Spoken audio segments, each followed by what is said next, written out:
Satu tumbang, dua tumbang, dan winner chicken dinner didapatkan oleh Alter Ego Limax. Sebuah WWCD yang membuat kita harus mengatakan Alter Ego layak dan pantas ada di PMGC Final. Alter Ego, go, go, go! Luar biasa sekali pertunjukan yang ditampilkan. Kami tidak pernah menyangka giliran ini akan datang.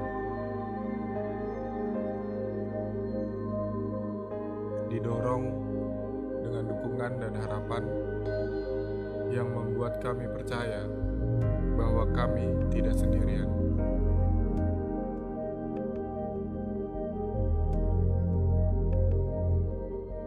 Kali ini bukan hanya tentang sekedar berjuang, namun untuk siapa kami harus menang. Untuk mereka, untuk kita, untuk Indonesia. Terima kasih untuk kesempatan ini.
Sangat disayangkan ternyata Titan join fight di sini. Tidak hanya Alpha 7, hanya menyisakan satu yang terakhir Liquid. Low banget Liquid, granat. Oh no, granat tersebut memulangkan semua pemain Bigetron.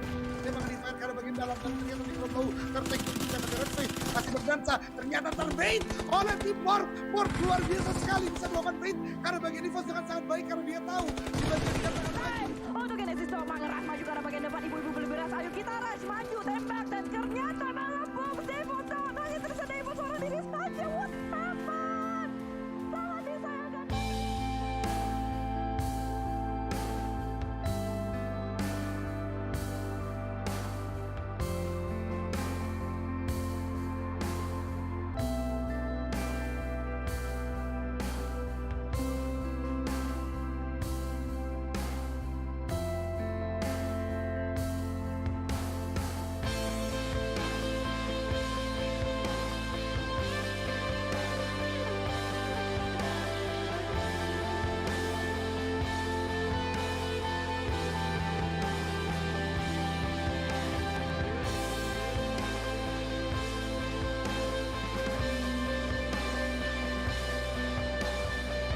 Kita Indonesia. Kita Indonesia. Kita Indonesia. Kita Indonesia. Kita Indonesia. Kita Indonesia. kita Indonesia. Kita Indonesia. Indonesia.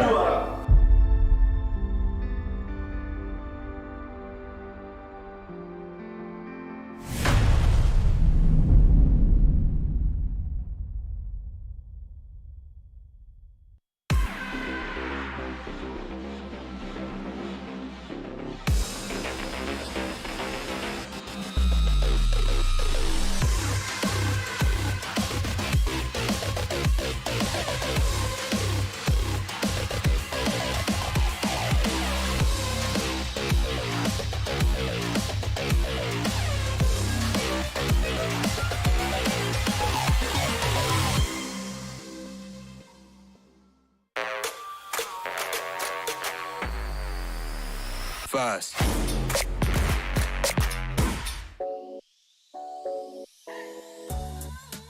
Hello everyone, I'm Zin. Hello guys, I'm Yohai. Their team is very good one, strong one. They have good communications. They know how to react in last circles and how to control everything. T2K, I started know them since PMPL with Southeast Asia, right? You fight with Xperia, right? Yeah. Started from there, I see that they're a very big potential team from Nepal. I think I'll win. You think you will win? Yeah. I think I will win. Oh, let's So let's see. 1v1 challenge. Let's start.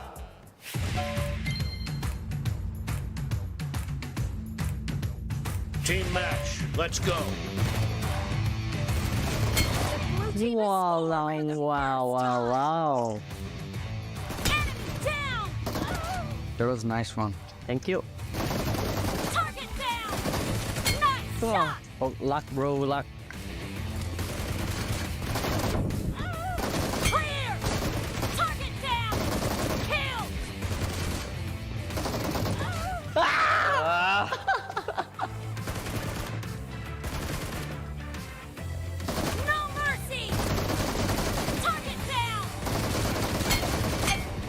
Don't win, bro. Okay. Yes.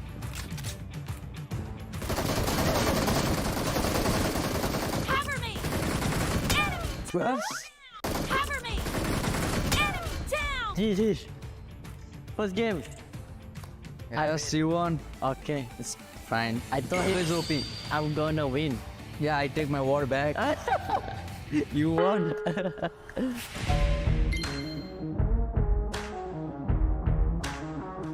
Game 2. I'll take my revenge. You sure? Yeah. Let's go. Let's go. Let's see who's the best shooter.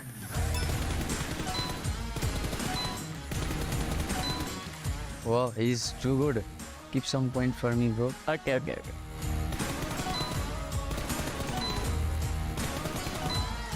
I think that's enough for... No, I need to win, bro. Oh, so hard. Oh, okay. Finish. Wow. Bro, I have chance. You have chance? Yeah. Okay. Nice.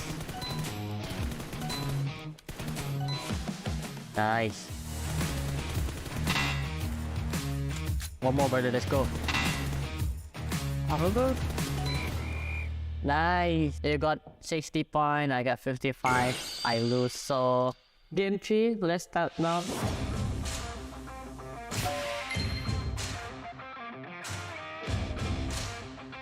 Let's go. I'm coming, brother. Oh.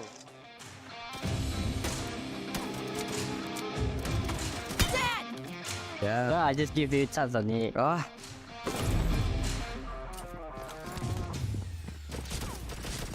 Yeah. I told you I'm gonna win. Whoa. That was nice. Thank you, Ralph. Whoa. It's okay. One more left. One more. Good luck. You saying good luck and taking all the kills. Where are you? Oh, you here. I was hiding there. I don't see you.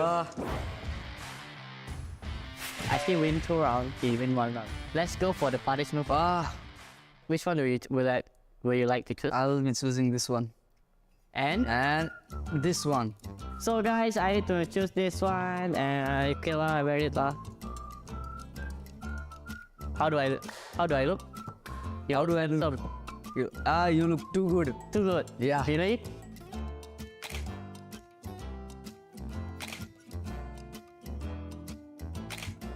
Yeah, I find it very interesting because we get to know each other a lot. So it was very fun. I'm so happy to meet Jen from T2K, and yeah, we have fun together. To all my fans, everyone fans, don't forget to support us and don't forget to watch us on the Grand Final in Jakarta. जो जो हुन्छ सबैजना अब PUBG mobile हेर्नेहरू सबैजनाले support गरिदिनु होला। हामी नेपालबाट नेपाललाई रिप्रेजेन्ट गर्न आएको यहाँ। सो सबैजना अब पब्जी मोबाइललाई फलो गरिदिनुहोस् र गेम अब आउँदैछ छिटै हेरिदिनु होला। धन्यवाद।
10 üzerinden 7. Doğru yaptığı yer de var, yanlış yaptığı yer de var. Bisa taros. Hindi ko nagya. Never play with fire. ผมอาจจะเต้นไม่ค่อยแข็งแรงนะครับ แต่ในเกมผมแข็งแกร่งครับ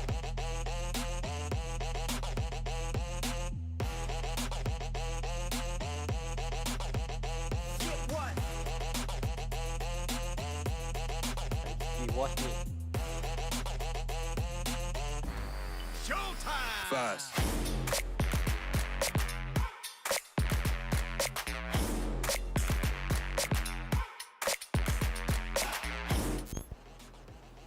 On üzerinden 7. Doğru yaptığı yer de var, yanlış yaptığı yer de var. O yüzden. Şimdi size doğru olanını göstereyim. Fast.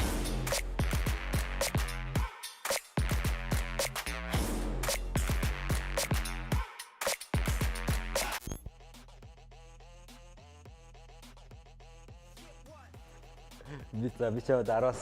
Hindi ko nagya. Di uri tet ni karam hindi ko na. Tet bisa taros ya. Showtime!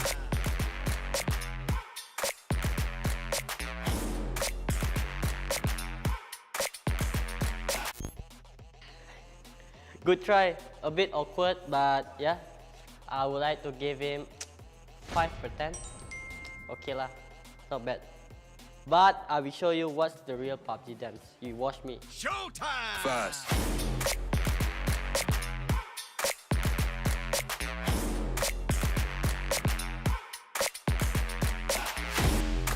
ที่เหลือผมก็เล่นให้มันสนุกครับ ใครขวางผมฆ่าหมด I never give up to anything. Grand finalde her daim olduğu gibi şampiyonluğu hedefliyoruz. Never give up. We are Fireflies. Never play with fire. Бид нэр Xperia хамаг чадлаараа бүх юмаа дайж тоглоно. Бид нар тоглолт эхлэхээс өмнө бид бол стартворд гэж нэгнийгээ зоригжуулж, нэгэнд дэм өгч орилдог. I perform very well, and I will show them my true color, my true pure skill, and I will try to beat them as far as I want to. So that's it. Thank you guys for watching. Don't forget to watch us and support us in the grand final. İzlediğiniz için teşekkürler. Grand finalde Final дээр уулзцаа.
Who will be the one?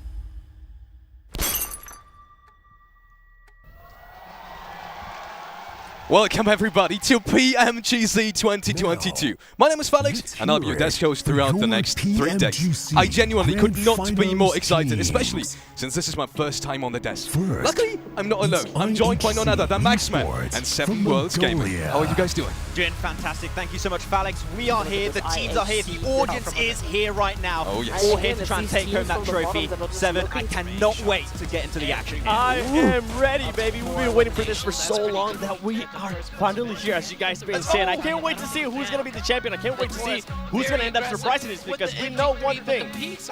Somebody is going to surprise us, and can Nova get a three-peat? Back to back to back? That's a lot of trophies. We'll have to see. But hey, IHG from Mongolia, one of the 2 teams from Mongolia. The first time we have 2 teams from this region in PMGC Grand Finals. And really, with their performance in the League Stage 7, a clear chance they can be a contender for that trophy. They can definitely be a contender. One of the main questions for me out of this team, though, is in the last chance, they actually didn't get any chicken dinners yet. They were still able to qualify. So consistent. I want to see if they can get at least a chicken dinner here on day 1. Oh, I love that. Look at him just doing the little heart into the audience. And I can just, I just want to say this. The energy in this room, the energy in this area is absolutely mind-blowing. Look at this. They are just screaming for everyone. I love it. I love it. It's absolutely amazing. I mean, for Angry Men, also another team coming in from China with Span. I would have to call 7 the Giga Chad of the tournament. He's played already in PMGC. He's already played at this stage with players that have never been making it to a PMGC Grand Finals. He allowed his team to make it. He gave his international experience to them, and now they're aiming high. They're aiming to potentially beat their friends of Nova Esports. It really is, and I want to see how they're going to be able to perform here, especially 33 is spent. As you mentioned, he hasn't actually been here since 2020. Will this be the year that they're actually going to be able to put up a great performance and state their name internationally even more? I can't wait to see what 4 Angry Men are going to be doing. They look very serious, and they are serious in-game as well. I love it. For Angry Men, I gotta say, personally, I don't even want to say, but I would rate them in this tournament, in this finals. I don't know, but just disregard that. Hey, a massive F, okay? Hopefully you know F's in the chat for them. but I mean, clearly, please hopefully not. welcome But Five looking at the big contender, but Esports a team from Turkey. They beat the record with the most elimination 7 for a single chicken dinner, 27 in the spring season. Turkey's been just growing so much in the past few years, and right now maybe at a level where they can compete for the trophy. I was so lucky to meet them in Istanbul last month, and these guys, I talked to them. How are you guys feeling going into this World Championship? This is once in a lifetime experience, essentially, right? You don't get another chance at this, potentially, right? Because the qualifiers are so hard, and they're saying, we're going into this guns blazing, we have the confidence, we are just the type of persons and the character as well to be able to win this and take this home, and honestly, after meeting them, I am convinced they are. And for me, Fireflux has to be the clutch factor, because this team, it came down to the last game of Group Green for them to actually clutch it up and get here to the Grand Finals. I'm hoping it doesn't stay until the last game. I'm hoping they're able to clutch up right away. I mean, Group Green, the group of death, yes. right? Able to make it through, that came out as a really big surprise, but right now they made it to the highest stage possible. Yep.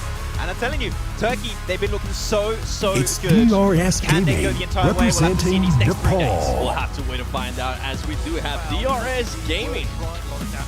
DRS Gaming, yes. Was that DRS Gaming already on the stage? It's going quick. Oh yeah, it's going quick. Just popping out of the tunnel over there. I like these guys too, right? Just wanna shine with that information. I talked to them as well. One of their moms is actually their manager, and it was completely lovely talking to them, these guys as well.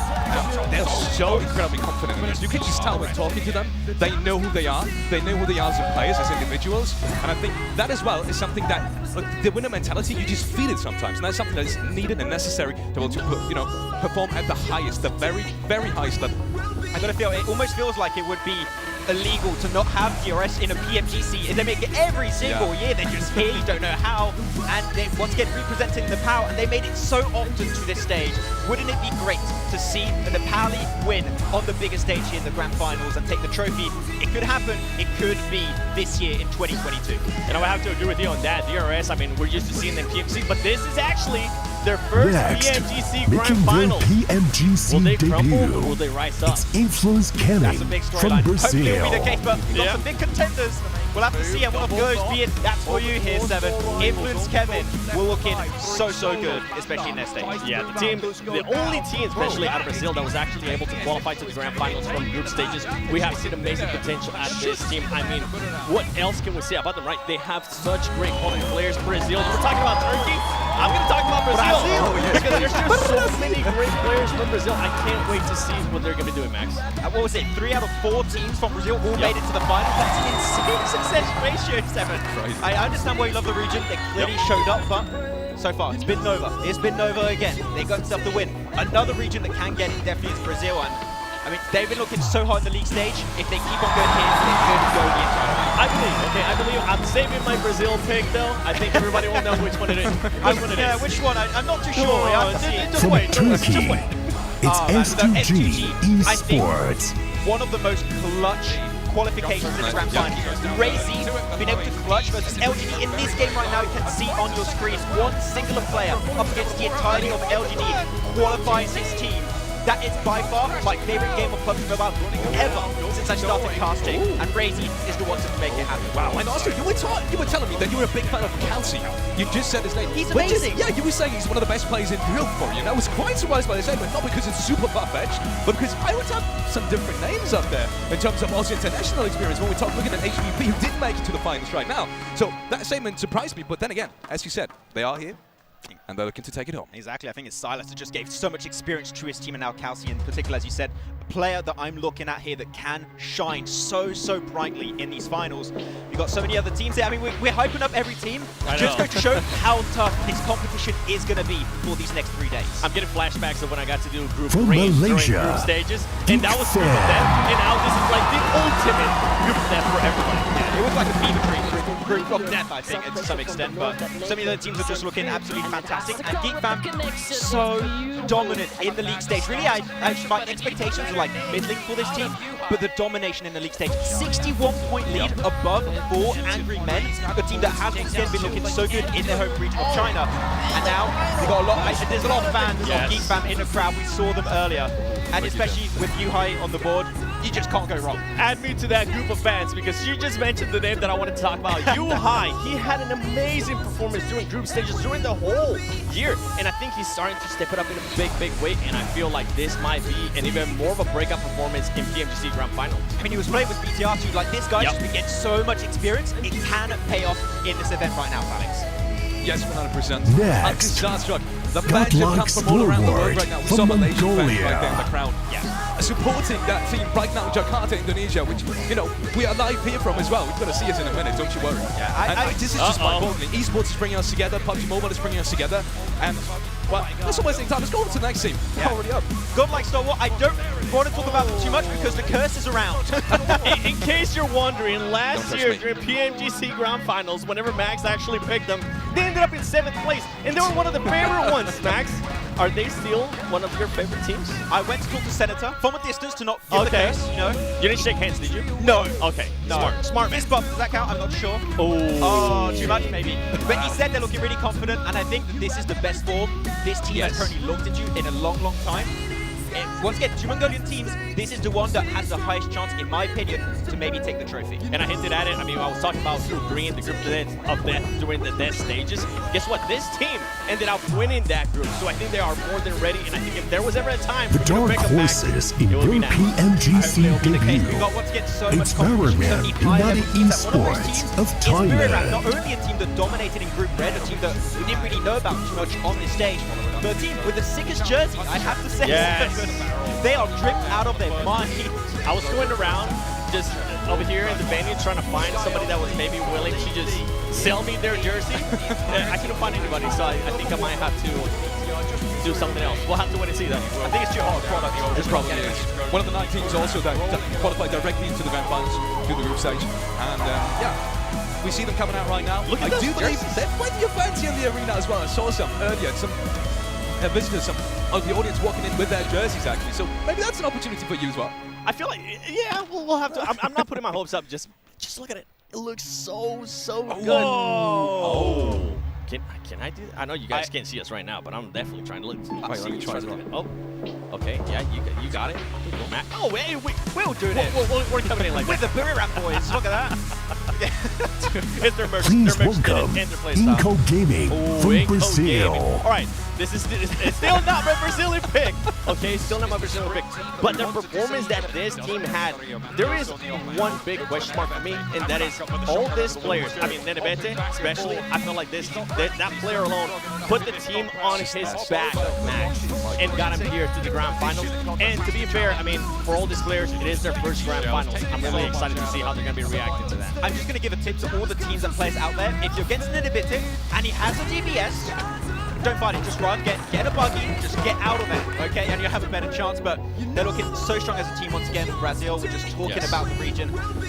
Every team that's here is like not just one team clearly is above the rest, like they're all looking so confident right now. And look at that, I see this guy, he's just aiming for the trophy here. Looking confident, looking good too.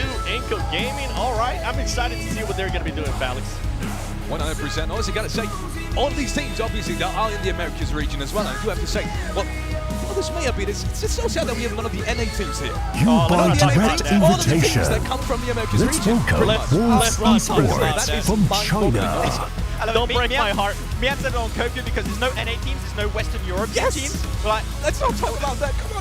Let's just forget about it for a minute. Oops. I miss you. Why did you have to bring that up?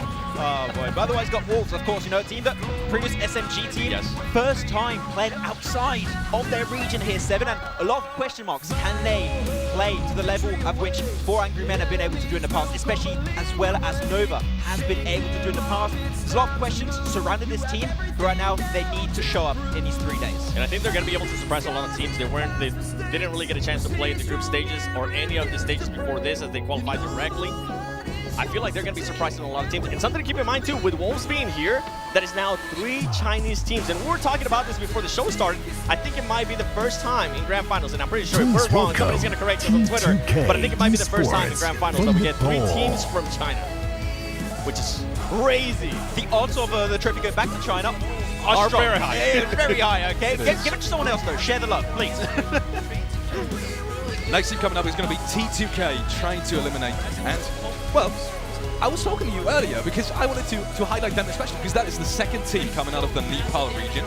And for me, myself, I thought, you know, it is an incredibly strong region, but I had my hopes up for some of the other regions. I would not have expected Nepal to bring 2 into it, but you were just completely on the opposite. It was like, say, Nepal, that was almost expected at that point. Exactly.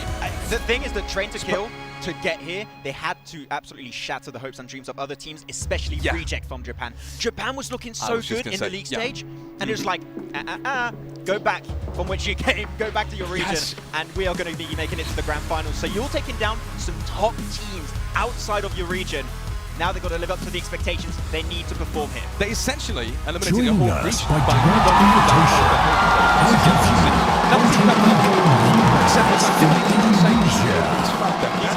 the whole team.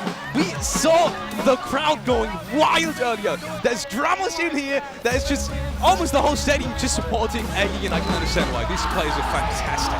Yeah, Alter Ego. I mean, I'm excited. I'm really hoping deep down within my heart that they do amazing here because I want to see this crowd absolutely pop off next. Hopefully. And the thing is, right, this is the team that qualified directly for the finals. They qualified through Indonesia points throughout the entirety of the year. That shows to me here, 7, consistency. If this team can play at that level on this stage, chances are the trophy might not go very far and just remain in Indonesia. That would be amazing. But no, taking down teams like EVOS and BTR, Alter Ego, the pressure is on their shoulders. Can they live up to the expectations? And that's something that I'm so happy that you brought up because they are one of the only Indonesian team here, right? Yeah. The pressure is going to be massive for them. When they get a chance to actually spend some time with the players and talk to the coach, they seem very comfortable. They seem very confident too, so I think they will have a good performance. And that's a big question mark. Is a crowd like that also a big opportunity to, you know, boost your confidence, or is it maybe a different variable in terms of, you know, nervousness, in terms of, do you really feel comfortable playing at a stage like this with pretty much the home crowd at your back? If we go based on what we saw earlier in the year, when we go back to PMWI, a lot of the Saudi Arabian teams did pretty well with the home crowd. Yeah, so I think it will play in their favor. Of course, Alpha 7, I don't even really want to talk about them. I think that's your thing, 7. Like, you have the rights to talk about them. Go for it. Ladies and gentlemen, I've been hyping it up. I've been talking about my pick for Brazil, and this is my pick right here. If there was ever a time for Alpha 7 to do great in the Grand Finals, I feel like this is the Grand Finals where they're going to be able to showcase that. This is a team that in the previous 2 PMGC Finals, they have finished in 9th place twice. And that's just something that I know they're not going to be looking to do here in this Grand Finals, especially Revo. I mean, he's been playing out of his world. I feel like with Alpha 7, they usually tend to rely a lot in Carrillo, and that is not the case this year. A lot of the other players are stepping up in a big way. I don't know if you saw that, the stare down of Carrillo. I mean, this man has got determination. I was scared back here. I was scared back here, let me tell you. Some people have been down on him in the case because he hasn't Please been welcome MVP in a while. Vampire He might be trying to shut Esports them out. of Yeah, it could be happening. I mean, Thailand. the determination is definitely there, but Vampire, we need to bring up this team. Not only the whole region of Thailand has been looking so strong, but the back-to-back winners in the main tournament and after-party showdown Yes. of PMWI 2022 in Riyadh. Like, you have 2 different events. The fact that they just win both so dominantly really comes out of nowhere. So really, Vampire, now PMWI, done. Ticked off that box. Yep. PMGC is next. Can they make it happen? And we were talking about, writing history with an event like this. They have already written history this year, and now it's time to maybe get a little bit closer to Nova in terms of just general success in the scene. Sure, maybe that isn't gonna, even if they win this, maybe this isn't gonna put them on the same level, but we are getting there, and that is their goal. I know these players really need this, they really want this. You've been talking to these guys as well, and well, if there is any time in history to make something happen, it is now. Exactly. The big question mark for me out of Vampire Esports is how are they going to start in day 1? If they do start slow, they usually tend to struggle the whole tournament. Hold on, give me a second. I gotta listen to this.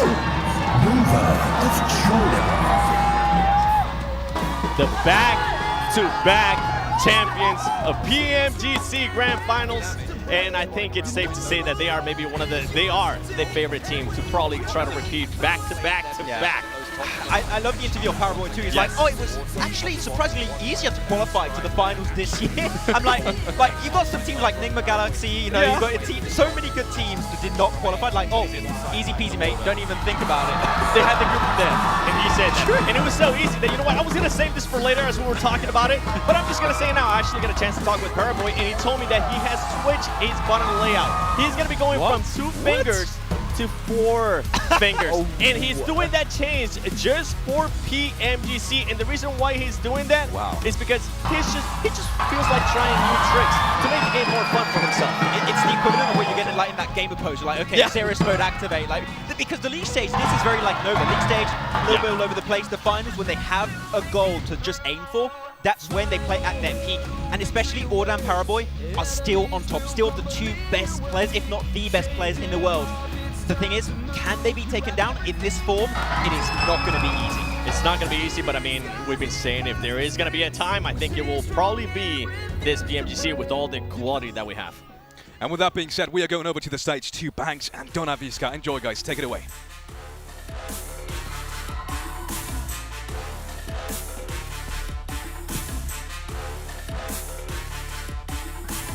Hello and welcome to the 2022 PMGC Grand Finals. My name is Banks and I am your host, and I'm joined on the main stage by my incredible co-host. It is of course Donaviska. Halo semuanya, selamat datang di 2022 PMGC Grand Final. Wow. Selamat datang teman-teman semuanya. Saya Donaviska sebagai host kalian, dan pastinya ada Banks di sini sebagai partner saya yang luar biasa. PMGC brings together the world's greatest mobile gamers, and after a month of explosive action throughout the league, the survival stage, and of course the last chance qualifier, we are now left with the top 16 teams in the world. Yes, betul sekali. PMGC ini sudah menyatukan mobile gamers terbaik di seluruh dunia.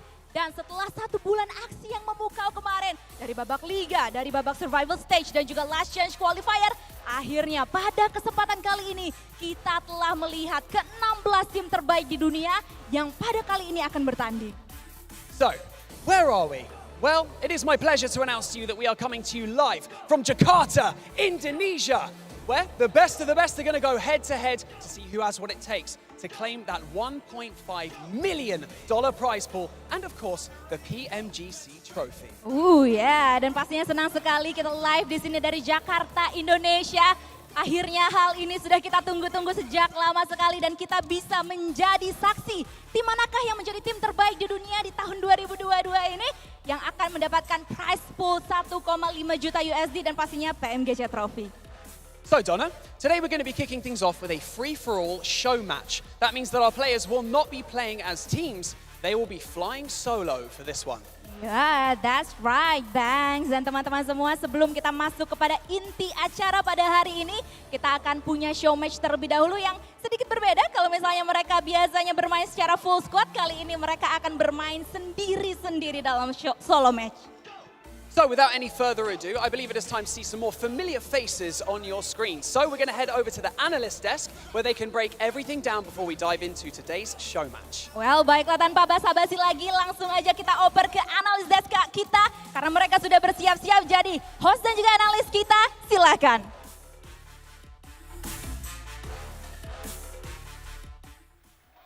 And there we have it. We're actually on camera, guys. Welcome to PMGC 2022. Once again, my name is Felix. I'm joined by the beautiful Maxman and 7 Worlds Game. How are you guys doing?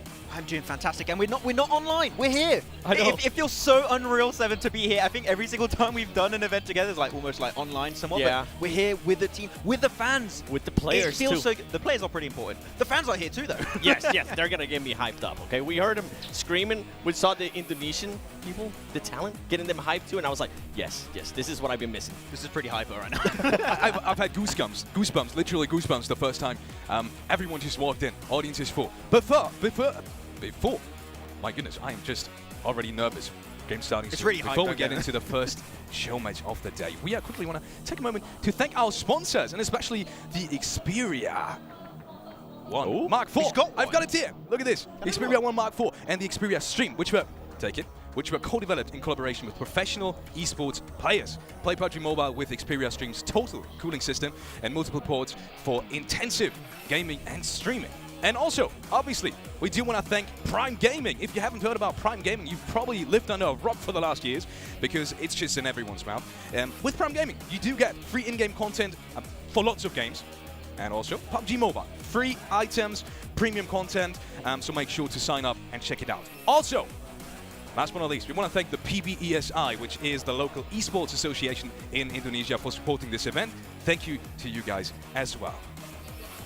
One more notice for you guys at home. If you haven't noticed, there is a PMGC fan favorite vote going on right now for the Grand Finals. So if you have a favorite in mind, and I think all of us do, let's be honest, then make sure to collect PMGC tokens in the Erangel map and use them to vote for your favorite team in the Esports Center. You will find all of that in-game, so make sure just to open your PUBG Mobile app and you'll be right there.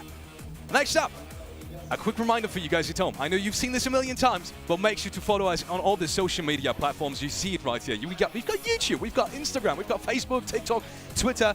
Everything is available for you guys at home. So make sure to just check it out.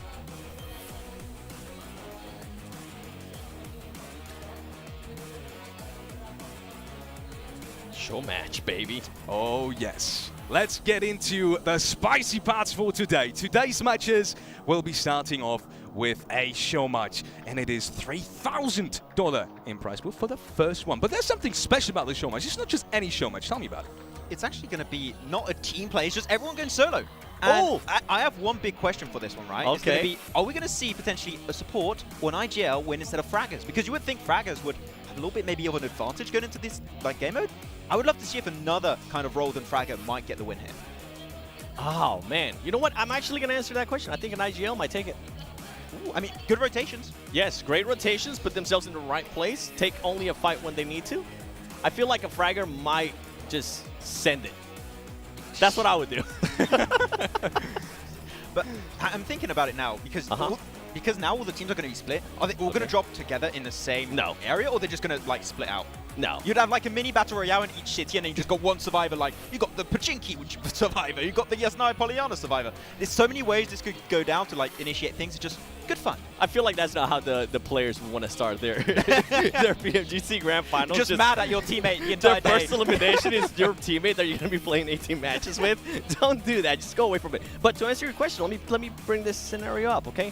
Who would you take if it's Jimmy from Nova Esports or Paraboy, or Order. I was going to say Order. Yeah. So don't leave my boy Order out there, but Order. Oh, I go Order. my boy Jim. I thought you were going to pick like a player from Alpha 7. What's going on? That's for later. Relax. Ah, okay. Too soon. I do have to say though, I was thinking, because I used to be in IGL back when I played as well, and just the general thought process of where you would drop, right? Normally you're used to your own drop spots, essentially, right? So I feel like you kind of feel yourself pulled there like a magnet to some degree. But then again, you will see all your teammates. Anyways, let's quickly head on over to the show match participants. Who is going to be playing? To no surprise to you at home, we have everyone here. We've got all the teams in their own right, and that means, well, all of these players will have their own teams. Essentially, they're playing for themselves, but the players themselves will come from the teams that we have in the PMGC Grand Finals either way. So there we have it. S2G, A7, Vampire. Everyone is here. Everyone is going to be coming in. 64 players, 3,000 for the winner. Any predictions, Max? I was going to say predictions. I have one that I think you can't really expect. I'm going to go with Kenzo from Miramar. Reason why, this guy, when we saw him play, just always said, oh man. Wait, hold on. Hold on. Where's that? Ooh, okay. The Indonesian fans are coming in. They're bringing in the hype. I'm loving this. This is a big group, by the way. This is not, these are not Alter fans, this ego. is an army. Alter ego, baby. They showed up. We were talking about, are they going to be feeling the pressure? Are they going to be feeling the love from their fans? I think they will now. Because, of course, we didn't have enough people screaming earlier when Alter Ego were here. We needed more people. They got the memo. In terms of Alter Ego, tell me, guys, show match, Zolos, is that something that you think a player, especially someone that is so focused in towards, getting started, but you can't really because you have a show match coming up, is that something that you think will disrupt their state of flow to some degree? No. They want to start getting into the matches. Do you think that show match is not going to bother them at all? Nah, this is just fun. I think this is just to get the 4 fingers off Paraboy heated up. It's like, okay, now I'm feeling in a vibes like a mini TDM, well, a pretty big TDM. Yeah, I think they're just going to be all having fun. And for my prediction, I think it's whoever ends up being blessed with the circle at the end. Chance of that happening. You know what? Circles could be pretty important in PUBG Mobile in general. But yeah, I mean, it's just going to be, as we said, a fun game mode, right? And it's just going to set maybe a few expectations for teams that are looking already hot. I do hope if we end up with the 1v1 at the end, I want to see it pan off, okay? Wait a minute. You didn't give your prediction. I did. Who was it? I forgot. Whoever gets blitzed by the circle. That's a problem. I'll tell you after the game. What? No, you got... Okay. I can tell you mine, though. Oh, yeah, go. I am going for the absolute GOAT that I was so scared to approach to take a photo, which is Paraboy. I'm just going to say it like that. I'm one of these Paraboy Instagram fan page scrolling guys. Nah. I literally am. That's a cop-out answer. I am. It's too easy. I know it's too easy, but I'll just go for it anyways because, if no one else doing it, then I will. Look at the Alpha 7 so people. much. It's very sitting soon down, starting. We saw an support. army approaching the audience, and that army has just arrived to support their favorite teams. It might be Alter Ego. I do believe most of them were here for Alter Ego. And with that being said, we are very soon going over to the casters. With us today is none other than John Allen and the potentially most fashionable man in esports. Take it away, boys.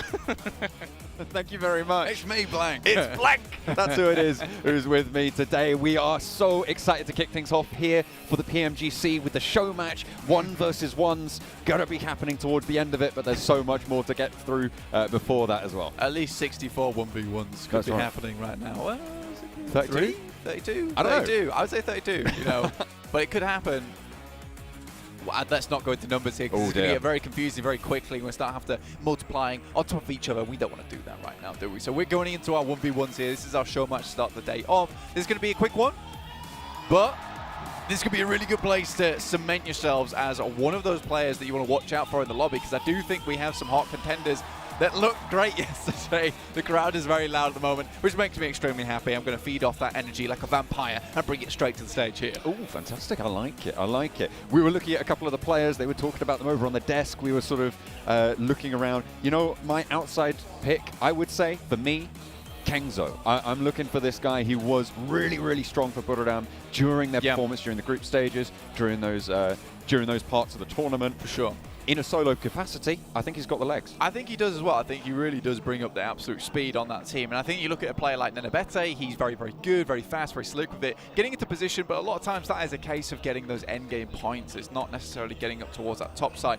Was definitely a really, really strong player over in that league stage. Maybe another player that I'm looking at is Stoned from VPE. Really, really strong player from there. Individually, very good. On the other hand of things, I do worry about that player sometimes because he is extremely good at the game, but he has his dips now and then. But I think that this could easily be a position where he's able to take on top. There's your boy. If you don't know who he is, get to know, and I'm sure you will do soon, so I'm not going to spoil anything just yet. But his name ends with Yang and starts with James, so just wait and see. I'm sure we'll be hearing a little bit more from him later on. But going into this 1 versus 1, I feel like default winner, Order. Unless someone pops off, Order wins, right? Yeah, so I was saying the same thing actually, right at the beginning. I was saying, you know, Order was a really strong player coming through from Nova. It feels like a cop-out pick though, really, you know. I want to choose someone else just because, you know, although it does feel like Order will probably go to this one and smash out the park, there's definitely a chance here for something else to happen. Well, let's go right into game number 1 with Erangel starting from a military plane all the way up to the northeast side, Kameshki for the plane path on this solos game. Now, if you have seen the map before, you will be familiar that there are normally team colors blank. None of those colors exist this time around. It is all 4-1. It's a grey world out here today, and it's a little bit of a grim world as well because you can go out real quickly. Other than the one yellow player that we do have on our screen, which should flit around a little bit. That's the one we're currently holding, following over on that map feed. But other than that little flash of colour, yeah, everyone's out to get one another during this lobby. Already we're getting players dropping down over towards Sanhok here. T2K dropping together, in fact, which... Ooh, is it going to be, you know, T2K on T2K action right at the beginning of the game? I mean, there's prize money on the line for this game as well, right? You know, it's when friends can become enemies. It looks like a little bit of damage dealt there. Legend seemingly unfazed by the presence of a teammate, but there are shots being loose down the corridor, so potentially a bit of a scuffle here on the T2K drop down south. For the early doors, a nade pin being pulled. King moves forward, steps in their ears. And it doesn't quite manage to get the nade through the door. It's unfortunate, won't do too much damage there. Legend upstairs now with a Vector. Close range, devastating weapon. Rig, Tommy gun, equally powerful in these scenarios, especially when you're lacking the armor. Molotov to reposition. But no eliminations just yet.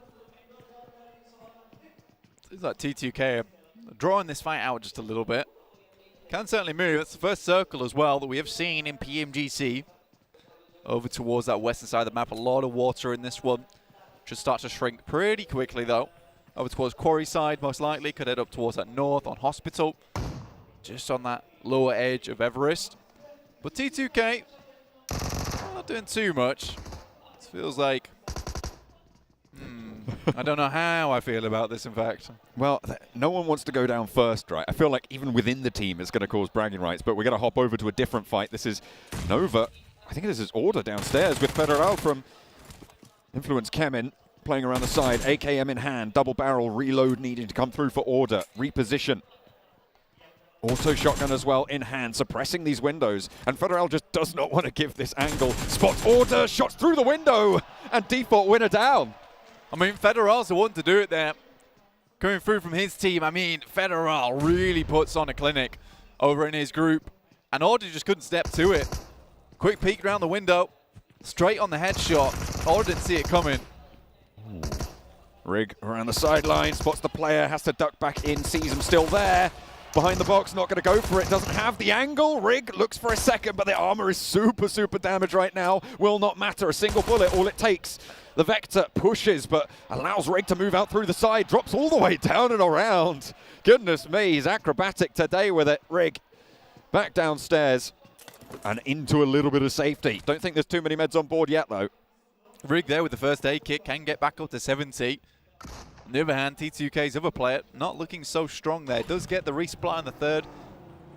Level 3 helmet there as well, some gear. That's not going to see you too far with the amount of HP still on board. Alex from HC in Alamo currently.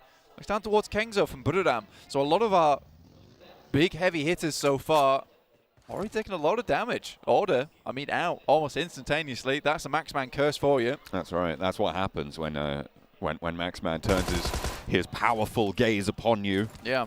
You do wither sometimes. Got to be a little bit stronger. There's Kengzo. Yeah. There's my pick going down. It's TMT. like, it's really all to play for on this one. Be an unsurprising pick coming through. Rig with the 1v3 there. Takes them all down. Really, really well played. And now gets a very nice resupply. Only thing he's massively lacking at the moment is that medical supplies. But with the entirety of Sosnovka practically to his health, other than Alter Ego's Fnatic down towards that southwest side, it's pretty easy for him to pick up a nice amount of kit and get himself over towards that west side of the map. Alex moving across the ground there in the open. Was pretty close to Kengzo, to be fair. We do call him that from time to time. He's got a lot of power. Power Boy now in a little bit of trouble against Lutz. Pushing forwards with the Bison, but from the grass, Power Boy stays alive. And Nova still have one of their heavy hitters. I mean, you say Nova has one of their heavy hitters. They're all one of the four. Pretty big batters. One of the four heavy hitters. One of the four heavy hitters, that's for sure. Potato coming against Alex from IXC, gets the DP out just a little bit more to put it in there, but can't finish it off. Alex, slick with it around the back of the buggy. Playing a little bit too spiky for the Alter Ego home turf player. Fortunate stuff there. Just a few bullets had to zip through, maybe the window or the chassis itself, but Potato's out in the open and Alex just had to bide his time. Quick peek, nice and easy. DRS rules. Ooh. Easily done there. Vitali's out and down. That's kind of DRS gameplay, though. You know, you sit in the top of a house and just wait for someone. They are quite campy as a team, honestly. But I mean, if it works, it works, right? They get to have marshmallows as well, so I can't complain. That was a cracking pre-fire on that. I really, really enjoyed that as well. He's heard those steps coming through. He's like, well, he's going to run through the door right now, so I'll just start firing before he even has the angle. Very, very well orchestrated there. I feel like in these solo scenarios, the value of nades is going to go up vastly, Blank, because you're just going to be able to completely wipe someone out instantly. Remember, there's no knocks. You can't get rezzed because you are playing solo. Yeah, it will be one of those cases of just complete unfortunate circumstance of nade comes your way, you had no idea the player knew your position in the meantime, you're done, it's out, Federal looking for some kind of cover there, but Becca from Inco to finish the job. Federal's actually moving out back again. Those nice little Peeper Bison buffs coming through. Makes that thing absolutely deadly. I think it was the suppressor as well on their Mythic from Alpha 7. Sees Remember crawling past the corner. There's the pin pulled. Remember will hear that. Pushes up to the wall as well. Mythic now position known. Remember hops out the back into the sidelines. Opens the door. Spots the ankle of Mythic, but doesn't manage to get one more bullet in that he needed. Mythic not really going to have the opportunity to heal just yet. Spots the player rotating on the outside, and Mythic's out up top. Wants to bank a nade off of the crates, but Remember not going to give him that chance from Wolf. Nade down the stairs, and it backs him off for now. The Chinese team want to keep their player alive, Remember. Oh, flashbang. Flashbang around the edge, but Mythic stays tucked in. Wants to spot it with the DPS, doesn't manage to land that first ka-chunk, but the second is good. Remember falls. That's deep in the tummy as well. You're not recovering from that one. Surprised it took even just the one pump there. Ooh, probably half a pump would have done it. Was that a nade both ways between I think it might have been. And I didn't catch who else it was, but I think they just eliminated each other. If it was Solke and Kelsey, then yes, because they were both rotating up on the top side of Stalber, and I don't see either of them anymore. I'm pretty sure it was. Yeah, you know it was. It was S2G and Fireflux coming up in the elimination feed. So that's unfortunate. Neither of them going to get the chance to move further forwards. Revo, though, with his shot to take on Kayovsky from Influence Kemen. Nades going back and forwards. 3 in the pocket for Revo. Only 2 for Kayovsky as he launches another one over towards the tree. Will do a lot of damage there, but Revo stays alive for the moment. Revo been absolutely killer over on Alpha 7. There it is. Unfortunately, Kayovsky's just got his number. Had a ton of grenades still left in the pocket. Kept sending them through. The job was done pretty easily off the back of that. IHC, there were a couple of players over on that western side, but as the circle shifts hard down towards that west. So on the coastal side, a lot of cover to be had. A lot of areas to be played. The yellows down on that west side as well, on the road. That could be a nice place to pick up. But again, these are very shareable spots here in the solos. 38 players remaining now as Rig did fall on the Sosnovka military base, the last remaining player of T2K, who won out that scrap on the south will no longer have a member in action. They can turn their focus to the main tournament and watch the rest of this lovely show match. Action, takes shots up towards Silas. Cannot quite get the job done though. Silas thinks to himself to maybe try and pick off some more players. Nova still running, I think, with 3 at this point in time, with Order being the only one to fall so far. 4 AM with 2 players up towards shooting range, and that box compound, that's MW. As well as one more. Influence came in, Kayovski, Little Boy took out Law earlier, so 2 players still going from Influence came in. Very strong couple of set of players there. Action from Stalwart. Very powerful himself. Little Boy there. Close to one of the geeks. Launches the nade. I feel like they know of each other's presence here. Damn rude.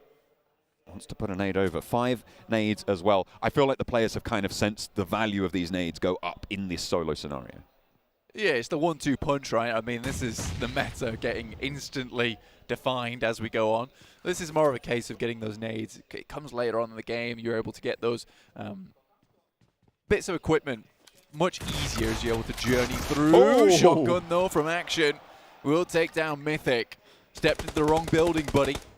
Shotguns both ways on that engagement. Mythic not given the space, not given that breathing room. Rules on the buggy now. Pushes the players from Alter Ego back, or the player, singular. Yuhai close to King. King spots him first, gets the drop on him, but Yuhai ducks back behind the cover, steps up for a challenge, but King finishes it off. King from Nova. We used to call this guy the King Cobra because he was one of the ultimate snakes from Nova. Able to do some really good work towards that end game to pick themselves up some additional points towards that top 15, so it was very, very nice for them. It's cool to see him still hanging around with the boys, doing good work here over in the solos. I mean, it's such a big organization at this point in time for Nova. I think it's over $6 million currently earned in prize winnings. They can just afford to keep these players on and grab all the coaches and analysts they need to maybe show up some of those mistakes. So high value on infrastructure moving into the future of PUBG Mobile Esports. Definitely worth investing in, and the value of that will be shown. Alter Ego finding another elimination over onto one more of the geeks. Ponbit moving through as well, northeast side of the next circle, as things start to get a little bit more tight and packed on that west coast. A lot of players being grouped up together here. I said we see that splashy yellow be taken somewhere else, but on our map feed, still on King. Refuses to go down without fight. Little Boy, Svan, to a Paraboy, Scry, still quite far outside of the circle. Razy, in fact, up towards the north side of Rozok, so a long way for this guy to go. Good Xiao from 4 AM, still making his way down from North George. We'll have to pass through Ravenclaw. Well, there's one of a player from 4 AM. But right now, we could quite easily say that Buradam, my name P, got a good spot. This guy really did put some good work in over in the group stage. He made it look good. I think a lot of people focus on Kengzo, but you cannot forget about this guy. Silas getting shots popped off his way. And trades on these hillsides.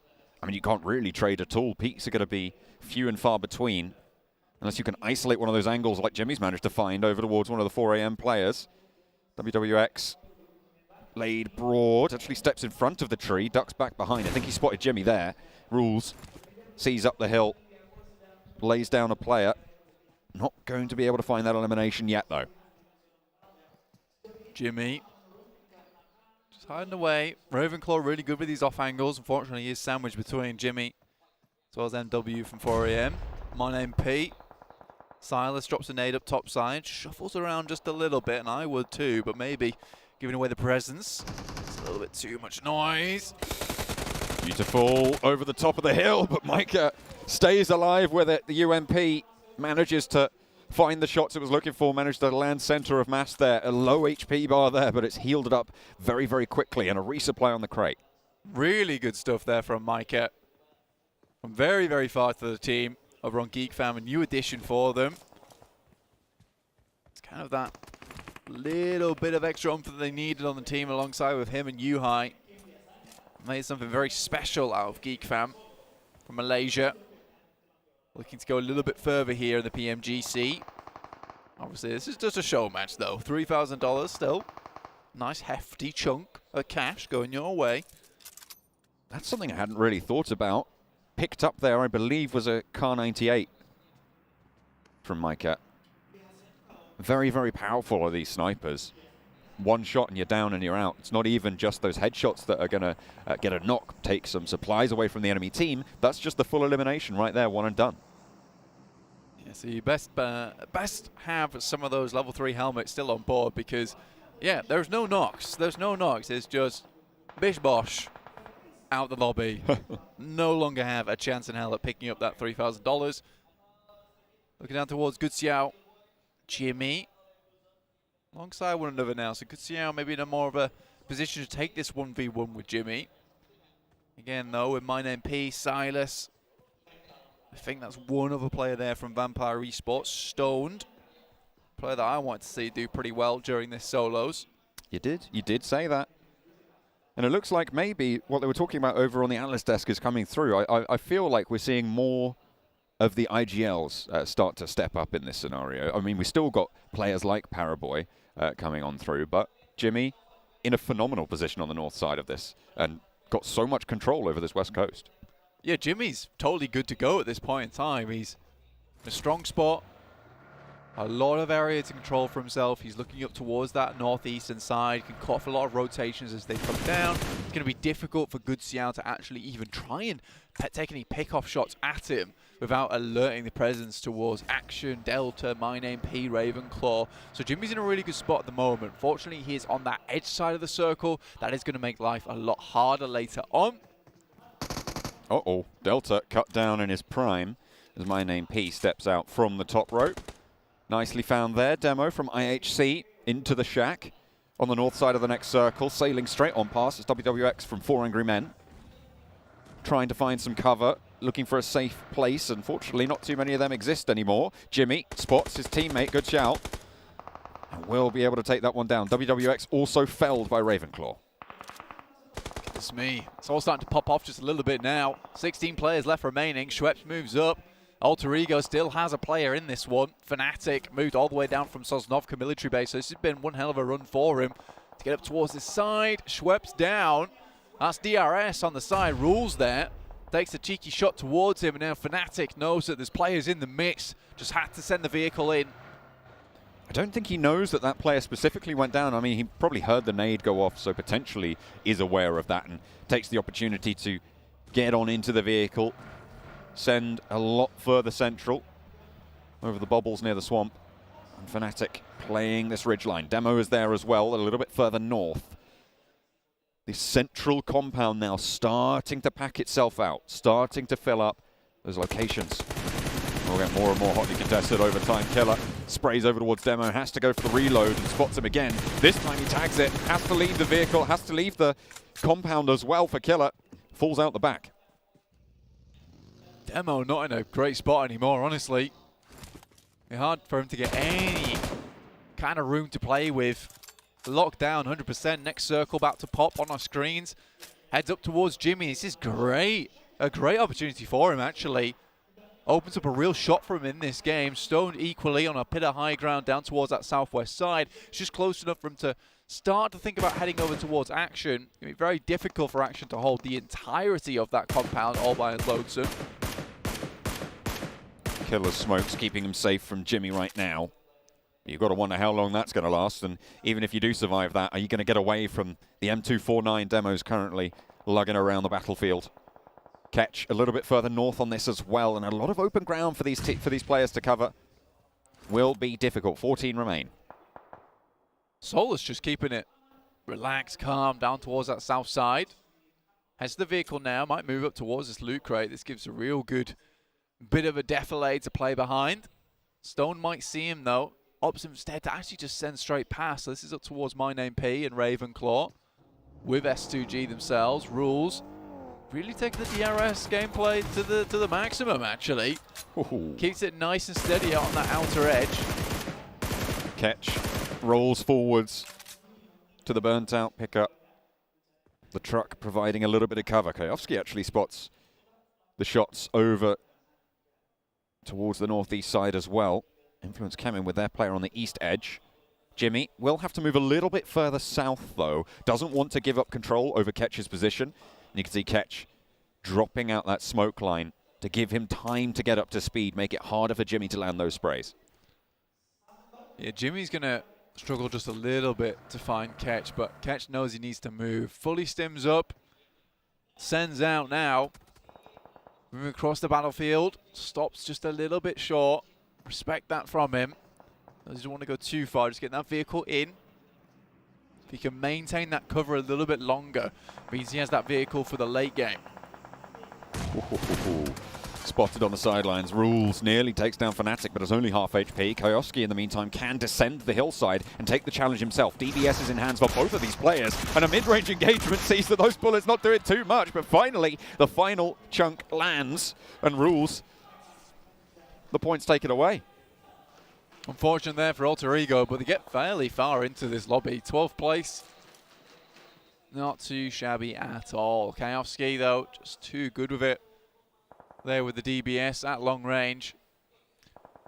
Again, Silas, My Name Pete, Ravenclaw, all just holding in this singular spot over on this side of the compound.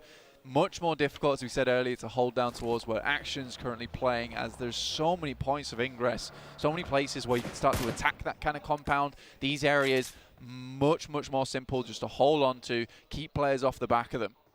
Ketch makes the push ahead of Jimmy on the northern side. Gets through the coastline, but the vehicle will be taking pretty hefty damage right now. Stoned on that southwest side that you were talking about, Blank, being a powerful position, now has contest from Ketch. Yeah, Ketch moves right up towards him. I think that for Stoned, he has all the information he needs. Does need to move up towards our eastern side, so now taking down Ketch becomes pretty high priority on the list of things for him. Sends a nade, but it's very wide here, but I think he's just going to blanket this hillside in them. Would be wise, just get that ordnance down range. Ketch tagged up now, so location a little bit more zeroed in on. Stoned doesn't need to utilize this final nade yet. He just needs to suppress this ridge line, but Ketch has 4 to play with, and Stoned is in danger here. A little bit too far to the right to go for the full knock, but will do damage. 16 seconds remaining before the zone closes, and Stoned is right on the back of it.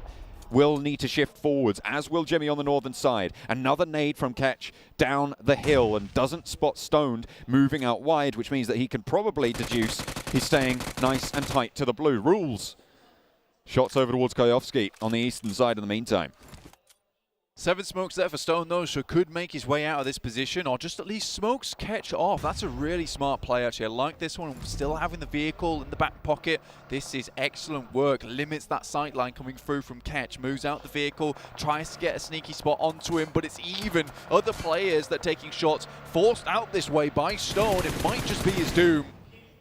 Spraying and praying here for King. Not going to be able to tag it. Ketch into the buildings now and into the compound. Stoned moves up on the western edge, but will have to move over that ridge in the meantime. 1 minute and 50 seconds before the zone's fully down, but Action now has a challenge. Will not be able to stand up to it, and Ketch has been rolling through, finding these openings somehow, some way, and making it work. Jimmy now up to battle. Stoned not going to have control of the ridgeline just yet. Jimmy's super low, goes for the rundown, but Stoned takes him out of the mix. That's an aggressive play as well. Moves right up to it towards the bumper to get a better look at the registration plate before popping Jimmy out the front there. Silas, pretty obvious where he's playing. Well, look at that vehicle at least. Ravenclaw from Vampire also still over in this area. My Name P really has not moved from that spot on the staircase. Rules did know that Kayovski was there a little bit earlier, so we'll have a lot of information to be playing with. Won't have seen Kayovski moving forwards. We'll know pretty much exactly where the player is. Tricky for Kayovski to win this one out, I would say. A lot of difficult terrain ahead of him. This compound has been such a bastion for the players who have been inside it. Yeah, they've been struggling. They've been struggling if you're out on that edge side. You've had to work your way in. I think Stone's done a good job to kind of send people away from this position. It was less about taking down Ketch, but more about making sure he couldn't hold down towards this beach side. We saw how that went for him. Ketch was put in some very dangerous situations. Fortunately for anyone that can hem up against Ketch, They got to find out the hard way just how clutch this man is when it comes to these really, really tight moments. He's able to get out of them pretty sneakily. Does have that get out of jail free card a lot of times. Stoned in the buildings on the western side, right on the edge. Next circle will dictate a lot of the pace, I would say, of this next phase. North or south, or is it going to go away from the compounds entirely? Really going to have to choose it carefully. And instead, it's fairly dead center there, Blank. That is fairly dead center. And the devs are saying the circle's going to come into this. And I would agree. You get these kind of yellows, you get these positions. My name P, Silas, Ravenclaw from about, well, let's say, 2 circles ago, were kind of destined to be at this point in the game, so far through. And I'm named P, trying to send these nades over towards Ravenclaw. Hard to thread this one, but if he does, Ravenclaw's going to have to be careful. Does move out. It's so close as well. You can see with the line there. Yeah. The question is, how many nades does my name P still have? And how useful is it trying to thread this through? 2 more nades in the back pocket. Did that go through? Oh no, it just bounced off there. I thought that one had managed the post, but not quite. Stoned now with another move to make. Drops a smoke on the corner, isolating the sightlines from that northern side of the compound. Hops in the vehicle and wants to roll forwards quickly. I mean, will probably be very valuable there.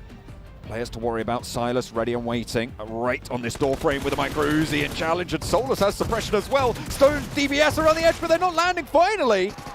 Able to get the shots in, and Stoned now has more to worry about. The players to his south left in the dust, and Stoned has been moving through really effectively. Naded through the window from my name P, and he will find out just how noisy the neighbors can be. Molotov tries to send it through in towards the smoke to trick Stoned, maybe walking out in towards it to get away from another nade. Stoned is now in a pretty difficult position, though he does have a lot of stims to play around with, get himself back up to full HP. That is just one of those engagements where, yes, both DBSs aren't hitting, but again, it's more about dodging the DBS, and whatever gets the work done in the end is what's necessary. Oh, Gajowski spotted. Rules was spotted as well in the grass, but had to win out that trade. My name P doesn't want the shots this time. Yeah. I said DRS a little bit campy, but now they've gone full on feral. They've gone right into the wilderness, taking it to the enemy team, just hiding in the old bushes, in the trees, taking the shots where they can, laying those traps, and Kowski, he rocked right into one. I almost became Bugs Bunny there for a second. What's up, though? 2 players from Fireflux playing close to each other. Ketch and Solus. Ketch has been a little bit more of a star in this game so far. See if Solus can ruin his teammate's day, ruin the chance of that 3K. Yeah, and right now, Vampire have the best chance alongside with Fireflux with 2 players, Solus and Ketch. I do wonder how well these 2 players know one another. Yeah, probably not well at all. That was a nade from Ketch. Oh, it's going 1-to-1 here. So it's like, let me tell you something. It's me. It's me, your brother. But we are friends. No, don't do it. Ketch has just got like the blood rage on right now. The fury. He's not seeing straight. He doesn't see teammates anymore. He just sees bodies to put in the ground. Solus already lacking a soul. To be honest, probably best if he wasn't a grave at this point in time, thinks Ketch. Ketch has the DBS on the corner, but Solus just swings for him. Instantly hits the deck. 5 players now remaining blank. My name P, hiding out in the building for so long successfully. Vampire with the main number of players. 2 still alive. You're talking about their chances there. Rules has to make this cross now, and My name P shuts the door. Doesn't want to remain exposed for too long. Looks like Ravenclaw might be out of meds as well. Yeah, remain in this area, and this is the problem with sticking in one spot for too long, is that you just do not get the resupplies you need. Kind of fitting, I guess, that Solus did take down Ketch. I mean, if you don't have a soul, kind of easy to take down your brother in that sense.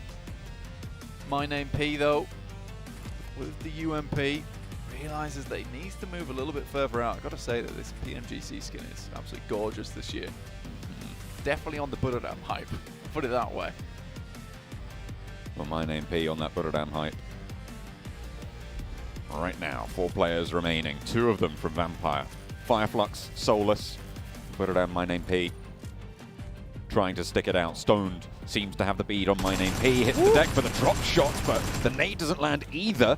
And in comes the push as well. Ankle sweeper, maybe. Has to swap the weapons. Hang on a minute. What is going on? Stoned just doesn't spot him, I suppose, through the smoke. It's difficult to see. A sliver of HP keeps him alive, but the DPS around the corner gives him a shout in the fight. But no, My Name P finally up and into the action. Will take down one of the Vampire players. Now it's 1 versus 1 versus 1. Ravenclaw the last for Vampire. It looked like the shimmy DBS was not working out that time, just from side to side.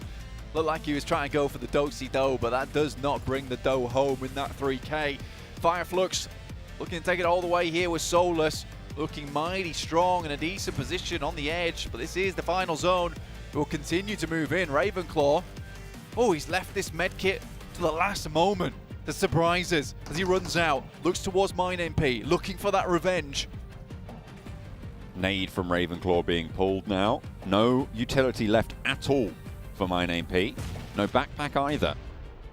Gonna go bear into this one. Solus spots Ravenclaw crawling up, sees him hit the deck, and there's no way Ravenclaw gets away from this one. Center of the circle needs to be occupied now, and My Name P will be able to do so. Put it down with their chance here. Solus as well, up the top rope. Right on the edge of the blue zone, and My Name P is just moving in with this circle. Solus waiting, knows exactly where the player's going to be coming from. And waiting for this crawl forwards.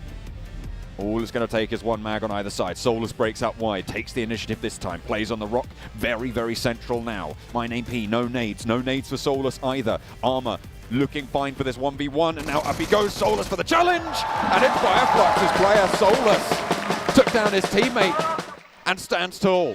I mean, that's absolutely what you want to see. We heard what Solke said, you don't mess with fire even if you're on the own team there. And Fireflux will take home the first show match there with Solus taking back the 3K. Happy days for them, but honestly, we kind of saw some of the big teams that we expected to see towards those 1v1 top positions. It was kind of weird for me. I thought that, you know, this would be all topsy-turvy, but no, we did see some of the teams that everyone talked about, the guys on the desk had talked about, they were towards the top. Maybe not Max, because he talked about order and he went down almost instantaneously, but that's just life. That's how these things happen. Well, that's true as well. I mean, I had Kengzo go down very early in that engagement as well. So many of the players that we might have expected to get a little bit later in might have failed, but maybe they were more concerned about preparing for the games to come. Maybe. But if you put it out, you're My Name P. You try and take it all the way, but if you Fireflux, they came here to play, man. They came here to play, they came here to win, they'll take the show match and everything else. We'll see if they can get it done. Yeah, hopefully they can. Whoa. Everyone's very excited here in Jakarta. We're going into this game thinking, you know, who's going to have that power. I feel like it was a very, very different type of scenario to what we're going to be seeing for the rest of the day. It's a really good little amuse-bouche, as Max would say, for the rest of the day. You would say that, Max. Max is giving me the thumbs up. He would say that. That is, in fact, a word, and, well, 2 words that he would say. Okay, what does it mean? Because you've not given any context. Amuse-bouche. It's like an hors d'oeuvre. Max is doing this, right? So it's like an hors d'oeuvre. Kind of little it's things an hors d'oeuvre. to I'm nibble saying on. French words to explain French words. Good, you are. That's very unhelpful.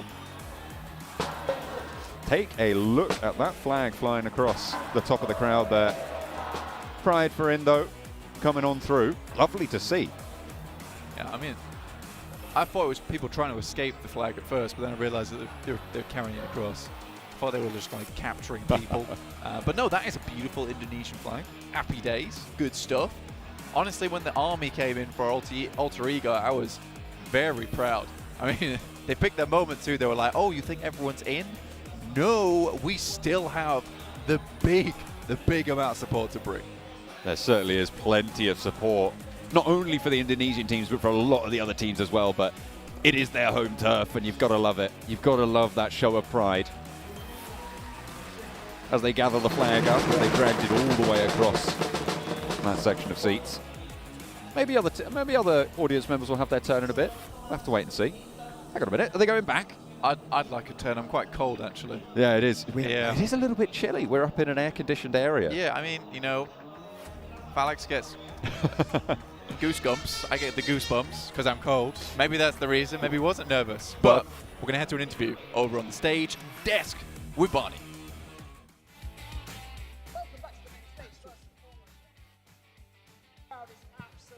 Sensational.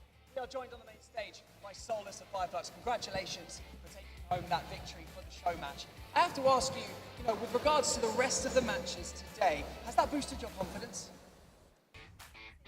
Tebrik ediyorum gösterdiğin performans açısından.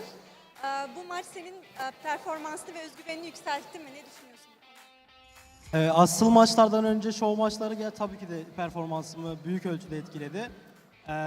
Bundan sonraki maçlara büyük katkıda bulunacağını düşünüyorum bu oynadığım maçın. Of course, this match definitely boost my confidence, and I hope that it will also help me to show better performance during the other next match. Oh, oke. Ini dia teman-teman semuanya, Solus dari Fireflux yang sudah memenangkan solo match barusan, yang dimana sudah menyampaikan kalau memang solo match barusan ini membuat tingkat kepercayaan diri dari Solus ini meningkat dan pastinya sudah bisa memberikan performance yang terbaik dan pastinya Solus sendiri senang sekali akan hal tersebut.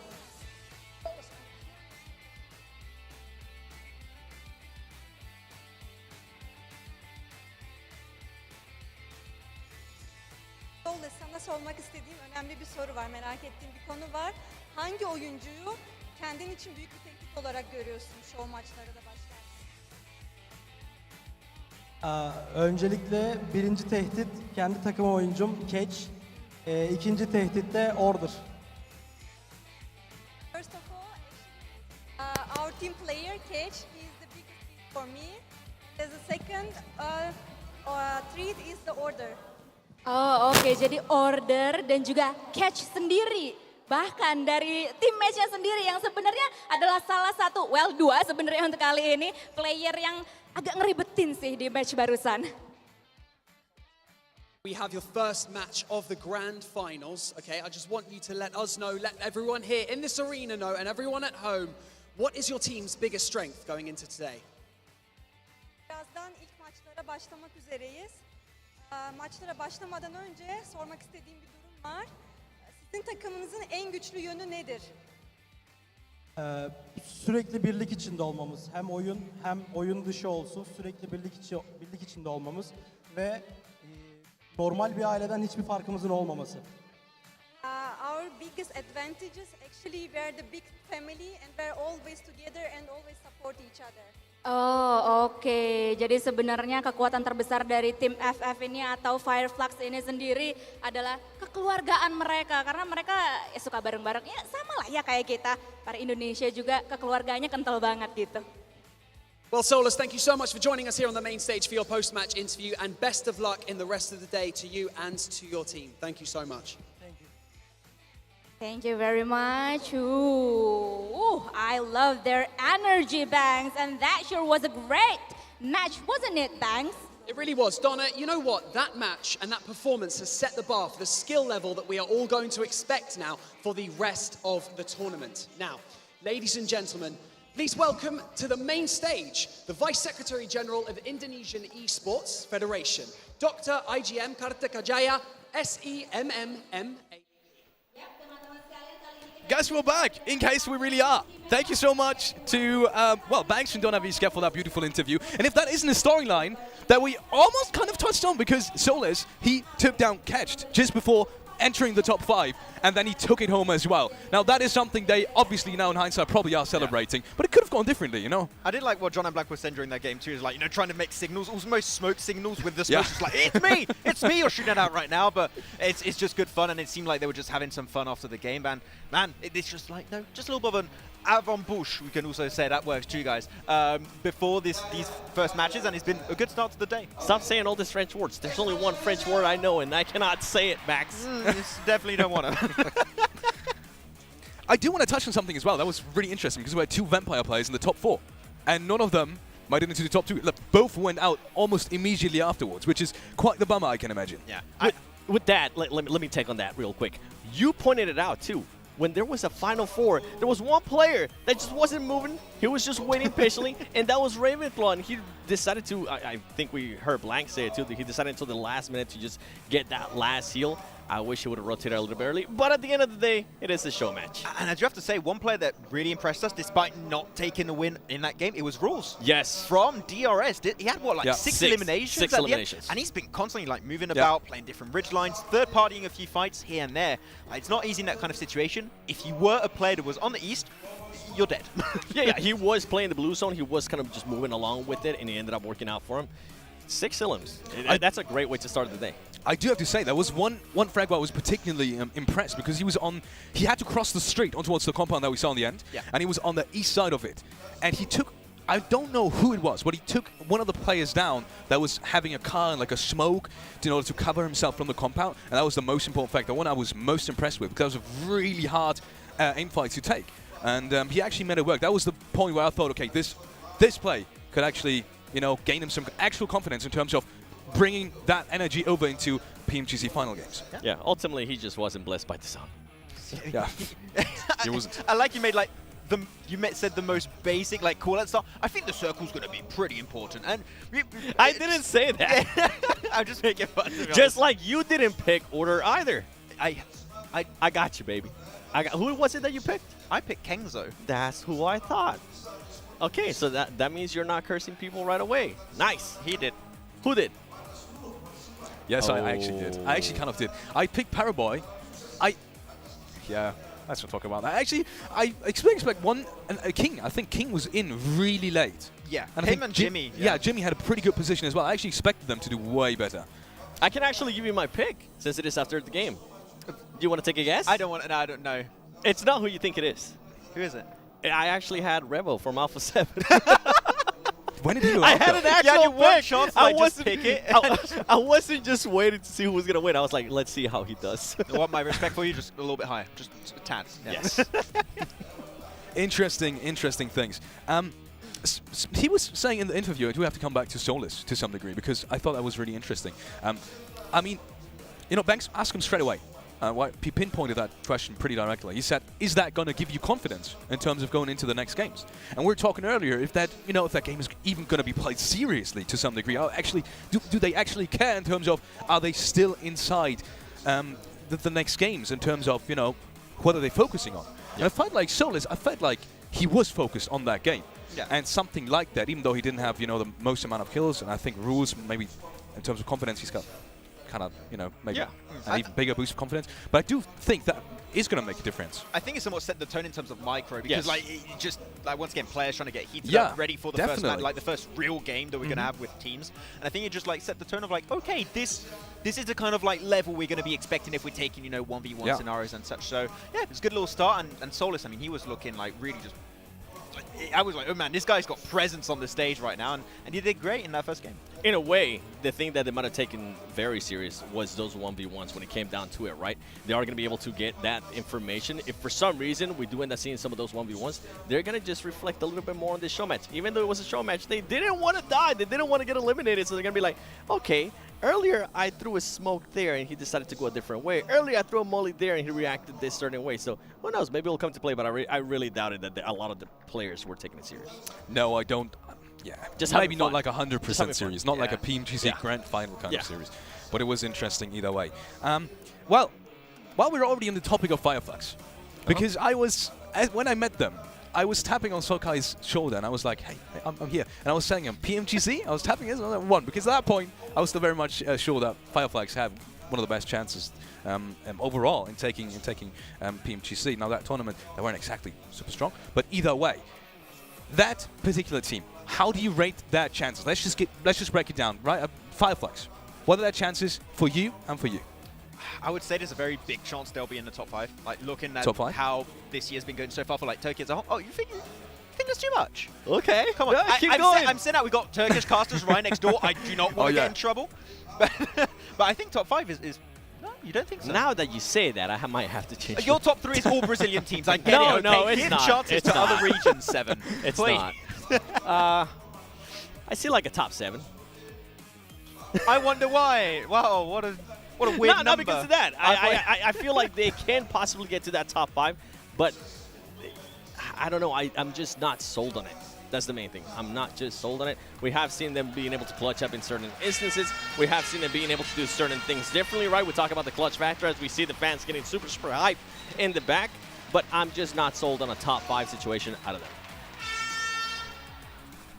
Then Yeah, neither, that's apparently. Straight on complaints, but they're agreeing with me. The thing is, SGG can make it happen to you. They've already been having players that can play at this stage. Yes. So you know Turkey, once again, a strong region. Yeah. Could be potentially trying to take it away from Nova Esports. See, I have SGG actually on top 5. Oh, really? Yeah. You know what? At least you got one of the Turkish teams, so I respect that. Yeah. So what's it with you in SCG then? Because you said Kalsi, he impressed you so much throughout not only PMGC, but throughout the whole year. Is that something you would maybe put in front of Fireflux right now? I do think SGG could make it too. The thing is, I think only one of the 2 Turkish teams. Which one is it going to be? I have no idea as of right now, but I do think Turkey has what it takes to have at least one of the teams to make it in the top 5. A win could be possible too, but the thing is, they are a team that if they are on a good day, on a good day, they're high up there. They can get like 3 wins in a row. It could happen, but they need to be in that top tier performance. This is your only chance today. You can change your pick for that top 5 for the Turkish team. Would you want it to be S2G or would you want it to be Fireflux? Because you're going for SGG. No. Don't factor mine. Don't factor mine. It's purely on you. I commit to Fireflux. Okay, there you go. Oh. There you go. Now you got Respect SGG. it. We got that competition. Yeah, there you go. All right. Interesting. Very interesting, because I would have said SCG now as well. But then again, I have sympathies for it's hard because of the sympathies thing. They always play some part, some role into it. Don't tell me your sympathies don't play into your Brazil picks. Yeah, they definitely do. I was thinking about it. I was thinking about something completely different. I was actually thinking about Jimmy, the way he played that show match. He was just like cool, calm, collected, just usual Jimmy. On the beach? Just chilling. Good time. But he was actually putting himself in great situations, and then the circle just ended up not being in his favor. He ended up sending it, and that's something that he's not used to doing by himself. But if we're going back to what you were saying earlier, if there's anybody taking it serious, you could tell that Jimmy was like, I really want to win this. Yeah, I mean, you said it right. IGLs could try and get himself yeah. in good positions, and I was impressed that IGLs made it that far. So you know what? It was. You were good on that call, and also the circle was important. If it would have had at least a little bit of cover, just a little bit of cover, I think he would have ended up top 3. Yeah, that's the unfortunate position. But the circle, we know, doesn't happen very often. If we have that circle happen again during this tournament, you'll be like, oh wait, this happened. Maybe we can make things work a little bit. But yeah, good start, and man, the hype is just insane. I just can't wait. It's for crazy. the game. It's. I mean, I still have goosebumps. Like literally, look at this. No, what did you say? Goosebumps. You had what? Goosebumps? I think you had Goosebumps. Did I actually say goosebumps? Oh my goodness. I wonder if they gave that big flag over to Blank. He was cold. I think you need to give it to him. Was he? Did they give it to him? He's still cold over there. Someone give him a flag, please. I love it. I When love we saw the the drums energy. coming in, that was like the icing on the cake. All the players coming in, all the audience members coming in, everyone's just trying to support their teams, but then the drummers, and then the army. Oh, honestly, I'm just blown away. Touching, while we still have the time, touching on a topic while we're already at the topic, which is Nova, right? These guys, at this point, they must almost feel comfortable winning championships, like it's nothing. Do you think that is an advantage, or do you think they still feel like they have not won a championship at all when they enter this stage? What do you think their mindset is going to be? Because you were talking to Parable earlier. You probably know him to some degree personally as well. Is that something that affects him? They're friends, yeah. They are. Is this bro? It works out somehow, even though I don't speak Chinese. But hey, translate tools are amazing.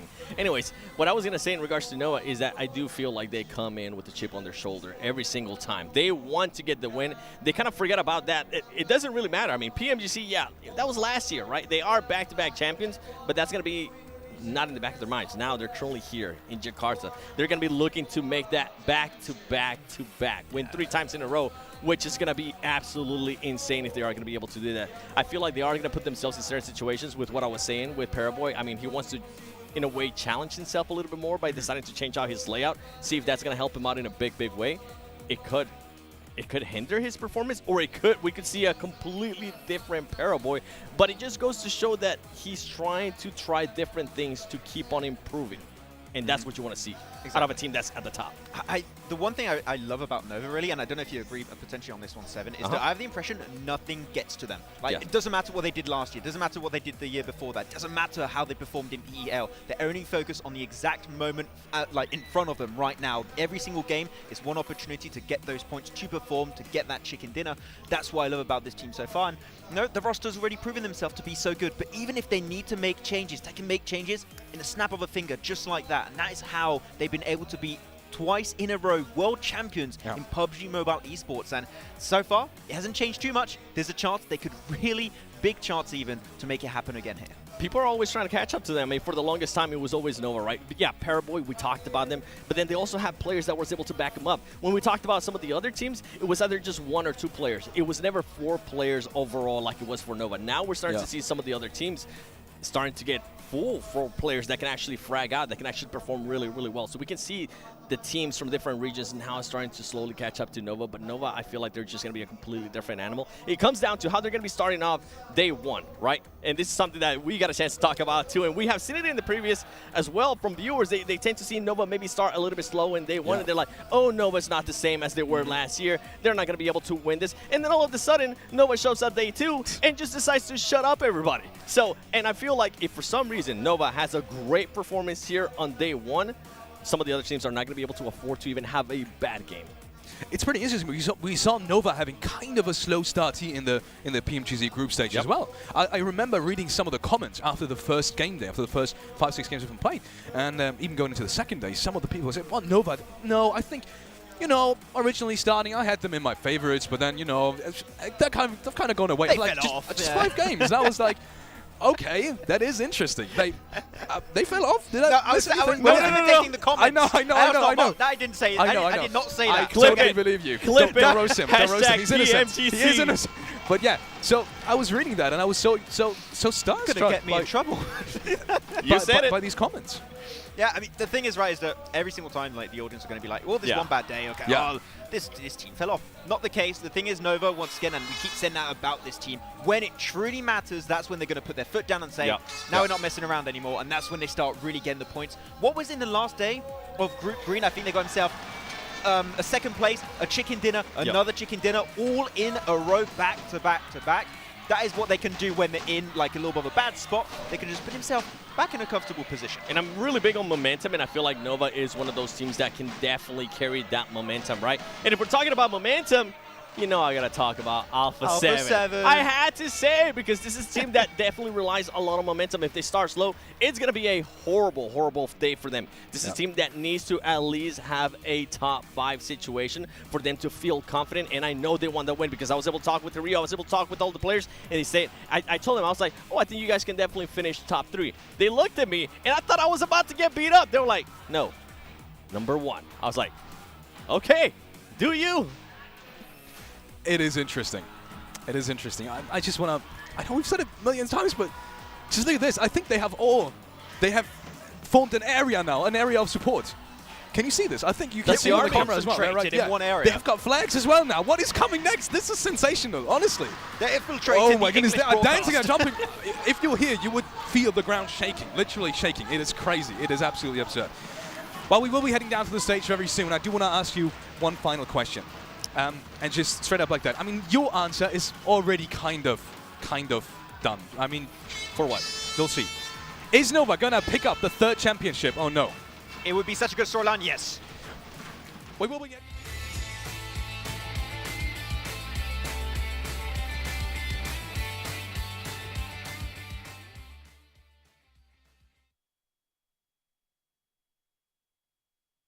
Hello, PUBG Mobile fans in Indonesia and in the world. My name is James Yang, Director of PUBG Mobile Global Esports. I'm here today to share exciting news about our esports plans for 2023. As a summary, 2022 has been a milestone year for PUBG Mobile Esports. We hosted 13 PMPLs in 5 regions with 343 teams and more than 2,000 players. A record-breaking 600,000 teams registered for 2022 PUBG Mobile Club Open. Also, with the love and support of our fans and the hard working of our pro players, we won Esports Mobile Game of the Year at 2022 Esports Award. Massive thanks to everyone.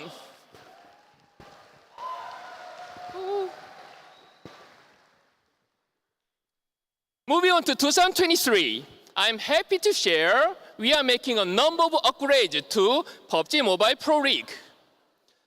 Firstly, PMPL Malaysia, Singapore, Philippines will become PMPL Malaysia. Also, we are introducing PMPL Southeast Asia wildcard, which will cover the Philippines, Myanmar, Cambodia, and Singapore region. This will provide more pro-level options for those teams in South Asia regions. Secondly, PUBG Mobile is committed to providing more semi-pro and amateur promotion opportunities than ever before. The reintroduced PMPL qualifiers will act as a gateway to those teams for PMPL in 2024. Teams will gain access to PMPL qualifiers by competing in PUBG Mobile National Championship, PUBG Mobile Club Open, and authorized third-party tournaments. One of our key aims in 2023 is to foster more exciting region vs. region rivalries. After the success of our first PUBG Mobile regional clash in 2022, we will introduce more PMRC tournaments in this year. We are also making the changes to the rules to make improving more player experience. We will be transiting to 10-point system across all tournaments to make the games more exciting and competitive. In 2023, fans can see PUBG Mobile Esports represented in 32 Southeast Asia games taking place in May in Cambodia, and the 19th Asian Games hosted in Hangzhou, China, starting in September. It's an honor to be recognized by two major sporting bodies. PUBG Mobile Esports will once again hold two global tournaments in 2023. The PUBG Mobile World Invitational in Riyadh in July, and the PUBG Mobile Global Championship, which I am pleased to announce, will be starting in November, and the Grand Finals will be held in Turkey for the first time. Thank you to everyone for being tuned in. And we are so much excited about what is to come in 2023. So now, let's get back to all the action to 2022 PMGC Grand Finals! Terima kasih!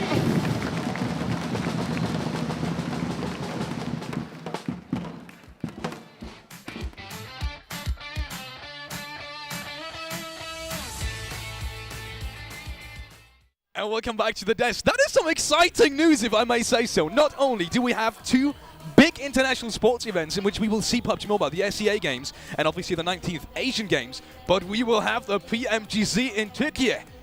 Wow, and it's starting in November as well, so we get to see that even earlier. Yeah, I mean, you know when James Young is here, you know you're going to have some good news, and that is some great news, Seven. In Turkey, we're going to have it over in... I was going to say, you're not over in Europe. I'm in Europe. I'm really happy about this. You'll have to travel a little bit. Hopefully I'll be there. Hopefully, I think we'll be there again. I mean, I'm super excited that it is going to be there. I'm super excited that we are going to be having the Grand Finals in December as well. It's not going to be given a long break for the players. I think that's going to be mixing it up. And I mean, we saw the 10-point system announcement too. We saw the regional clashes, which we were talking about it. Nothing has been announced. But Maxman and I were just streaming about Americas versus Europe. It would be just such an amazing clash. It will be rough to make it happen, but if it does happen, I would say that would be the best rivalry. Yes. Americas versus Europe, you just can't beat that. Americas would meant definitely win. Americas would win. No. I'm sorry, somebody from Europe.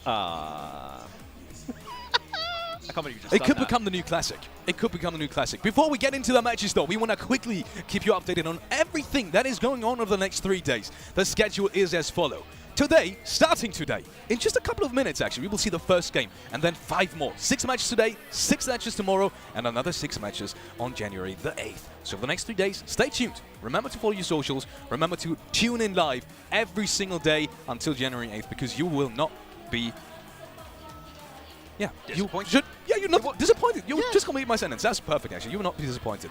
We will be having the point system. What you just saw will be for next year. So we will be having the normal point system that we just saw throughout last year. 15, 12, 10 in the first 3 places. And obviously 1 additional point for eliminations.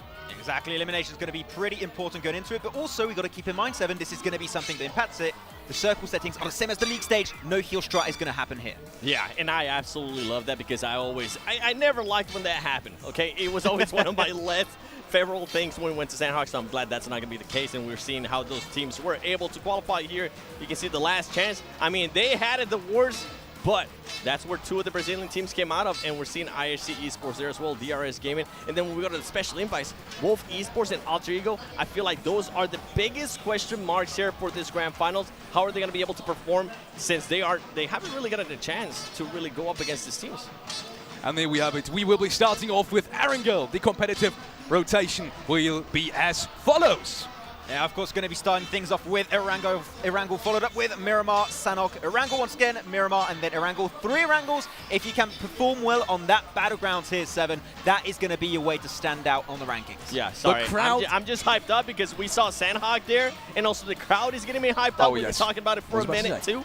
But you mentioned it perfectly. I feel like this teams definitely need to narrow down their performances in Erangel when it comes out to the most. And if for some reason, something that we have seen happen over and over again, if they do start bad in those 2 first matches, which is Erangel and Miramar, I hope whatever team it is, uses Sanhok to kind of just bring it back. And we have seen teams do that before. Exactly, I mean, there's so many things to take into account, but also we're just, I think, just a few minutes away now from jumping into our very first game. Thing is, it's a 3-day event. There are not many games that are going to be happening here. You're never going to be safe. Do not throw a game away. Every point is going to count here. And there we have it. We have teams to watch from both of you guys. You already put them in there. Maxman has Nova, Godlike Stalwart, and Geek. Can't explain, Max. I mean, Stalwart makes sense, Nova makes sense too, but also Geek Fam, once again, I think one of the biggest surprises in how dominant they were in the league stage. If we see that kind of performance in the finals, I can tell you, Seven, I would like to see if they can try and be in that top 3, maybe take home a trophy. Oh, okay. Well, you know what? I got Alpha 7 actually in the top 3 situation. I don't have them winning the tournament, but I am going to be looking forward to see how they start off the day with Nova. I mean, we talked about it earlier. Can they actually just show up and showcase why they are the back-to-back Grand Finals champions for PMGC? And then I have none other than Alter Ego, because I feel like it's just such a big question mark. This is a team that can definitely end up surprising a lot of people. We see the energy, and you know that just as much as we are feeding off that energy, the players are going to be feeding off that energy as well. The one big question mark that I do have with Alter Ego is their previous performances haven't really been that well, so we'll have to wait and see how they're going to be performing here on the first game. And with that being said, we will be heading over to John Allen and Blank. Take it away, boys, and have fun with the match. Thank you very much. We are indeed going to have plenty of fun today. We've got 6 matches for these teams to get their teeth stuck into to kick things off the first third of the games. Yeah, there's going to be a fair few matches we've got on the cards today. Obviously, we've done one of them, the show match, and then obviously we've had all these really cool announcements, you know, with Turkey as well being the next. Oh, we're already confirmed that in, locked that in. That's in the calendars now, which is good news. Obviously, with the new points change as well, going down to 10 for that chicken dinner and getting much less points, down to even 0 towards the bottom end of those placements, which means that eliminations are going to become much more important next year. You're going to have to be certainly a competitive team. You can't just send towards that center anymore. That isn't the case where you just play for those 12, 13 points towards that top side of the lobby. It's just an impossibility now. So this is going to really, really put a massive change on the terms of performance of a lot of these teams. However, we will be getting into our first, technically our first game of PMGC 2022 Grand Finals very, very shortly. Already you can see just the masses of support that is out right now for Alter Ego. By the way, that back there, that little sign, that wasn't put up by us. That's the fans. They are very efficient in creating a nice little zone for those guys to stay in, which is beautiful stuff. They bring their own. They bring their own signage. It's brilliant. You love to see it. Yeah, Look they at the did players. some redecoration quite quickly. Oh, hang on a minute. No. we need to sort this out. Come on. Bring in the signs. And they did. Fantastic support being shown for the players in this tournament. You can see them starting to focus in now, Blank. They are very much getting in the zone at this stage. Look at that. Barely moving a muscle apart from those hands. Yeah, IHC definitely looks there to be very serious.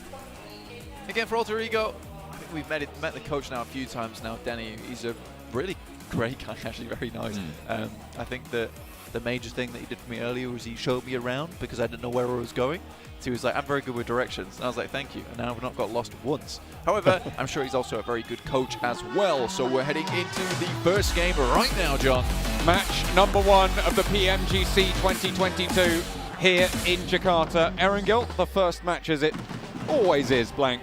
We will be getting on with the plane. This time, it's headed from the west side down towards the Sanhok military base. It's cutting a little bit low on the island, so those northern parts of the map going to be a little bit less accessible.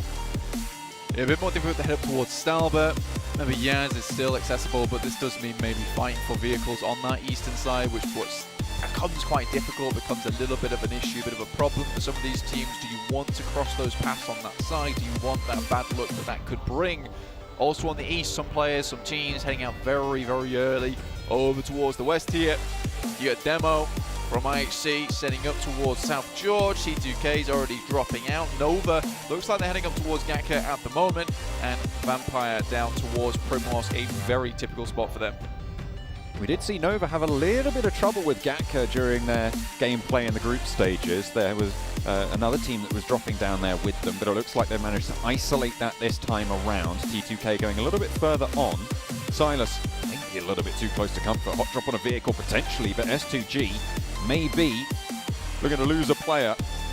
And this early in the game would be far from ideal. S2G a little bit further east for the rest of them on this engagement. IHC dropped all the way to the west on the coast, grab 2 vehicles, will be able to tuck themselves nice and healthy. The first circle pops. It's fairly central, centered on Potato Hill. This is a nice circle as well, considering you don't have to move too far towards that northern side. This plane path doesn't really cause too much ruckus, maybe in the sense that obviously getting towards that top side of the map and getting some of those positions is quite rough. I think that what you're looking at the moment, though, is some of these teams quickly sending out. Obviously, IHC sent out early over towards that western side. They've moved up towards shooting range, up towards South George at the moment. But it is Alter Ego who takes school on that middle edge, like donut side of this circle, which is great to see. This is going to keep them nice and safe and nice and healthy throughout the rest of this game. You're talking about how maybe next year we're going to see less teams be able to send very, very central, but we're not in that point system yet, right? We are still on this 15-point. We're still on that 15-point chicken dinner. And of course, if you want to be grabbing some of the loot that I'm sure some of these players will be going for, the 2022 PMGC Special Crate is on offer, but it's only there for a limited time, so make sure you are checking it out. Absolutely. Absolutely drips out in this PMGC. So many cool stuff to grab, so many cool things to pick up. It's beautiful stuff overall. I think that right now, PMGC 2022 has to be the best one yet. Inco over towards Shelter, a team that loves to head central very quickly, pick up a position in the map and then just hold on to it. Not necessarily going for these big blast out games where you hit up towards those massive elimination counts, but those games that will see you steady over 3 days towards the end of this Grand Finals, where you may be able to pick up yourself a first, second or a third place. Inco, though, I believe might have some more difficulties when it comes to PMGC 2022. I think that if they're heading towards that center side, it's not necessarily always going to be as easy as that as it was over in that last chance. It looked pretty simple, the game plan for them there, but I can almost guarantee you some of these other teams that are extremely good, very well honed in capability, will be picking off these kind of rotations from Inco and to the such of other teams within this lobby. Buradam playing on the eastern side of things will be pretty close to Inco, in fact. See Sky only on foot this time around, might have to jump into the 3-wheeler here with Kengzo. Tiger as well, maybe occupying that third spot, but Inco are further down the hill and they should be safe in prison. Hang on a minute. Vampire have managed to pull First Blood out against Ketch from Fireflux. So Vampire managed to get the first point of the tournament. A good start to proceedings for them. And they'll be happy to kick things off in such a fashion. Yeah, I mean, that's really good news for them. At least one initial knock. Don't know if that was First Blood, though, so far. Yeah, that's your one elimination. Seems strange that the point isn't there, but that will come after the game finishes when they pick up their placement points for all these matches. But the elims, they are 1 point each so far. So if you got that answer right, you're very smart. And or, to be honest, it's a gimme. It's a gimme, that one, right? Who won the title twice in a row? Everyone knows it's Nova.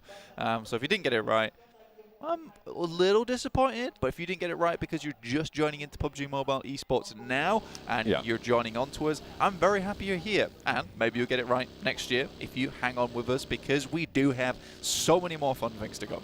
But is it going to read who are the 3-time champions of PMGC, or is it going to be who took the title? Who took the title away from Nova? I mean, that's the real question, right? And I think for Nova, specifically over in those test matches, I think we didn't see absolute domination, let's say. I don't think it looked as squeaky clean as it usually is. But again, test matches, scrims, don't necessarily translate extremely well when it comes to actual play, actual action. And also for Nova in particular, this is the team that often cruises through and then really pulls out those big numbers, the big action when it absolutely counts. And right now it counts more than ever. Absolutely right. Towards the finals, the last 18 games of this season of the 2022 PUBG Mobile calendar are being played out right now. So there's really no more time to wait. Can't be hanging about, not this time around. But they do have their countrymen to worry about. The Wolves obviously coming in from the PL, coming into this as a potentially even higher seed than Nova, having beaten them out previously. You've also got 4 Angry Men who were able to qualify directly through from the group stages. Yeah, I mean, 4 Angry Men are a very, very good team, doing particularly well in PAL as of recent. I think they had a bit of a fall-off over in 2021, right? And I thought it was a bit of a shame that we didn't see them in 2021, considering they did have such a splash over in 2020. That's why they looked extremely strong. I think that was back when, you know, they were taking shots against Solke over in Vikendi when his team was in Castle. That was a great time. I think they looked like one of the best teams. So, again, 2021 rolls around. 4M isn't there with us. It comes as a massive surprise, a huge shock to the community. So I think seeing 4AM back here is almost a return to normalcy, honestly, which is great for me to see. This is definitely what I want to see as well. Let's hop on board with 4 Angry Men. Kengzo under pressure now from Good Shout. Not quite able to get the full knock, but half an HP bar taken away. Fortunately, there is cover. There is a building there for Buram to be able to take occupation of. Wolves as well. On the top of Potato Hill, you said that it was going to be just the one team in the center. Well, now there's more that have started to move on through. This is quite a wide split over Potato Hill. 2 and 2 for Wolves. Yeah, this is a typical kind of rotation. I'm not the biggest fan of it. I think it's one of those ones where you can lose players pretty quickly over on that western side. And if you get rocked upon aggressively with a push up towards the north, there's only 2 players there. It's very difficult for those players on the western side to react quick enough to provide that support that they need. So you're really looking at kind of a 2v4 scenario where you're hitting one of the knocks. You don't necessarily have to finish it as a 2v4, but you certainly need to slow something down. I think that's where you need to be a very, very good team to make that one happen. Chinese teams, though, they are very well known for these 2-2 splits, even bigger splits than that, in fact. So if anyone can do it, I mean, we can imagine that Wolves would be able to hold this position. Kelsey takes the lion's share of the damage there, but the buggy brings them back to safety for S2G. Circle pops center a little bit to the south coast there. Will keep the water in proceedings, but likely that we will be finishing over to the east side of Pachinki, northwest of Farm, southeast of School. But playing massively over towards that edge side, right? They're not even making their way into the circle as of yet. Still yet to pass over towards Gatka. Nova decided to leave that position behind, trying to head further in towards the circle itself. We're seeing Wolves at the moment actually taking shots over towards Nova. Orders found a position that's down towards the southwest side of Potato Hill. Nova yet to fully regroup here on their maneuvers, but they will be able to do so very, very quickly, and Jimmy wastes no time in starting to extend that Caterpillar slink back together. U-High on the hillside for Geek Fam, looking to slow down the Nova IGL. Jimmy will hear those bullets whizzing on past. Will be turned away at the door, has to scout out in another direction, figure out where they want to go in from here. They're already very, very central under the purview of Wolves to their east. Yeah, Wolves still hanging on pretty well. This is an extremely strong position that Nova currently own. One of the stronger positions within this circle, to be honest. Looks out towards that eastern side, provides a lot of cover towards the west as well with the mountainside. Well, less of a mountainside, but more of the ridge being behind you. So a really, really good position that Nova was able to find quite quickly as well. I didn't expect the team to be able to just pick this one up so easily as that. So threaded the needle, found the position they want, straight through the sweater. Ching Chen getting some healing done there, keeping themselves safe after the scout for the 4 angry men. Up the road compounds here towards the school. S2G outposted both sides of the road here. We have seen a couple of times where it's been 2 or 3 teams in this one settlement, but S2G have control of it for now. The circle still being fairly large means that no teams are really going to be forced into that poor spot. Yeah, I think that when you're looking at this circle, there is a lot of areas to play, right? There's a lot of elevation, a lot of positions around the map that still have compounds, still have roads that you can play in, still have dips, dives that you can head towards. So I don't think anyone's really put out as of yet. I think for Fireflux, this is maybe becoming a bit more of an issue at this point in time, especially coming down from that northwest side. So yet to have found a home at this point in time. So for them, the rest of the game is going to be a lot about trying to find this next position within the circle. I don't think they have all the information in the world available to them with this type of spot, especially when you get to PMGC. You can see that there's still 63 players remaining, 16 teams still alive. So for a team like Fireflux, finding these positions that are empty, that are still available to pass through, very, very difficult, as teams are quite easily able to bypass one another, open space on the map to allow one another in before they really have to take these necessary fights in the end game. DRS might have been delivered. A couple of engagements here from Alter Ego. Wolves a little bit further down on the south, but Potato is safe for now in the shack. Stays alive, looking to drop a couple of stims. We'll be able to get back to full HP here. They are fairly close together for Alter Ego on their home turf, in their home ground. They'll be able to still be at 4. Who's going to go down first, though? That's the big question here at the PMGC. You don't want to be the first team getting eliminated. The next circle comes through. It's over to the east. Again, getting that lead on the first day is really good, right? It gives you that big buffer. Able to stick up towards that top side of the lobby for a long, long while. Order being popped out by Alter Ego, no less, as well. Wonderful start for them. What a position that Nova held, and Order scouting out a little bit too dangerously. Not quite down as of yet, but Alter Ego are swarming. They want to confirm this flush. There's no way that Nova are going to be able to get this one back either. A couple more bullets did land over towards Order, and now the rest of Nova are taking a couple of shots from Alter Ego. Paraboy worried about S2G as well at the top of the hill. Worried about that position as IHC descend onto Rig in the sidelines, and immediately a rundown and a spray down. Demo is taken out in the process, but will be safe for now. Will be just fine for the time being. Demo getting rezzed up there by Ziol. Yeah, IHC kind of blasted off towards the end of the tournament in league stage. Created a massive gap between them and other teams to allow them to get into this Grand Finals. Not necessarily one of the best teams here in the lobby, but certainly with a chance to prove themselves as one of those best teams. I think right now there's other teams I've got my eyes on, but again, Mongolia was surprised before over in the PMGC. I'm sure they can do that again. 4 second places for IHC in those last chance scenarios. As Lutz takes a tumble there from Fireflux, the second player of theirs to fall. Hang on a minute, we've got a bit of a scrap with IHC. T2K looking to try and stay alive, but IHC want to finish the job that they started. And Demo again, the one to go down, and once more Ziol picks him back up.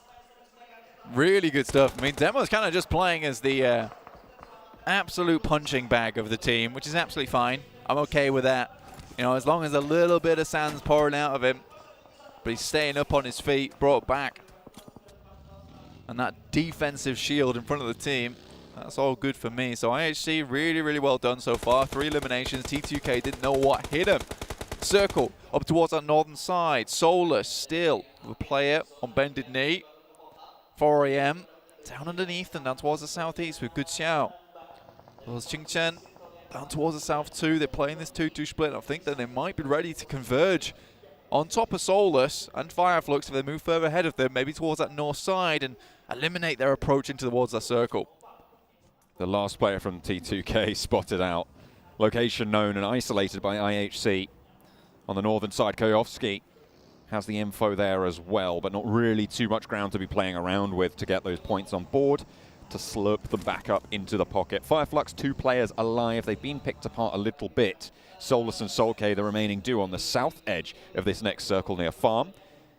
Geekfam currently on the outside in the cold here, southwest side, near Stalwart. Nova to their north. Remember, Nova have lost a player already, so there are only 3. And Vampire further north of that. Still 3 players, more than enough a lot of times. Influence came in, had a seriously good run throughout the entirety of this year. It's not a case of a team that suddenly they were hit by bright light and able to head in towards the mirror and realize they didn't need the glasses anymore and they were somewhat more muscular. They've always been that way. They've just been working on it for quite some time. Fortunately, it's not going well for them. Oh, Influence came in. Getting caught up in the web of it. IHC stringing them along now. Only Law remains on the backstop as Nova have their own problems to deal with. Nades out through the window. Hang on, 2 teams have already fallen there. The burn down as Geek Squad try and roll it into Nova. It's not going well. They're turning the ties. Jimmy is down, sure, but King and Paraboy set up the crossfire and the Geek fam are cut down. Goodness me, Geek fam. This is a great chance to represent Malaysia here in the PMGC Grand Finals and look for that grand title itself. Unfortunately, going against Nova and getting picked apart like that does not bode well towards a team that is currently defending. Vampire Esports, on the other hand, this may be a different team, a different type of beast altogether. Jimmy did go down in the process, so 2 players alive now for Nova. A knock went over towards Vampire earlier. Schweppes puts a nade through the window to back him off the angle. Oh, it's beautiful! But it goes long and through the door. Paraboy runs right on into it. King now needs to reposition. Geek fam might be able to stay alive off the back of this knock. King dropping those smokes, allowing himself to cross, making sure that he has the cover. Fluke cannot really go for this full aggression just yet. They have to be worried about Geek fam as well, but the hillside's now controlled. King in for the res, but in comes Stone and Ravenclaw in the vehicle. In through the window, pulls the ordnance, and there they go. Nova down and out in the first match. An entirely different beast is exactly what this team is. Sharp fangs, long claws, and massive, massive potential to scare here in the late game, prowling out from the bushes. Really, really well done to Vampire Esports. Cut themselves a nice bit of the circle for themselves over on this western side, can move through it. Good positions to move up against as well towards that east. With Alter Ego taking a couple of knocks there, that might just be their go signal. Delta definitely spotted Qingchen going on into the shack, and there's the Molotov. Is it going to spread? Is it just fallen a little bit short? I think it might be able to get a first aid off there and stay alive, but that nade in through the door might just seal the deal. Outside again, a DRS laying it short. DRS, honestly, they played a very safe type of game over in the league stages, waited a long, long time, and it wasn't until towards those final moments we really saw what they were made of, John, honestly. And I think that once we did see that, we saw that, you know, they were maybe a little bit more tougher than we expected. Considering now on the edge a lot of times, now they're taking the fights to these big teams over in the PMGC. Wolves stalwart already looking for the crash. The Wolves lose the first on the engagement. Action already on 2 eliminations as Remember falls. Memory wiped out as well. Scry into the ground floor, stays up and kicking as well. Beautiful and Pick feet to the back lines now. Looking to pick Remember back up. Scry gets that heal off and they remount their aggression. Scry in through with that DBS. Action takes a lot of damage, but Pika is already forwards with the UMP. Pick feet falls on the top floor and Beautiful's there as well. He's found and Stalwart keep it on rolling. The Chinese teams are being pulled apart here, Blank. Really good stuff there from Stalwart. And again, this is definitely no longer these years of PMGC being all about China. We have some seriously good teams, Alpha 7 included, taking it to the guys from Buddhadam so far. Mythic down behind them, but if anyone can do it, Revo can. This guy has been certainly impactful for the team. Carrillo is still there as well. Tiger with the zone pushing in will have to move now. Demo from IHC. We've seen him be, you were talking about it, a little bit of a punching bag earlier, Blank, and that sand is still topping him up. Vampire on the western edge. Playing still with 4, pushing in. They will need to move past Alter Ego. Fnatic on the off angle. Vampire may be potentially unaware of it, but it looks like they're playing on that ridgeline. 4 players from Alpha 7. In the meantime, on the eastern side, this is the opposite end of the circle from Vampire and Alter Ego. They're going to move on forwards, take the challenge with DRS. IHC forcing this into a linear engagement. Again, a lot of fights can start to pop off now. All these positions no longer really able to just sit around and wait for these teams to get a little bit closer. Inco, though, once again, that macro, that game sense coming to play where they pick up that northern side compound. They do it so often, they do it so well, it almost looks like luck, but I don't think we can say that it is anymore. They just have a very good awareness of where these circles are going and which are the best compounds, which are the best routes in. All 4 players currently holding on that northern side. The only other teams that may be able to contest is S2G as well as IHC, right on the edge. But look at this, IHC is suffering. Alpha 7, they felt the pressure of that linearized fight and they said, you know what? We're not messing about here. We're going to isolate you. We're going to take you out of the mix. 6 eliminations now on the cards for Alpha 7, and they can continue to push in from the eastern side towards and potentially past DRS. Alter Ego in the meantime. Potato up the top of the hill has got a lot of sightlines to deal with, but Stalwart have other ideas. They're going to move up and potentially look to dethrone him. Stalwart, like you said, looking to pull the players from Alter Ego away from this position. They also have to worry about Vampire Esports, who I think just have found one over on Alter Ego's side. That's Rex going down. Fnatic, Pombit still alive over towards the north here on that 2-1 split. So Inco really still have a fantastic position in the circle. Looking to pick up some big points here to start off the game. This is what they usually do. This is what they usually did over in league stage, which is pick themselves up a big game at the beginning and then run from it from there. Alpha 7 have taken a knock, as have Stalwart. Vampire, 5 eliminations. They're playing well and together, but they have got a little bit of ground to cover now ahead of them. Alter Ego stay alive as 3. Taking heavy punishment from the north side now. It's S2G taking shots out their way. Fnatic will be able to get that first aid off, but up goes the vehicle and slow it goes down. Potato gets baked. And they're looking to add the cheese as well for 4 angry men. It's just Ching Chen remaining. The Bison in hand as well. Pombit last standing, wants to res Fnatic in this position. Ching Chen flushes out the teammate. Again, if he takes down the last 2, that would be a pretty convincing 1v3 coming through from 4 AM. With 8 teams remaining, potentially some good points here for them. DRS still going strong though. You see them with 4 players still alive, 4 eliminations, certainly not bad. Alpha 7 with 6 and 4 teammates still up. Make that 7 now, looking to start out these games strong. Inco in an engagement, but then Bete is holding his own, as we know he can do for Inco. Vampire moving on in now as S2G have moved down south to try and engage on this as well. Up the top, Alter Ego still struggling. So we hop over to the other side of the circle now again. Hang on a minute, we're back here. Silas launches a nade up the hill and Fnatic takes a tumble. Pombit last standing now for Alter Ego. Damage done though to the ranks of the Vampires as Alter Ego swept aside. 8th place, 1 elimination. Stalwart now with a challenge on DRS on the south side.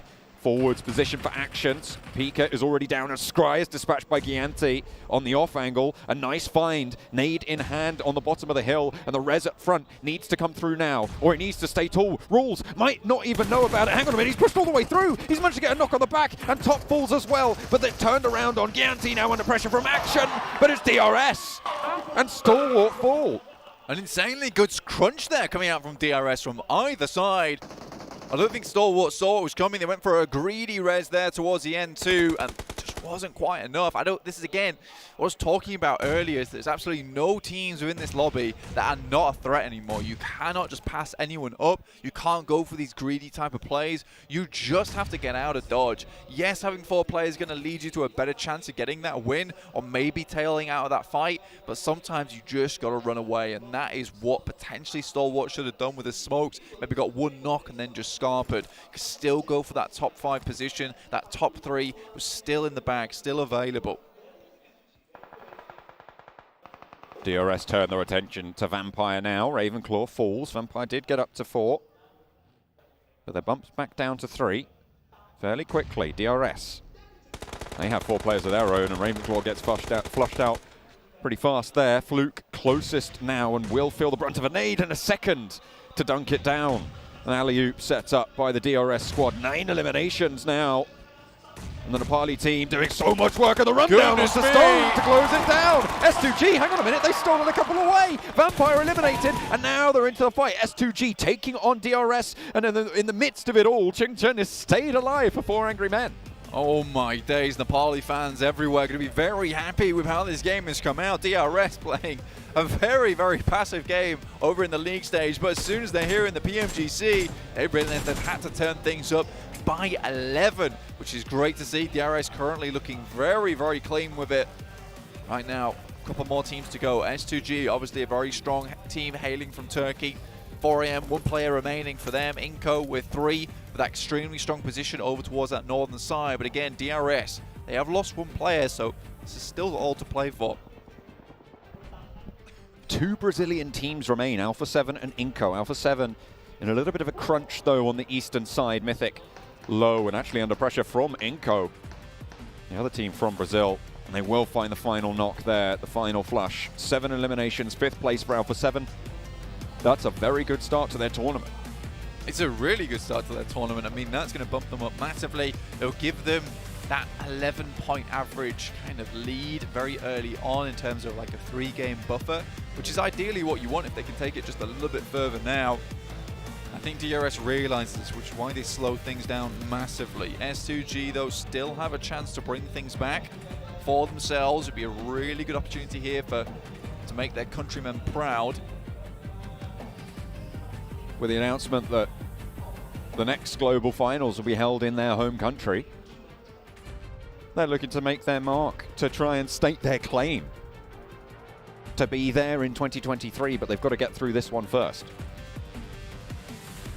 Really good developments coming through from Turkey this year, honestly. Just in terms of players, in terms of teams, in terms of infrastructure. And again, this has probably been one of the best years in terms of adding those really, really influential players from around the world. But again, DRS takes this one to a grinding halt now. Waiting for any of these teams around them to make a mistake. Push just a little bit too far. And they better with that AWM, a fearsome sight as an outpost for Inco. A star player for the roster. With a big heavy-hitting gun, Vitali ducks back into the blue, takes a lot of damage to retrieve that buggy, but that could be very, very valuable in the next circle or 2 to keep them alive, to give them a little bit more cover. Ching Chun still alive, top 4. Top 4 is great right now for 4AM. They'll take this. Yes, they only got 1 elimination, but the point system, how it still is right now, 3rd, 2nd place really does offer you a very good amount of points, and this kind of game can be salvaged off the back of points lead like that. For 4AM to identify that, just go for this kind of gameplay. You know, it's not what they would probably do in PAL, but in the PMGC 2022 Grand Finals, this is a good call to make, and that is that adaptability of a lot of these Chinese teams coming into play. Just needing to move a little bit further forwards in the next zone. Pretty close to the edge right now. The blue zone will not slow.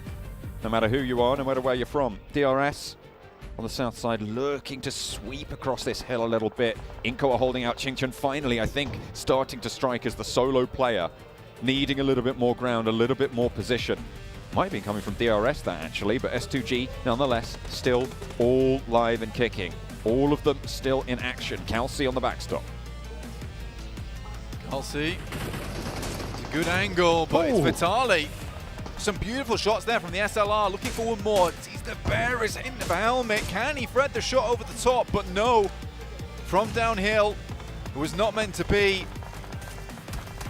Nenebete under pressure, found out as well, just Vitali, S2G, taking heavy punishment. Vitali, he's got that SLR, and now Hamzy left with the duo of Kelsey to try and stay alive. DRS are in the midst of it all. 3 players for them. 6 eliminations on Killer, by the way, in the meantime. And the players from Inco started to fall down the hill. In the midst of it all, still Ching Chen stays alive, but finally dispatched. The 4 angry men will go down in 4th place. Now, Vitali around the edge, has the DBS, waits for him to go close. I don't even know if that was from the DBS. Yes, it was. Hamzy sent packing, and now Inco down the hill leaves DRS a golden opportunity, which they will seize with both hands. The Nepali team shout loud in the first match. Can you believe it though? Nenebete was looking with the AWM to make a splash in his first game, but in fact it was Vitali out of nowhere with the SLR and that DBS to finish things off for S2G, but DRS really knew when to speed up that game, when to slow it down, and 100% deserved that win there for Nepal. Really strong play from them. You can see that they're relieved by this as well. This is going to give them that nice points buffer available to them to carry on going. That was pretty heavy as a game for them as well. They had a lot of eliminations on the card. You could see their 6 eliminations for their MVP this game. 1.4k damage, near enough. Brilliant performance coming through from Killer for the squad, and the rest of DRS moved well on these hillsides. Absolutely, I think for Killer, he's been performing pretty damn well recently, and a 1.4k mark is not an easy mark to hit either. That is really tough, and I think for him, he's going to be massively proud with this game, John. You're talking about how these players can adapt, can change coming into these finals. Yep. This is what you wanted to see from DRS. You've talked about that change of gameplay. I mean, this is completely like similar to Nova, right? Is that cruising playstyle over in the league stages to get into PMGC and then bring it all to bear there. But I think DRS maybe didn't have that strength towards the start of the year. And I think through this team, through Delta, Rules, Killer, Gyante, they've really found this magical team set now, this magical core that's going to take them really all the way at this point in time. And for DRS, normally I would have looked at that situation and been like, 3 players still left remaining. But it's DRS. I don't think they can close out this game. Now I look at them and think DRS have got this in the bag. Seemingly really very effectively as well. Look at that. 27 smokes used, 21 grenades. It kept them together all the way until the end. They played it, I would say, near enough perfectly on these hillsides. And it wasn't like it was a game that just went to them. They had to fight for that position. Yeah, they had to fight for 100%. I think for Inco, they're a very different team altogether. They're kind of the Nitro Boost team, in my opinion. You know, they've got the small amount of fuel left of Nitro, and they just hit that Nitro button towards the end of the game, the last 2 minutes. It sees them up towards that top 3. That's all they need, really. Inco don't got friends, they got family. They are blasting out, but so are DRS, with a statement game to kick things off here at the PMGC.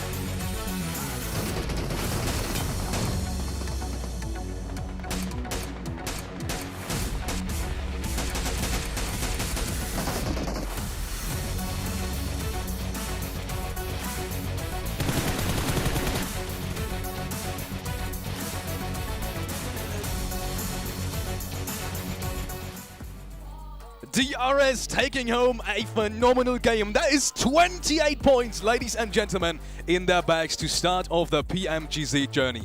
What can you say about that one? That is phenomenal. You can never count out Nepal. I have the impression that's what we can say here, Seven. Always a team that can get himself these strong chicken dinners. And the way they played it, I love how John really mentioned it during that game. So close to almost perfection, the control of that high ground position. like, really, as long as they cleared the team south and east, there was no way DRS did not get that chicken dinner. Yeah, and I love the aggressiveness that they were able to showcase too. I mean, we saw them being able to run over people too. We saw them being able to use anything within their means to just get those eliminations. They ended up with their team. But I mean, Inco Gaming, for them to be able to do 10 elims, I thought that was great too. We saw at one point Vitali being able to get some great angles, trying to put on some damage. It was kind of sad not being able to see Nenebete use that arm. I would have loved to see that. Yeah, you got himself at least one, I think, knock plus a flush afterwards. I wanted more. It's not DBS, you know. I'll tell you that much. But hey, Brazil looking good. Get himself a second and fourth place in points 1. Pretty good start. S2G as well, we saw them there, and then you can see one of the players that I was talking about, Inco Vitali. He was able to put up 7 eliminations, 44% of the contributed. Are you kidding me? 1,300 damage too? Wait, look at my boy Killer. 21 nades on his lonesome. What? His backpack was just full of nades. Okay. Vitali had 1. No. Well, his looting phase must have been pretty good if he was able to throw 21 grenades. Might have been some smokes in there. Maybe too. a few here and there. You know, you got to use those. Still, what, like, for them to start off like this, that is so impressive. 1,300 damage out of both players. While we already have Inco here right now, they were the team that had, well, the best position for most of the circle. They were the only ones that had hard cover inside their compound on the southern side. Still getting 7 elims and just 1 player and 10 in total. Is this something you expected with that circle? I mean, the thing is, as you said, right, the circle did come their way, but the way they just control it, and especially when they sent Nenebete, keeping 2 players retreated in the compound, you're just somewhat securing a big area, and you just say, look, allowing yourself to get a few eliminations here and there, but top performer, of course, is going to be Vitali this time around. Who else? And, 44% team contribution, really putting the foot forward for Inco. Yeah, and for me, I mean, Killer YT as well, being able to put up 6 elims. We saw them earlier too. But Vampire Esports, I felt like that was just such a pleasant surprise. We were looking at each other, we were hyped up. I was getting flashbacks from PMWI. This team just being able to third party, I feel like that was the story for me. And I'm really, really excited to see that type of Vampire here. I was really wondering, is what we saw in PMWI going to be shown up once again here? And I can say it already in the first game here, 7, that is the case. They took down Nova. They went for an amazing push right after that onto Alter Ego. They're looking hot. They're looking great. They're looking like they want a first good day. And that is it, ladies and gentlemen, with match 1 of PMGC 2022. Match number 2 is coming up any minute, and we've got Miramar, ladies and gentlemen. Miramar? That's how I call it. Oh, okay. That's something new, I guess. We haven't been working together for so long. But Miramar is coming up any second. I do want to touch on a couple of things because I don't think we've had enough talk about the first game. You were talking about Vampire, and I wanna touch on something really quick because they took out the current champion of PMGC of the last 2 seasons. But how did that fight even start? Because you were having some interesting thoughts about that. Yeah, because they took themselves a fight right before. Nova were able to actually defend that compound at first, but the player got knocked. And that's the cool thing that I love so much about Vampire. They are so aware of their surroundings. Every time something happens, they're like, okay, we know what's happening around us. Let's try and turn that into a favorable situation. They had a perfect 2-2 split, shoot angles to scout information on that compound. They're like, we're not going to allow you to get that res. We're going to get close, get that nade from Schweppes, and then it's just so easy to just like, okay, full send it. It's in the bag, boys. And it was indeed in the bag. And I felt like that nade was perfect too from Vampire, from Schweppes, because you can see he's positioned himself exactly, and he knew that Paraboy was going to decide to back off and probably go into that closet there in that second floor. It got him perfect. And going a little bit back to on Nova, I mean, for them to lose order right away, I feel like that was just such a huge shocker. And then, I mean, we heard it too. Alter Ego being able to get that LM, everybody went absolutely crazy. But I feel like that definitely hurt a little bit of Nova there, losing that big of a player. I am excited, though. We mentioned it. I'm so excited to see Vampire Esports willing to take those third parties and willing to be so aware. Speaking about Alter Ego, while we're already at the topic, they had a pretty good position in like phase 4, 5, and 6 to some degree. And I was sitting here and I was telling you, I have a feeling they're going to win this game because they had a good position on the southwestern side. It was high ground as well. They had a team that was pressured into them by the zone, but they did kind of lose that momentum. What happened? Yeah. I'm really happy you bring that up, Felix, because I think that we were both in agreement during that game. You have what to do and what not to do when you're looking at what DRS did in that game and what Alter Ego did. Like, it's a perfect, like, just black and white situation where Alter Ego, they kind of gave too much space to teams like S2G, to teams like especially Vampire, who were just looking so hot after taking down Nova. If they held their ground, maybe they're in a similar position as DRS. Maybe they have an opportunity to go for the win. And then you look at DRS, holding their ground, clearing out. I think it's Alpha 7. I think it's Stalwart also they clear. If they did that, could have had an Indonesian chicken dinner for the first game. I would have loved it, and I was actually surprised that Alter Ego didn't decide to push on the fight between Nova Esports and Geek I know, Fam. right, yeah. I thought that was going to be the team that was going to be willing to third party that, and then Vampire Esports says, you know what, you guys are taking so long, we'll take over. Yeah, I thought that was going to be it. And with that being said, let's head over to the teams to watch for game number 2, Miramar. We have the picks from these beautiful analysts already here. I gotta see. Oh, it's DRS again for Maxman. Maxman, can't you explain? I mean, there's not much to explain, is there? But They kind of DRS, got a tell me win, about it. you know? I just like the confidence they were showing in that game because, like, DRS in the past, like, of course, this is a completely different roster, but when we used to see, teams from Nepal, they're like, not teams that are known for being like, okay, we're going to put our foot down, this is our position, if you try and push it, you're going to lose. And I love that kind of mentality from them in the very first game. So I hope we can see hopefully more of that playstyle and just attitude in these games. For me, I went with Alpha 7 there. I mean, we saw the aggressiveness out of them. I think they ended up with 7 eliminations. That's definitely what I love to see. We saw during group stages, Miramar was usually one of their strongest maps, and that's also why I picked Nova, because Nova used to be very, very strong in Miramar, and they're going to need to bounce back here. I'm pretty sure they're currently just boiling inside, saying, you know what, we can't allow that to happen. We can't allow Order to just get eliminated early on, and then Vampire Esports, I want to continue to see those Vampire Esports third parties. Very good. You have 2 teams in common, which is DRS, A7 and Vampire, but there's one difference in your pick, which is Nova. So you think they're gonna bounce back after that one? Miramar, yeah. Makes sense. It's Miramar. That's why we both picked him, I think. It's like Miramar, you got Nova, it kind of like 1 + 1 = 2. And I'm bad at math, even I can tell that, Well, okay? I'm too, don't look at me. But yeah, I mean, that's anything, interesting picks. Don't make me do math. Okay, my dad's an accountant, and he's going to be upset if I get it wrong. Well, interesting picks either way. Brazil starting off really strong, though. We've seen it in the rankings. A7 and Inco both having incredible performances. But I do have to say, out of both of these teams, I felt like Inco had a little bit of an easier game. That's why I would still rate, and I can see it in the picks, and I can understand why, A7 a little bit higher.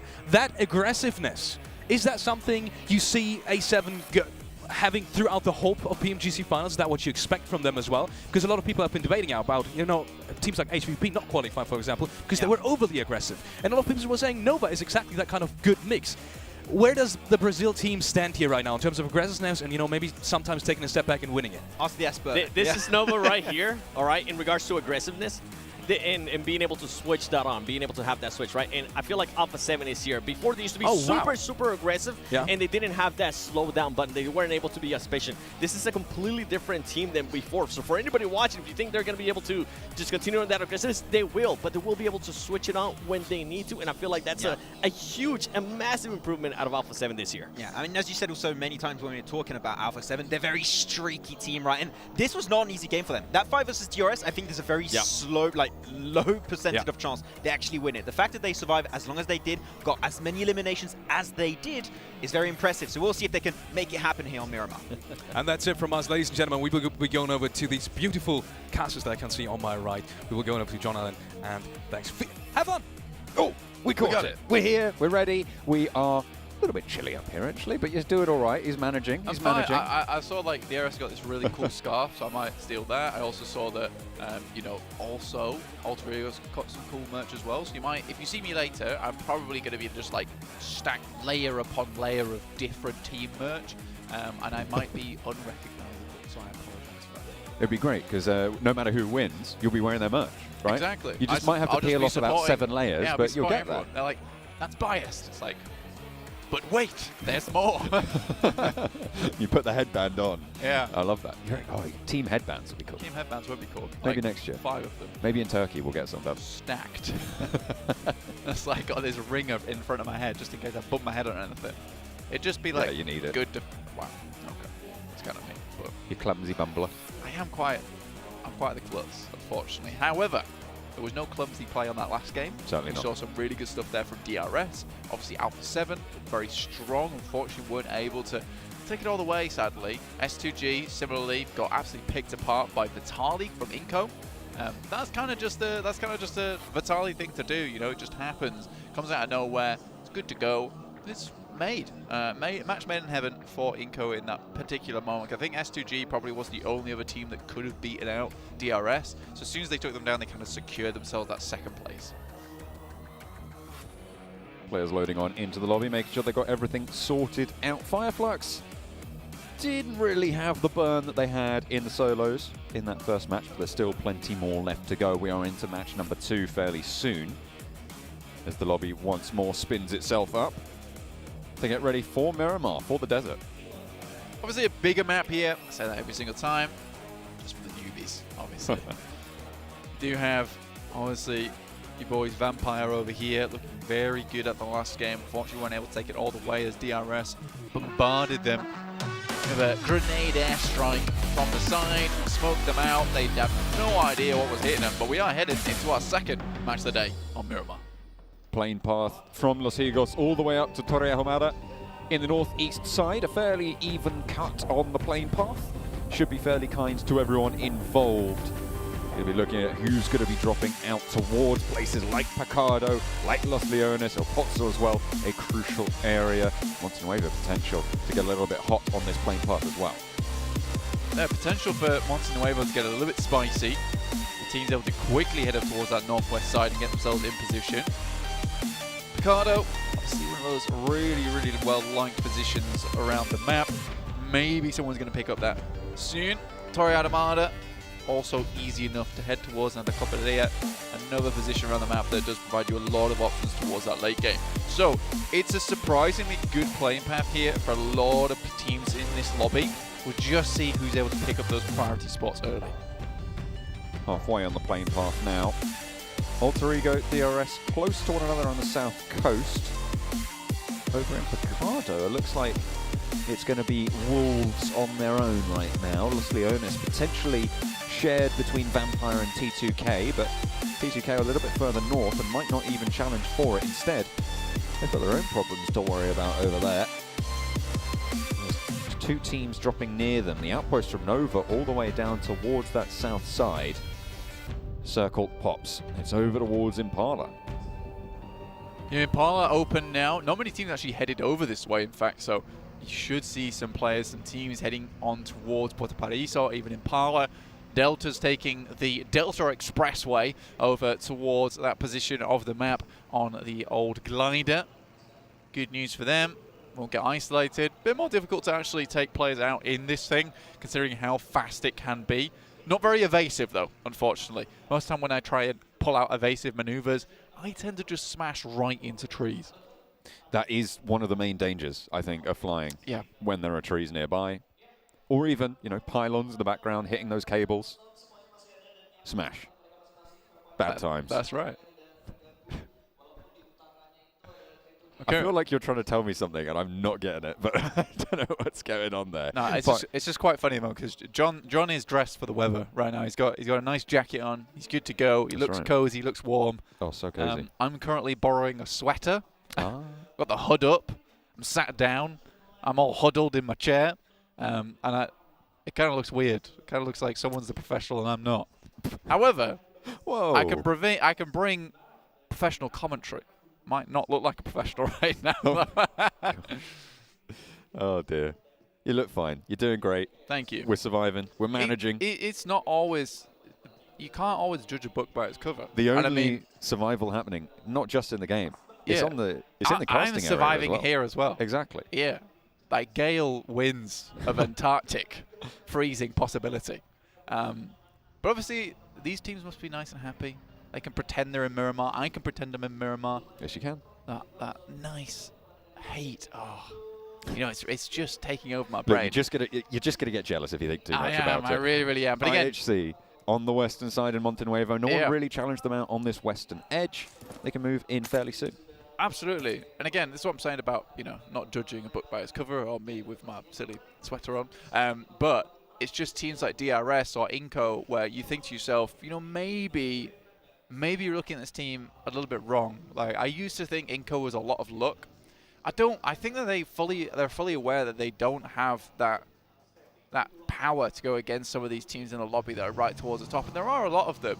And I respect that about them, because they just set themselves in positions where they can take those third parties, they can take those off angles, and that's fair enough. That's fair play. I like that from Inco. They're doing what they can to see themselves up towards a top position here at the PMGC Grand Finals. No matter what happens, I think if Inco can keep up this kind of pace, they're going to bring home some good money for the team.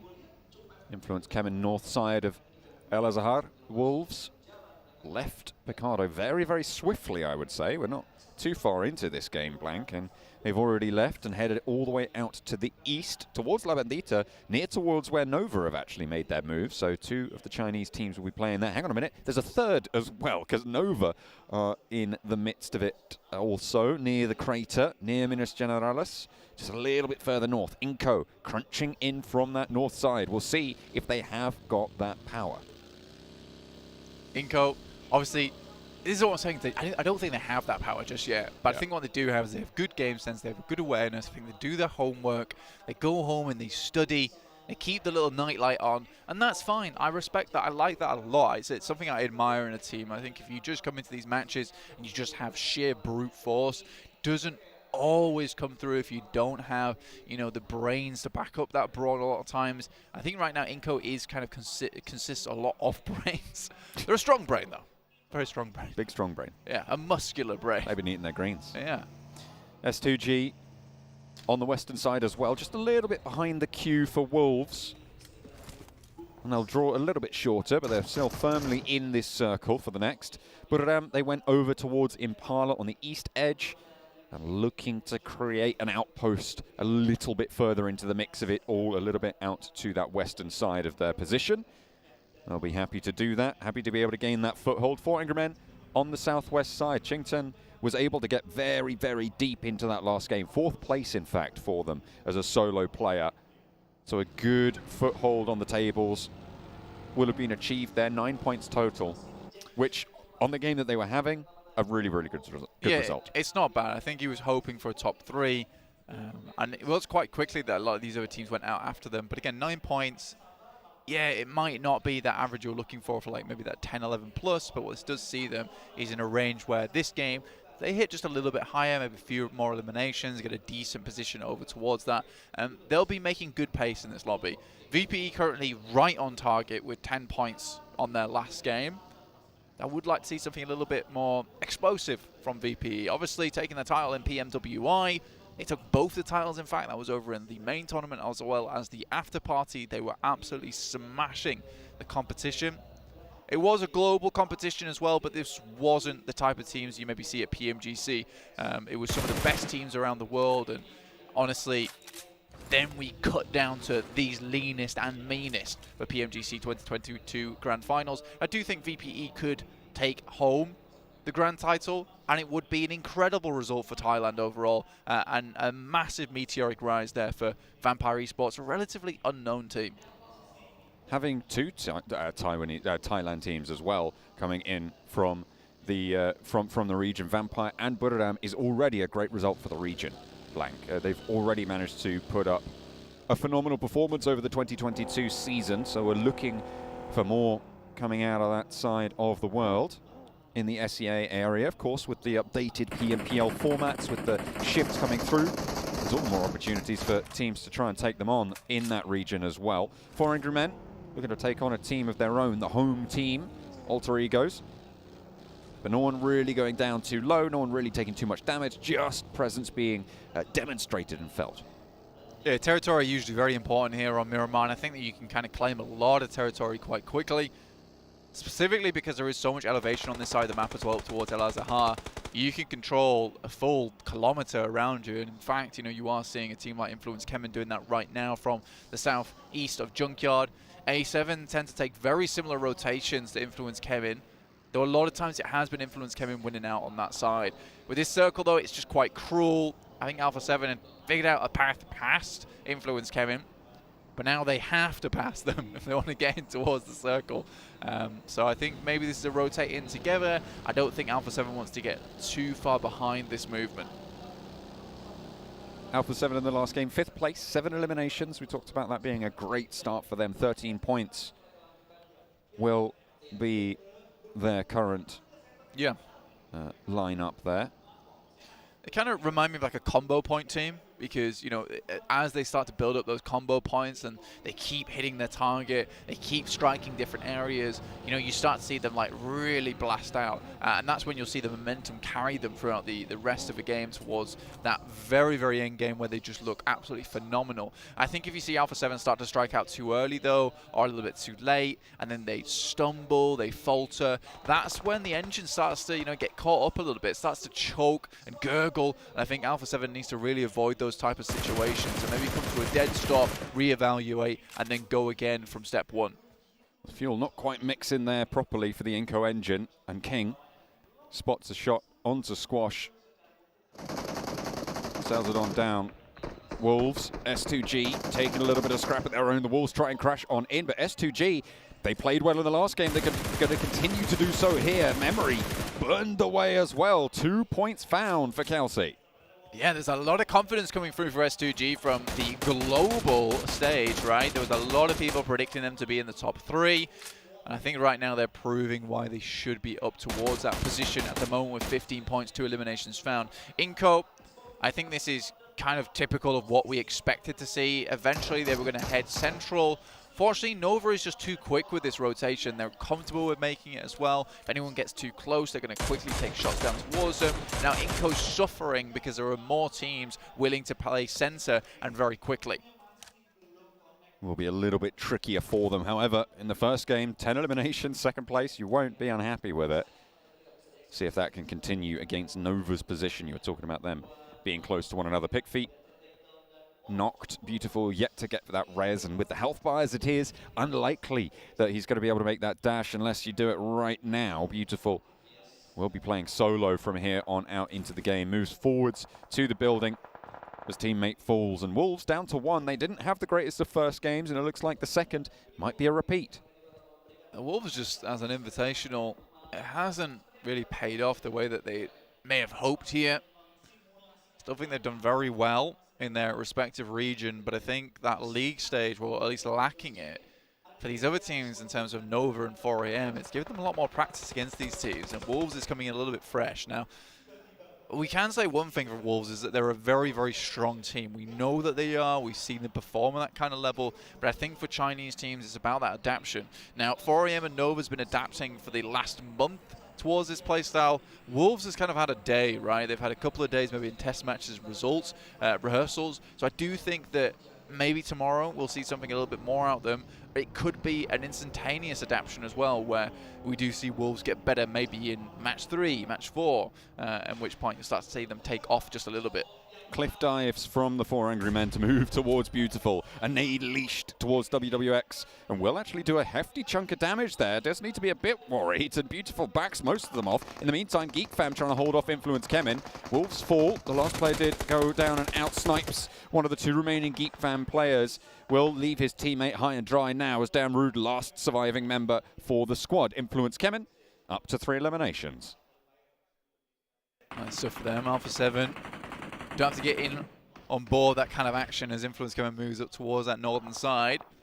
Fireflux still on the edge though, on that southeast. We're looking at them right now. Currently 2 alive, but 0 points found so far. So for Fireflux, yeah, good start towards their show match at the beginning of the day. However, we haven't seen anything too exciting so far. And I think that is kind of the curse of playing as a edge team. A lot of times you can quite quickly crash and burn in just a plume of smoke and not really get anything done, as opposed to a team that might want to play center, might be able to pick up a couple of eliminations here and there and pad their scoring. But I think Fireflux is looking for one of those big chicken dinners. As are plenty of other teams, to be fair. At this stage, an early lead is great to be able to secure. DRS are able to do it. Stalwart distributing goods. Making sure everyone is nice and supplied. Solus scouting out a little bit further north from the rest of the roster, but will be spotting them out as well.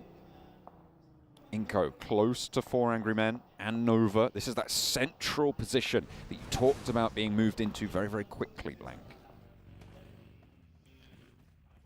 See, able to get one of the players back up, so Inco's still at 4. We're sent away by Nova. It's not an ideal position, unfortunately. team's able to watch across. Again, though, Inco's kind of set themselves up towards Buduram and Alpha 7.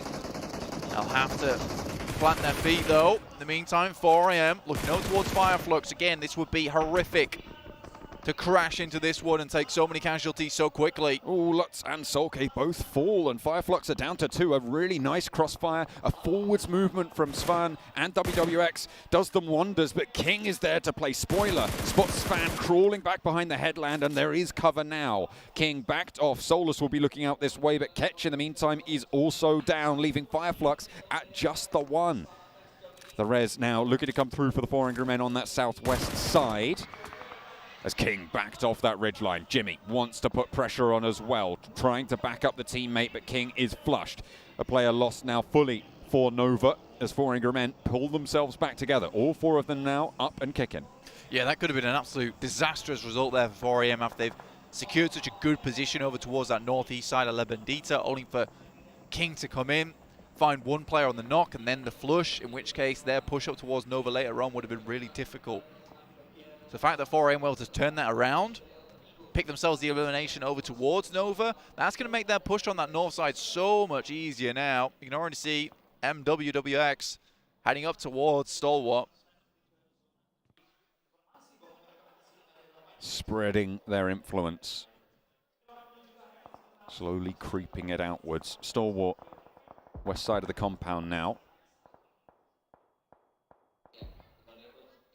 Playing in the warehouses, they should be just fine for the time being. DRS, south side, 4 players alive. Skirting around T2K. And looking for a position a little bit further east. Buduram are going to be ahead of them, and they turn their tails instead. Move back towards T2K, up on the compound on the top of the hill. Not a bad spot to play here. Do have to deal with T2K soon enough, but I'm also off towards their eastern side yet to really hit anything too large in these games. Getting 3 points on that last one in terms of placement points alone, but not many eliminations as they were cut to pieces by the likes of Alpha 7.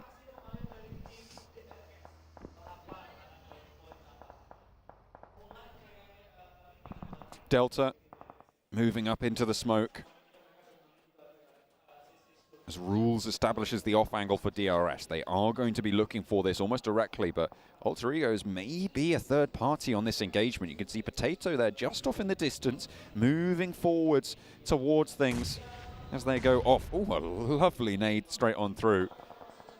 There's a low health bar there. Unfortunately, there it is. The third party from Alter Egos comes through, and DRS's presence is going to be waning now as Alter Ego can start to flow across this hillside. But do they want to commit to this fight with DRS at this stage? Instead, they can just get ahead of T2K on this compound.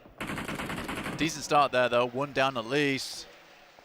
Like you said, John, do they want to get ahead of this one? Do they want to move further up? But doing that would mean they would have to come face to face with 4 AM or Vampire Esports towards La Bendita.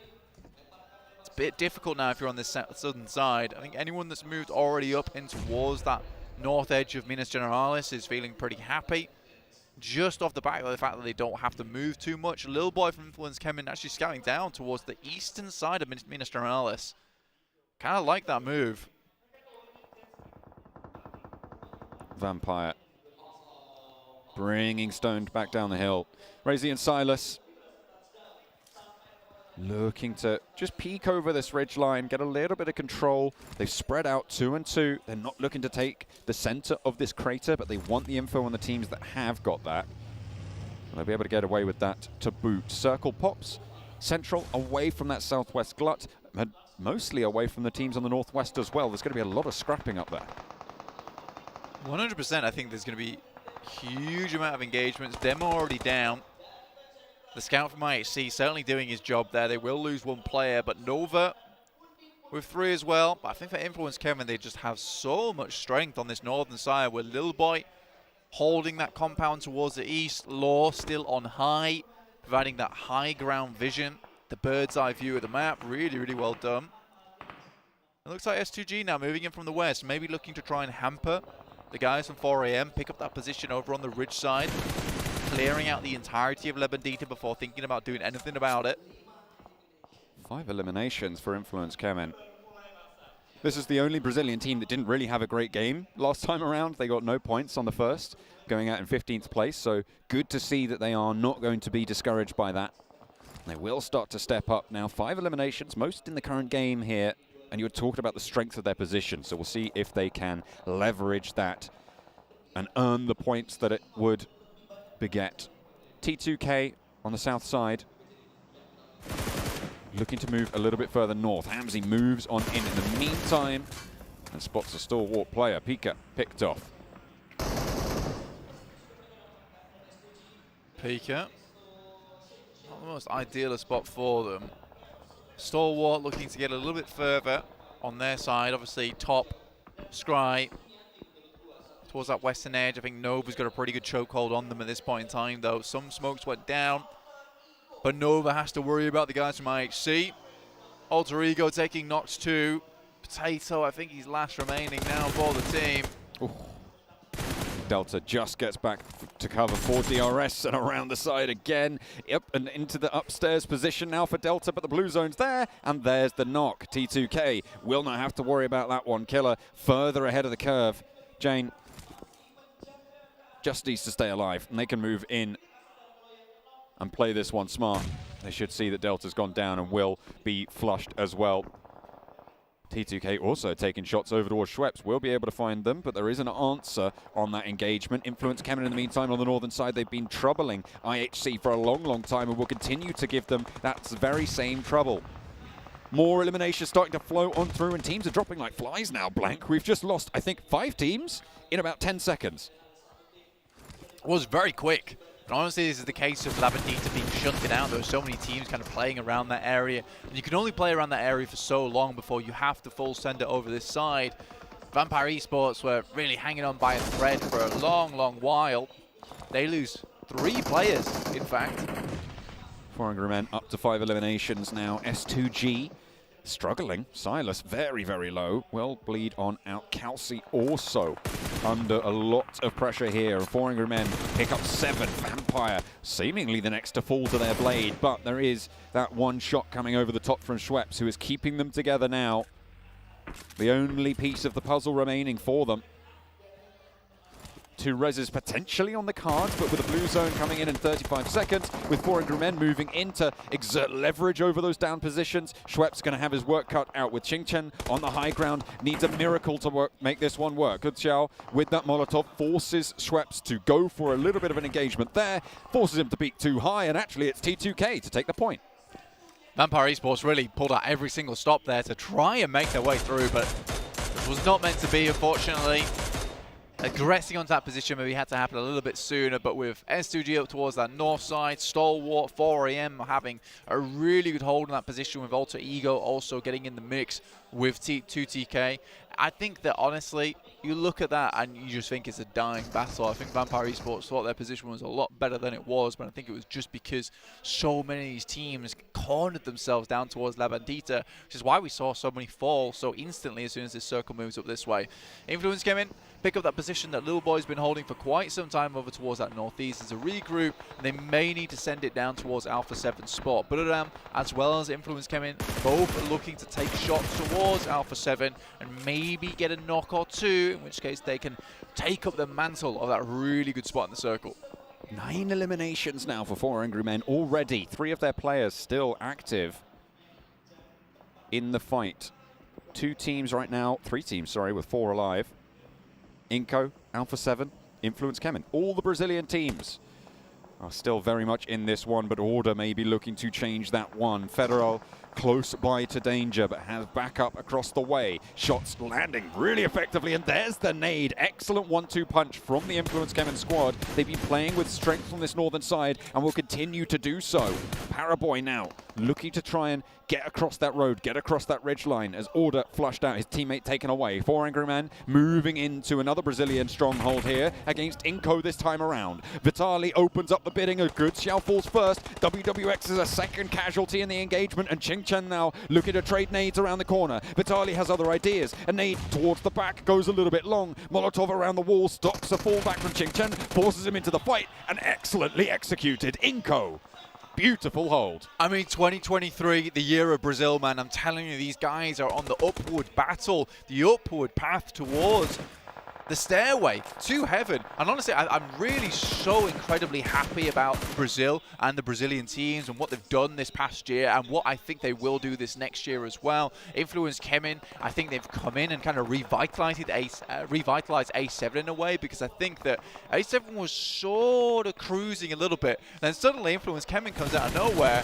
and it's like, there's another kid on the block, and Alpha 7's like, right, we can't have this. We're going to have to really go into hyperdrive. And again, Inco, the little brother, starting to make their way up the rankings as well. Looks good. I think with a little bit more time, maybe coaching, analysts, Inco could be a really, really good team. They do have extreme potential. Taking down 4AM like that is not easy. And when you've got stars like Nenebete coming through on that little brother Inco team, it's no wonder. Say little brother, currently second place on the overall tables, 4 eliminations on this game. Brilliant, brilliant stuff from the largest country in South America.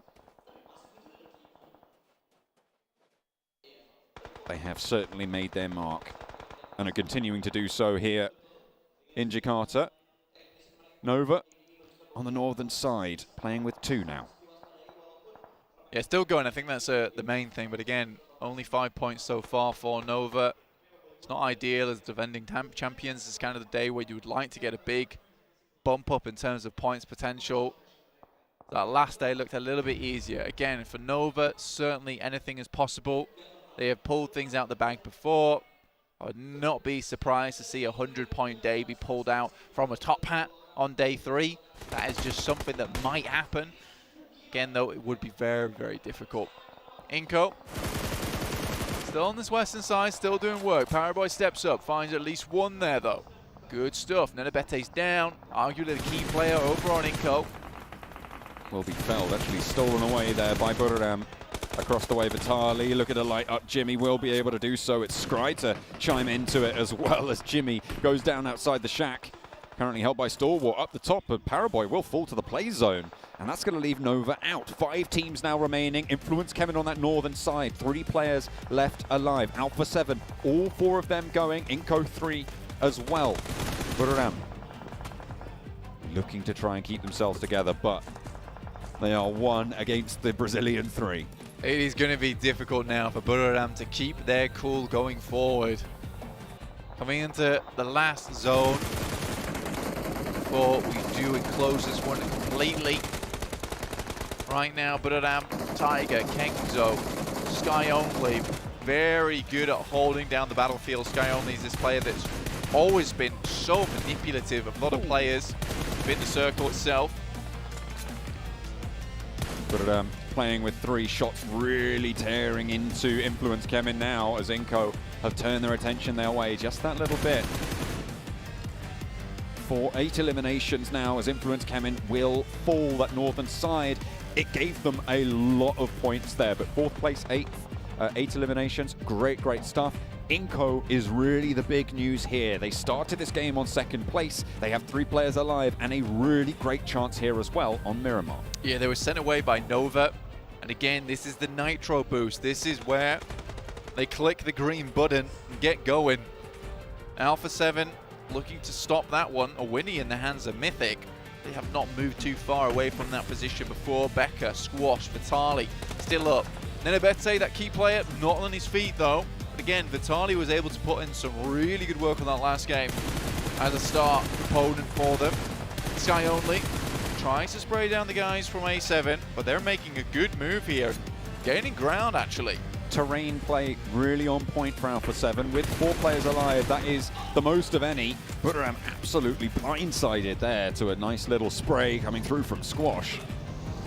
Buriram cut down to just 2 active. Mythic spotted, but hits the deck with a Winnie. Wants to tear a head or 2 off shoulder, but we'll have to wait and see for the opportunity. Carrillo being sprayed out towards Tiger as they go across the open field in the buggy, but Carrillo steps up for Alpha 7. Goodness me! Lit up and Buriram fall. That's going to be 2 teams now remaining. Alpha 7 still in it with 4 as Inco take 3 into the final fight. Mythic down, really bad news. That off angle was so important for them. Now Carrillo tries to get himself back up into action, but already Inco is making the right moves, destroying all the vehicles, preventing them from pushing any further towards the circle. They already have the center here, with a very good ridge to play around, and Carrillo split off from his team. On the other hand, Inco's in a great spot to finish this one out strong. And yeah, little brother might be getting his own back here. Mythic very unlikely to get rezzed in this scenario. This is the final zone, and it will close all the way to the center. There is potential for them to roll out towards Mythic. There is that little ridge line in front of him that can be played as cover. But the time really not on your side, and do you want to invest the smokes at this stage? I mean, yes, it's last zone. 100% would. That is definitely what I would do. Do they have any left? Yes. No. Yes. No. That's Inco. There's a stun grenade. Most of them have already been popped out. Looks like that way. Carrillo does make a push really far That's forward bold. to squash his crosshairs. That's not going to work out. Unfortunately, there's not even a trade to be seen. Now 2 players active for Alpha 7. 4 eliminations on the game. Mafioso and Revo now with it all to do for the squad. Inco, they took second in the first match of today. They're looking to try and put up that first place here on Miramar. Alpha 7, arguably specialists here on Miramar though. So even with a duo, they are certainly a force to be feared. Mafioso goes down. In the meantime, Revo now last standing for Alpha 7, and it's not long for it. It is Inco to step up yet again, and what a start to their tournament. Second place followed by a chicken dinner. We wanted to know if they still had that power to take on the biggest teams within the lobby. And look, they pulled out the nitro boost at the end, but this time they've attached spikes to the front of the car, and they send that one flying directly into the chicken dinner. They'll pick that one up, they'll take it with them.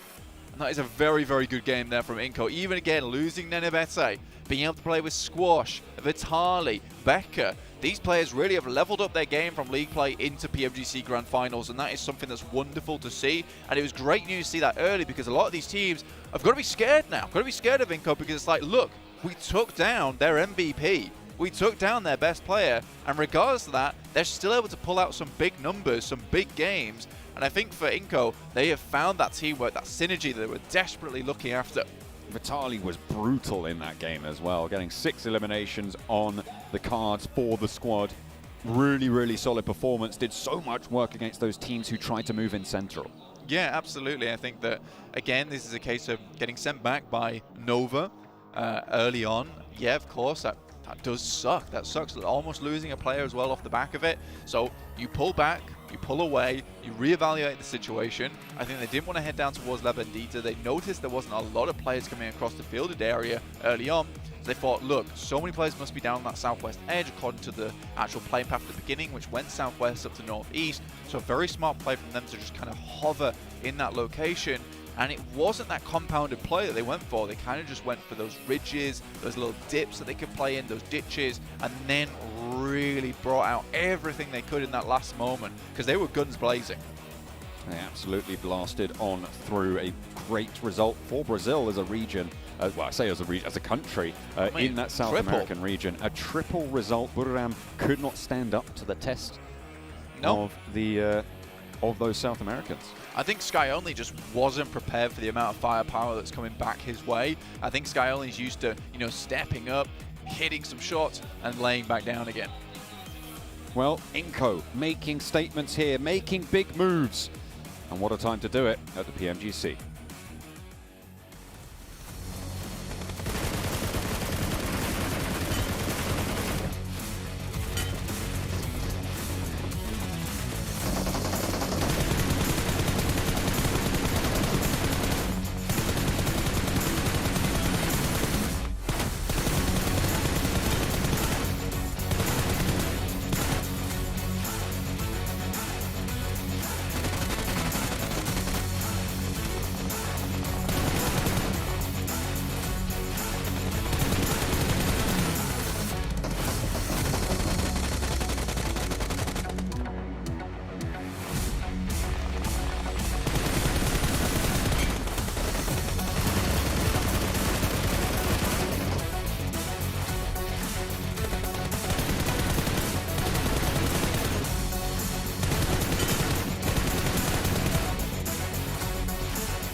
Welcome back to the desk. And if that wasn't an exciting game, I don't know what is. We have Brazil. 3 of the 3 teams inside the top 4. Now, Seven, if you're not smiling all over your face, I don't know when you are. It usually takes a little bit longer for me to say this, but I think this is the perfect time to say this, Max. Do Brasil! Inco Gaming, 25 total points, 10 elims, and then you have Miramar, United Esports. You know, for them to be able to put up 18 points, they definitely needed those points. But Alpha 7 continuing on a good performance, being able to get 16 points, Influence Champion as well, 16 points for them. Those teams from Brazil, and this is without Sanhok too. I can't wait to see what they're going to be doing. It's going to be a real hype. You know, I do like normally during PMGC Grand Finals, I was going to call you Alpha 7. That's how like close you are tied to them. I like having now a little bit of rivalry on which team to look at. But really, I have to say, like, your pick of Brazil, this event has been just great so far.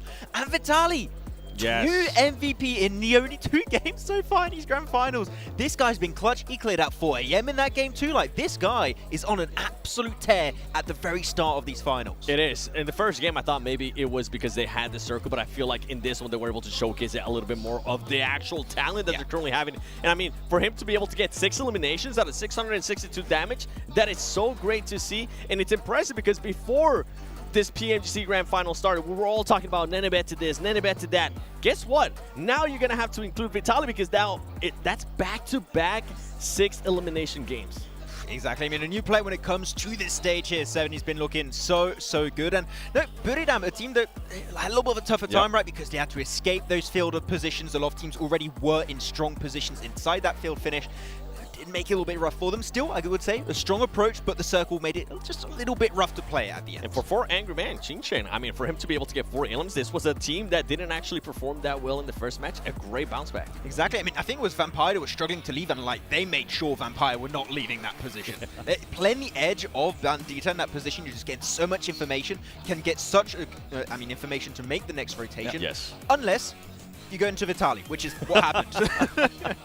Now, a team I quickly want to touch on was 4 AM, which for the first time now, obviously the first game didn't really go that way. First time, scored some actual, like, impactful points. Yeah, I mean, as you said, right, that high ground position on La Bandita gets them the information, but especially, you know that La Bandita is where, in the circle, when it moves away and it's a late game circle, it's hard to escape from that position. They knew that, so they really tried to play that position to their strength.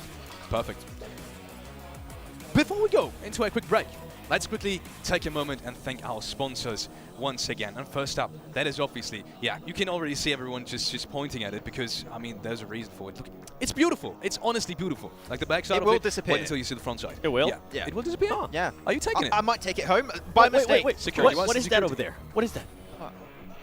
Where is it? I don't know. Oh, it's gone! Way, let me tell you something about this beautiful thing. Xperia 1 Mark IV and Xperia Stream were co-developed, and I'm not kidding, in collaboration with professional esports players. And you can play PUBG Mobile with Xperia Stream's total cooling system and multiple ports for intense gaming and streaming. If you want to share your favorite clips, your highlight reels, please share them with Xperia Stream. Also, Prime Gaming, thank you so much for helping out and supporting this tournament, PMGC 2022. It's been an absolute blast so far. We're just getting started. With Prime Gaming, you can get free in-game content. Pretty much do anything with it, right? There's plenty of free games as well, and the coolest thing about it is, obviously, we're playing PUBG Mobile here. You can get free PUBG Mobile content, free PUBG Mobile skins, in-game stuff as well. So make sure to check out Prime Gaming. And lastly, we want to thank the PBESI as well, which is the Indonesian Esports Association, the local one. Thank you so much for supporting this event as well. It's, we're glad to have you on board. We're glad to have you on board. One more thing for you guys at home. We have a survey going on right now. Some of you have already seen it, some of you haven't. And for the ones that haven't, make sure to check out the links in the chat and of course also the links on social media. You will find a link to a feedback survey, and this is gonna help us massively in terms of improving the show. You can write whatever you want in there. It's, as I said, it's pretty easy to understand. Click on the link and you'll find out what it is about. And by doing that, that's the best part, you may get a chance to win some prizes. Ooh. And obviously at that point, thank you all in advance for sharing your feedback via the survey. And with that being said, we are going into a quick break. I gotta get my phone back at some point. We're going into a quick break. See you in just a couple of minutes.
Welcome back after this short break. Brazil is turning up in PMGC 2022, and not only one of the Brazil teams, almost all of them.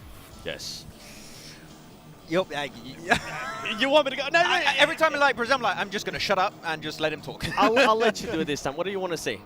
You know what? Actually, never mind. Inco Gaming. Can we talk about them, please? Vitaly, I know we talked about them earlier, but like I feel like that after 2 matches, that is the biggest surprise for me. What Vitaly's being able to do. For his first time playing at this level too, right? Yeah. It's just like, whoa, okay, you got teams like, your 4AMs with Svan, you got your Novas, you got so many teams that have already been able to play and perform at this level, and yet he's just like, easy peasy, mate, PMGC, small event. What's crazy too is this team has only been together for 5 months, and they're at the PMGC Grand Finals. It's wild. Let's take a look at some of the overall rankings we have. This is the actual standings after match number 2. So going into match number 3. Inco Gaming's at the very top with 47 total points. I was about to say 27. Well, no, 47 total points. Alpha 7 is just 1 spot down. In between there is obviously DRS Gaming with 29 points and DRS on 31. That is... Are you surprised so far? I know you are on 7, but Max, is there any team that potentially sticks out to you? I mean, I think that also we got to keep in mind 2 games is going to be very volatile. We're going to see a lot of changes, but I would not have expected this leaderboard at the start, especially seeing like DRS get himself a chicken dinner, which is always good to see. But the thing is, a lot of the top contenders we were expecting to do well, very on the second page here, 7. Your Vampire Esports, your Nova, your IT, even the side of Fireflux Esports and Wolves and Geek Fans. Like so many teams, actually almost all the teams that I just almost said every single name on this page. It's like, it feels a bit weird, right? I might get hated off for this, but I'm okay with seeing Nova in the second page because of what we usually talk about. I mean, we do have Sanhok coming up, as you can see on your screen. They tend to start slow sometimes, and it's okay. It's okay for them to be in the second page as long as tomorrow they actually show up, and they usually tend to show up, right? At least that's what we've been able to see from them in the past. Now, another team that we did end up seeing on the second page that I actually want to talk about, it's Wolves. I feel like they are underperforming, even though, yeah, you said it's 2 matches, can be very volatile, but this is not what we expected of Wolves, and I'm starting to wonder if it's maybe them not being able to play on those group stages, them not being able to have that extra information or being able to know what some of the other teams are going to be doing. Yeah, I don't want to get any hate for this, but the only thing I remember of Wolves doing so far in these 2 games is when they needed their own teammate. I'm sorry, okay, but that's what I remember right now. We need to see a little bit of a step up. But once again, we said we've got a lot of question marks around this team. The first time for them playing outside of their region. Yeah. Just got to give them a little bit of time. I'm sure we'll see Wolves, step up eventually. How many games do you give them? How many games do we have? No. I would say after day 1, we'll see more things happening in day 2, day 3. Oh, 6 games, okay. Let's take a look at some of the teams. And then we have teams to watch. Maxman is going to go with... Ooh, have you picked that team today? Which one? Buriram United. Have you picked that already? I don't think it is. I think it's the first pick. Because you've been talking about them for yesterday, for almost the whole day. And Inco and 4AM as well. So this time around, at least we have a lot of picks that are not not the same. And for you, 7, I want to talk about one specific team we haven't really talked about so far, which is got like Stalwart. Yes. Now, I'm actually surprised you haven't picked them, and I think I have an idea why you haven't picked them. You know why. It's because you don't want to curse them, which I'm completely fine with. The reason why I picked them is because this is a team that usually tends to drop on boot camp. And since it is Sanhok, and we only honestly play just once a day, there tends to be a little bit of hot drop. So I'm interested to see if anybody's going to maybe hot drop them. Wasn't it Alpha 7 that did it? I'm just saying, it's going to be interesting. I did notice we both picked Inco Gaming. Okay, all right. I gave up. Okay, Brazil. Okay, I'll pick Brazil. What's your reasoning behind 4 Angry Men? Behind 4 Angry Men, I think that the foothold they had around La Bandita, that we mentioned a little bit before that break, was really interesting. And I think that, first game, just a little bit silent. It's just one game, right? It happens. But that game, they were just like really reading that circle down to almost perfection. Sure, Inco was Vitaly was just a bit too strong at that moment. But I would say the macro play was strong. I want to see that potentially result in a chicken dinner. If they do it again, it could happen. Yep, it could very well happen.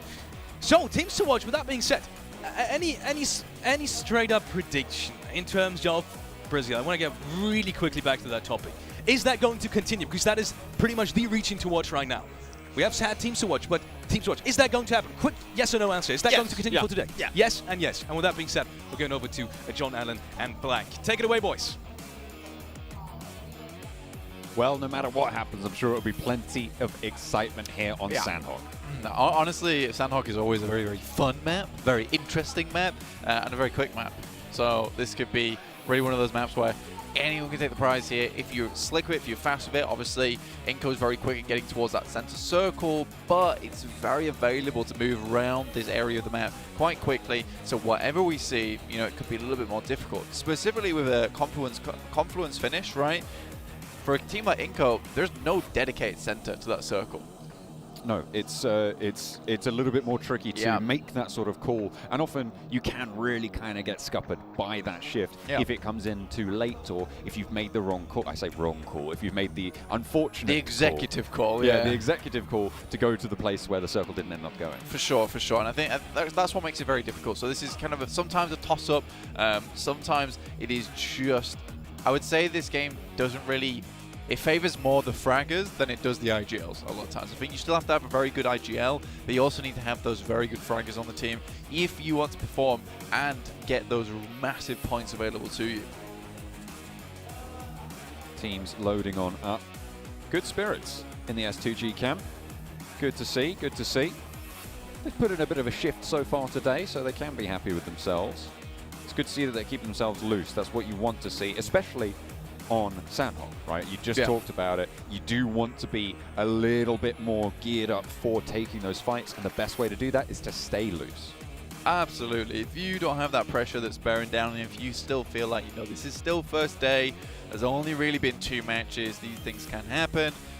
We could be towards the bottom, but we could easily get a 30-point game and be towards that top on this 3rd match alone. So I think for some of these teams, it does become quite easy and quite quick to head towards the top of the table. Specifically for one of the better teams in the lobby that just hasn't been able to prove themselves or show what you've got yet. Bathed in green, the stage leads us in to the jungle. Sanhok will be match number 3 here of 18 in the Grand Finals. North side plane, all the way up from Mong Nai down towards Bantai on the south side. Again, fairly even cuts behind plane path so far. They have been getting it done for us. The Northwestern Island a little bit further removed from anything else, but it will be just fine to be able to get on over there. It's been easy enough so far for a lot of these teams. I don't think anyone's really had too many struggles when it comes to drop spots. I think the only one that was really quite difficult was that plane path over on Erangel, but even then, there was the capability, the fact that the circle only went fairly central anyway, so most teams could find the position they wanted on the map fairly quickly afterwards. And I think other than that, yeah, it's been happy. I think it's been a very, very fair day, and maybe it's going to take Sanhok to break that tradition.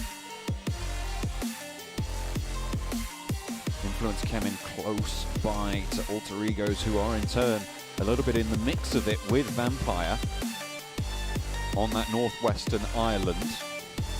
Big wide split for Buradam on the southeast side. DRS and Sami. Wolves taking refuge between them and Geek Fam a little bit further north towards Ruins. 4 AM towards Camp Brava. This is another fair circle, I would say. I think this is a very, very fair circle. This is on probably the one island that is super calm, super chill. You know, you can even take docks rotations up towards that northern side. For anyone who's over towards the northwest, again, there's swimming positions to get in. And because there's so much of the circle still available, you can play around Quarry, saddle your way around the side, and maybe find yourself in towards a position where no one's really playing. So I think for most of the teams here, this is happy days. And Inco, you know, may just be able to find themselves into a good position on the map quite quickly here, John. See how fast they can get there. Probably quite important to be able to get there speedily, especially given their current location. They'll want to cross that river, but Buradam might be in their way. Might be able to catch a player off, though, on that flip side, so could be good either way. Teams on the northwestern island also looking for their route of egress. You talked about having docks rotations, so potential for them to swing all the way out in those boats. Have to wait and see, though. Time will tell. We're still very early doors. Very early doors in the game. Still stage 1. Waiting for stage 2 to pop. Inco 47 points. DRS at 31. Not bad a performance from DRS, honestly. You look at the count so far, and 31 is a good clear 10 points ahead of where, you know, a steady performance would be. So I think for DRS and A7, both doing very well. Inco, on the other hand, has just absolutely blasted out of control at the moment. So very, very well done for them. 47 points, almost 25-point average, which is really, really impressive here.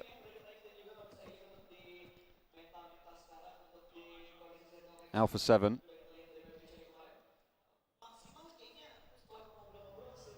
In Lakawi on the eastern side, looking to try and grab some vehicles and get on out of there.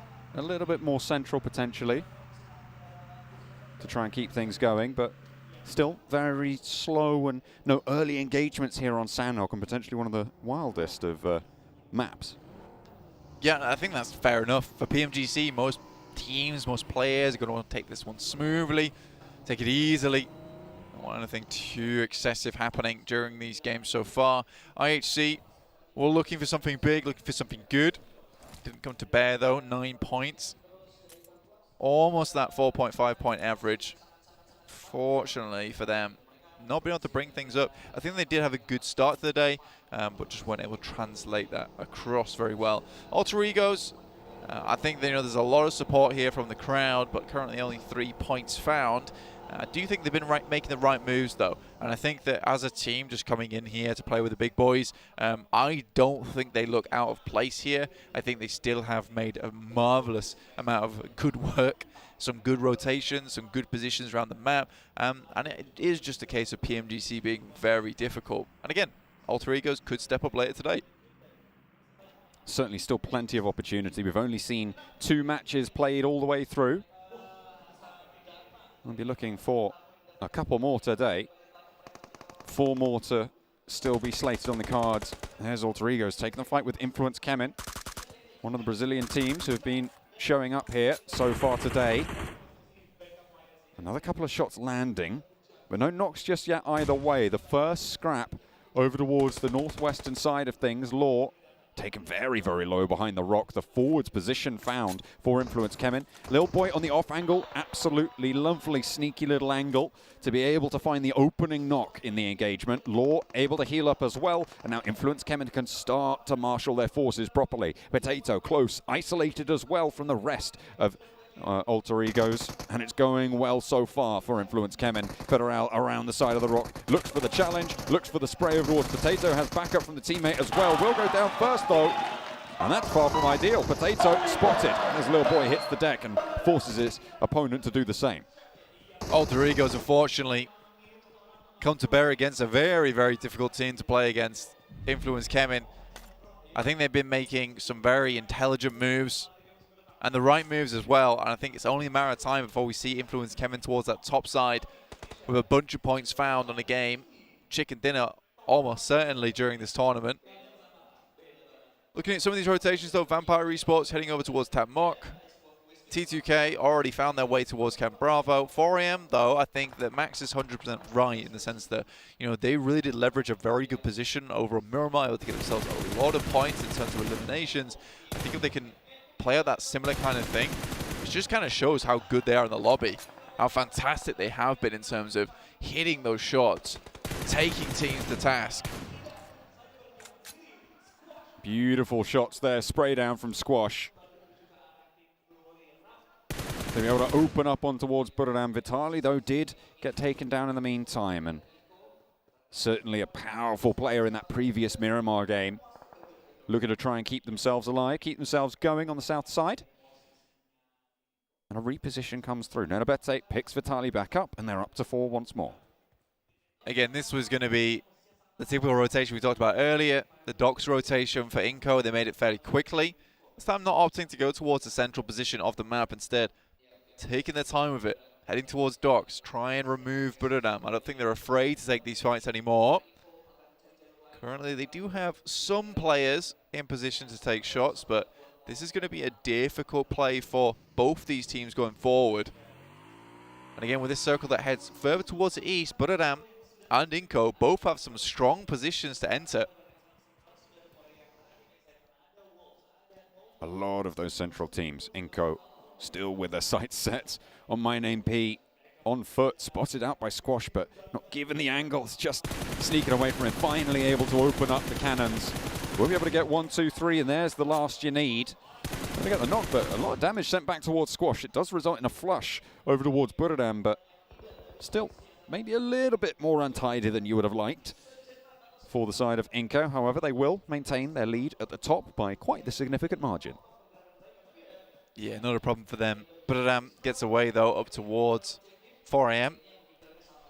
We know how good 4 a.m. can be when it comes to holding out teams. That's what we were talking about earlier. Alpha 7 with a central spot. Maybe looking to find themselves a win here. Brazil really looking on fire today on day one of the PMGC 2022 Grand Finals. Really nice to see it. And again, I've been saying it the entire year. I think this is the year where we start to see a lot of regions no longer becoming, just dead weights in the water. We see so many different teams, so many different players all performing really well now. Except for North America. Well, don't say that. That's me. But also... Look at a 7 over there. Yeah. No, even to be fair, even North America have had their moments. And we can't really talk coming from the UK. We haven't had the greatest success. We don't have anyone from the UK, so we're definitely the worst in that sense. We need some players. We need some boys. Yeah, absolutely. It would be nice. Need to step it up. But in the meantime, I'm happy to support all these teams within this lobby in PMGC 2022. Everyone that's made it this far, all the players who fell along the way, did so much to get here in the first place. Again, there's been some great storylines throughout the entirety of the group stages. Some teams really pushing it to the absolute limit to get towards this position, knocking out teams that maybe everyone thought would be in the Grand Finals right at that last second. And I think, one of those teams is Inco, and the fact that they've been able to come in today swinging is really nice because, it's a team that knocked out Titans, HVP. You're like, maybe that last game was somewhat lucky, and also the fact that they had the exact amount of eliminations that they needed, and they had to perform here in the Grand Finals, so it wasn't just, a lost cause, and they have. So again, you respect the fact that they have been training in the background to get to this point, to get to this level where they perform on the Grand Final stage. YHC have spotted Ravenclaw. Godless wants to line it up, opens, but Ravenclaw immediately repositions. 2 players not quite able to get that team spray down. And Vampire now aware of the position to their threat on their western side. Godless looking in through those doors, peeking in, but not really taking any challenges just yet. Both teams on that northern side will start to skirt down that coast as quick as they decide to. Fireflux in the midst of it amongst the central cluster on the northern side of things with S2G out to their northern edge. 5th place right now for S2G, 19 points. They've had some good runs so far today. I feel like this is a team that most teams should be worried about. Yeah, I think Fireflux too, but they really haven't shown us that big amount of firepower as of yet. Those team fights that we expect from Fireflux, I think playing on the edge at the moment isn't really helping them very much. There's a lot of these teams are already dead center on a central type gameplay. So I think for them heading in from the edge, already so many positions within the circle are taken up. So very, very, very frequently we are seeing Fireflux immediately get taken down. So this time around, they are hovering towards that line on the circle, which I think is a much better idea. It's still technically edge, but it's not what they were doing before, which was right on the edge of the blue instead. Wolves, again, not the best of days so far. 1 point total, and they've just lost 3 of their players. Only Memory now left standing in Inco. To be fair, I think this is the second time that they've taken the fight with this team and been able to win it on out. Really good result for them. Order up the top as well, spotted by Stalwart. As Nenebete cruises on through with the auto shotgun. Memory on the menu now. Needs to keep it together. Oh my. Will be able to do so. Nenebete shuts that one down faster than anything. 16th place, and Wolves drop down to the bottom of the tables. I mean, Seven was saying they need to pick something up, and so was Mercs, in fact, and they just really haven't. I think for Wolves, that adaptation is not coming through as of yet. Ooh.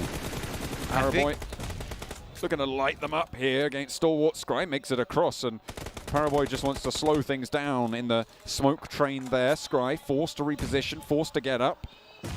And the nade's not quite finding it. Looking to be able to get a heal through as well. Has to reposition. Can't quite find the respite he was looking for. The rest of Stalwart fall back and do manage to get their full heals off. Action now across the way. Scry finally knocked as Action now can be that linchpin, that forward position for them, but needs to leverage properly. Action half HP. Fireflux aren't too far away. Potential to third party in the engagement, but the nades from Action need to be on point. He's only got one, however, as King has fallen for Nova in the back. Needs to hold this line on the wall. Paraboy will spot the player crawling out, and Action shut down. Paraboy predict that entire rotation going through from Stalwart. He even looks for another. Really, really on the money there was Paraboy. Not a single movement or tactic was missed from him. Keeping the rest of his boys in check there. It's over towards that western side. I think for Stalwart it's going to be incredibly difficult now for them to be able to get through. There it is, they're out 15th. 17 points so far on the day. So close in on their halfway mark for their matches that they will have played on the first day of proceedings. Buradam, they started on this eastern side near Lakawi. They've shunted a little bit further down towards Kampong, and now they're guarding out DRS, who have tried to swim all the way through from docks. And it's really not going their way. Killer flushed out. Kengzo picks up a point. Delta at the back. Rules really close to this cliff face now. I don't know if Kengzo knows about this player forwards, but might have a little bit of an inkling in a minute or two when he doesn't see any more of DRS towards the back. And you can see he's already scouting that one. Paraboy spotted. Fireflux are into this fight. I said they were close by to the engagement, and now they're starting to look to pick it up, but that's actually Geekfam to steal that one away. You can see them just a little bit further away on the top of that hill, on the back foot there. And Nova caught between Fireflux and Geekfam. It's really, really sticky here. Order falls, and now it's just Jimmy remaining with the Tommy gun. Indeed it is. Jimmy from Nova looking for a little bit more here. Obviously, Fireflux played a little bit further towards this edge side, towards the circle itself. They found themselves in position, and that's Nova out. 4 eliminations so far found. That is not quite the performance they were looking for, but Geekfam 5 eliminations now on the game. All 4 of them alive. They can turn their attention to Fireflux. DRS are out. That's the second place team on the overall standings right now. And Alpha 7 with a chance to leapfrog. They are currently tied with DRS, and the chicken dinner is the tiebreaker between them. So now Alpha 7 can start to try and open up a little bit of a lead against them as they perform further into this game. Ketch, the forward position for Fireflux in the engagement with Geekfam, has been knocked. And Solus, in the meantime, by Yuhai, spotted out and dispatched. Solke, another casualty now in the engagement as Alpha 7 chime in. Alpha 7 looking really good on this match to take some big numbers home for themselves. 2 eliminations so far. S2G above them. This is the difficulty, though. This is a strong team from Turkey looking to leapfrog, take over this position. Inco biding their time down towards that southern side, and it's the east edge that looks absolutely treacherous, dangerous as anything. Buradam, 4am, T2K, Vampire Esports and IHC still battling out for a position on this edge. Schweppes cuts down Demo as he tries to leave the beach. Will not be able to go any further as he picks up the point for it. Vampire surviving with 1 now. Just Schweppes, but the blue zone is there. T2K not having a successful cross. Schweppes may be a position that is unknown for the rest of the teams further into the circle. See if he can get a little bit further, but T2K might be on the lookout for him. Geekfam take a knock as they start to move in towards this next part of the circle, but Alpha 7's position is nigh on unassailable, Blank. Yeah, this is the walls that will just slow you down. A lot of this is going to be fighting more against the compound than it is fighting against Alpha 7. That's the difficulty. Inco, though, will send themselves directly into this engagement. Crio, Mafioso, all looking up towards that northern side. And Inco, just a quick rotate, a quick scout, get the bearings, find out what's going on. And I think right now, though, Alpha 7 is completely preoccupied with that northern side.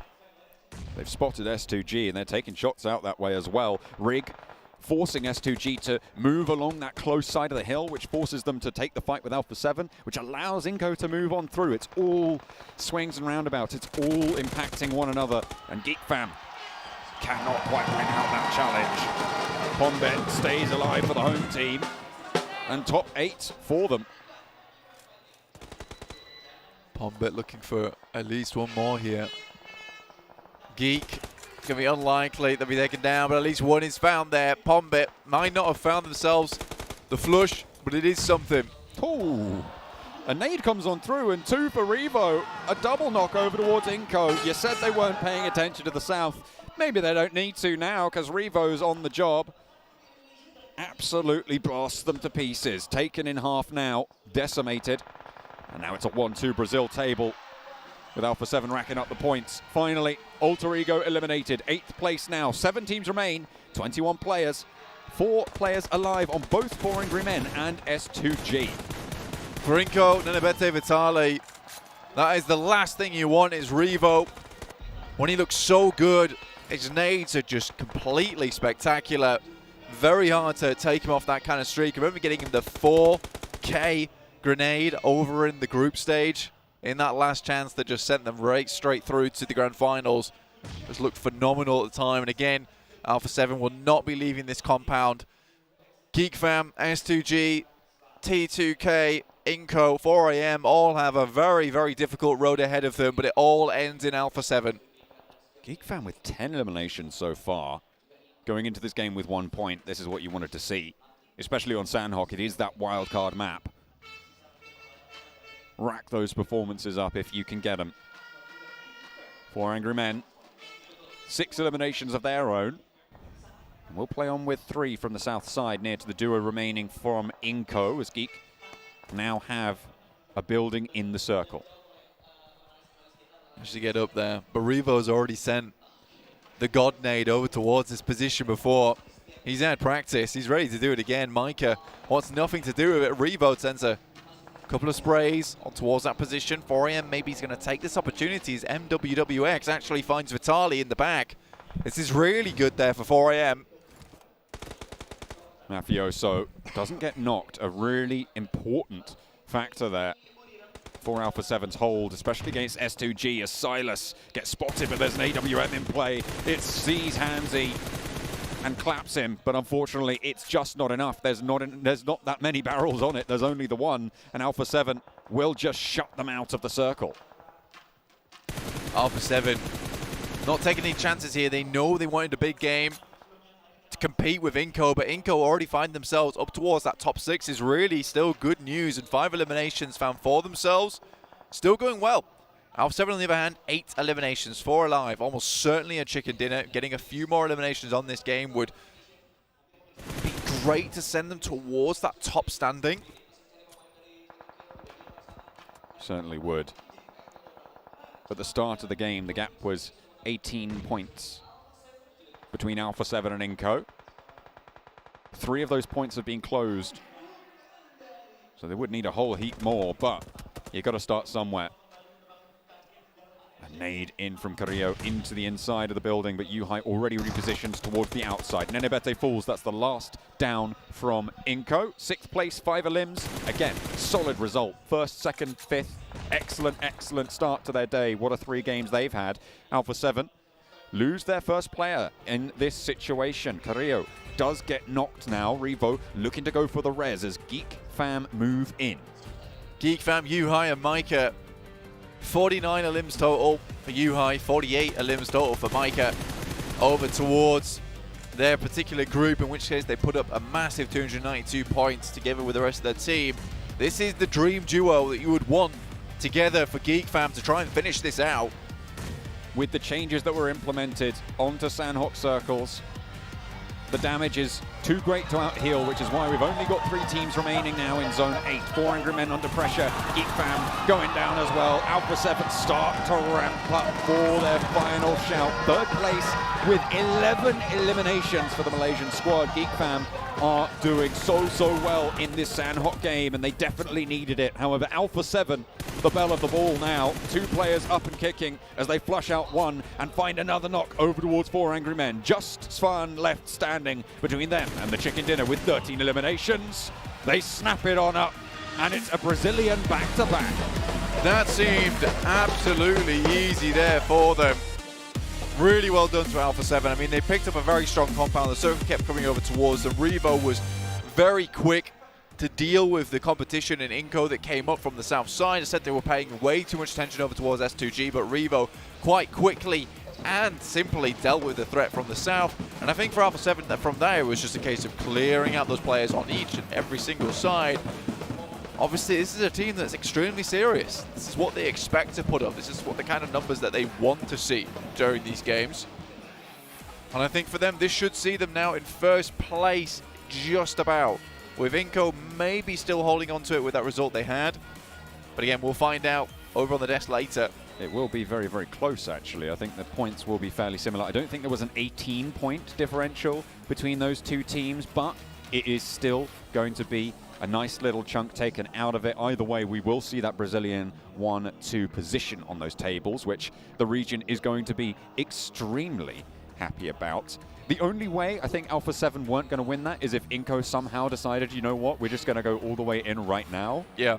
But that would have been a bad decision for Inco to make, given the information they had. It would have been very hard as well. I mean, they were delayed so long by Buradam, as well as some of the other teams over on that coastal side, like 4 AM. So for Inco, there was a lot going on in terms of researching around that area. What could they do? Where could they go? And I'm now casting to the beat of the drum behind me, which is fine. I'm okay with that. S2G keep up the pace a little bit as well. They did manage to stay alive for fairly long into the game. 4 Angry Men getting a lot done in that match to boot. A nice little turn up for them. Geek Fam, 10 eliminations. I'm vibing right now. I'm having a great time. This is so good. I'm so happy. This is what you want to see. The crowd is absolutely popping. At least one side of the crowd's popping. We like that side of the crowd the most. I think we need some more energy from the rest of the crowd. They can't hear me though, but you know I'm sending psychic vibes, you know, to raise the beat, you know, drop the beat. The flags, the passion, the power of the crowd, seemingly spurring on Brazil somehow. Yeah. Other side of the world. They're like, no, you will not cheer for your home team. You're cheering for us, right? Yeah. Cool. They just want to stop the cheering as badly as possible. They're making this look rough. They're doing it with cruelty, with grace. I'm loving to see it from the Brazilian teams at the moment. All look very strong, and I think they kind of perfected this central play style now. They all look very strong at it. It is influenced Kemin, though. He's feeling a little bit like that wild card from Brazil. I sort of expected them to be in a position where Inco or Alpha 7 would be. However, we have only seen 3 matches so far, and there is still a little bit of time for them to start to step up, to gather that momentum, to carry on forwards. But for now, it's all Alpha 7.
I was asking you two, you beautiful analysts, is there going to be domination continuously throughout this day from Brazil? And it has happened. Look at this. Alpha 7 takes home a massive game, 29 total points, and that especially is in a fashion that was, I want to say, I was so impressed by how they controlled that compound, how they swamped out of it as well, took control of both sides and pretty much disrupted the play of everyone else. Was a masterclass to some degree.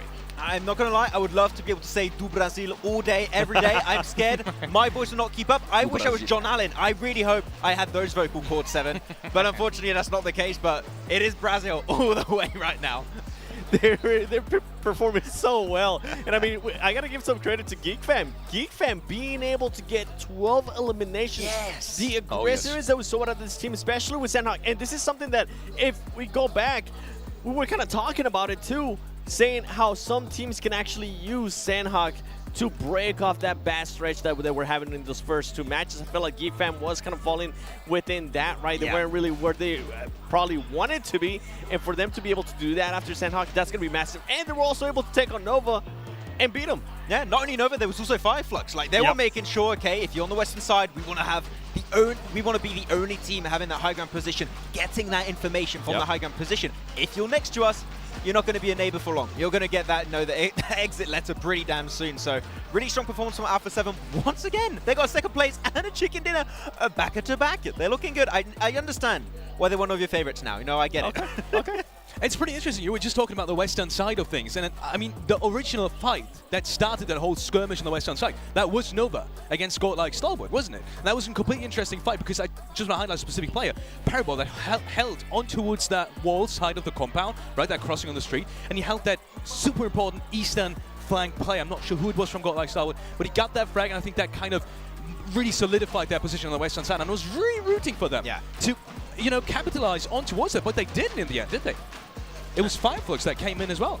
Yeah, but with me, I actually want to talk about Godlike Stalwart a little bit. I feel like they're underperforming in a big way. Agree. I know you haven't been picking them because you don't want to curse them, but I think it might actually help them out a little bit, Max. I think we might end up working on a reverse curse here if you actually end up picking them.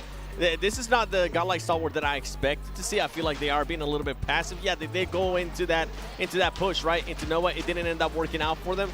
I'm just not happy with their current performance. I would have to disagree a little bit. I don't think it's them being not aggressive enough. I just have the impression the way they approach the fights is a little bit all over the place. And of course that does come off as being not aggressive, even though they're trying, but it's not the best way to get in every single circle. Like here, you're taking a fight versus Nova, there are 4 players across the road, you're crossing one by one, you're giving it almost to Nova for free to some extent. So I do want to see just some better setups from them. We know they can do better.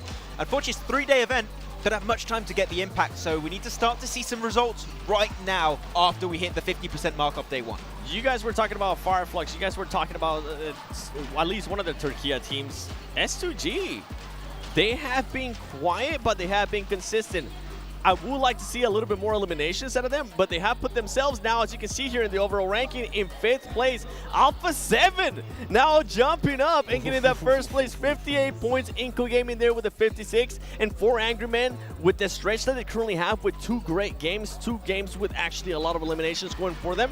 Push themselves up to 3rd place, Max. Yeah, pushing up onto Inco's position too. They're like, hey, we know that position is good. We're going to full send it. We're going to be careful if there's a DPS in play for Nenebete, but 4AM, that's one hell of a comeback here. Yeah, but talking about Inco for a second here as well, I really expected them to have actually have a better shot at winning this game originally, looking at the first 2-3 circles than A7 even, because they were coming in from the pretty much from the clearest side there is. They were coming in from the southern side, and they took one out from Buriram, I remember, and at that point I thought, wow, if they are fast on their rotates, they pretty much have got the best control of the southern side and really can, capitalize on towards that. But they didn't really, unfortunately. And in the end, the zone kind of shifted towards the northern side as well. I really like their position. The thing is that 4AM, once again, being so opportunistic. They were like, this is a great position. The circle's not coming their way. We're going to try and defend it. But on the lower side, still Nova not able to climb their way up here.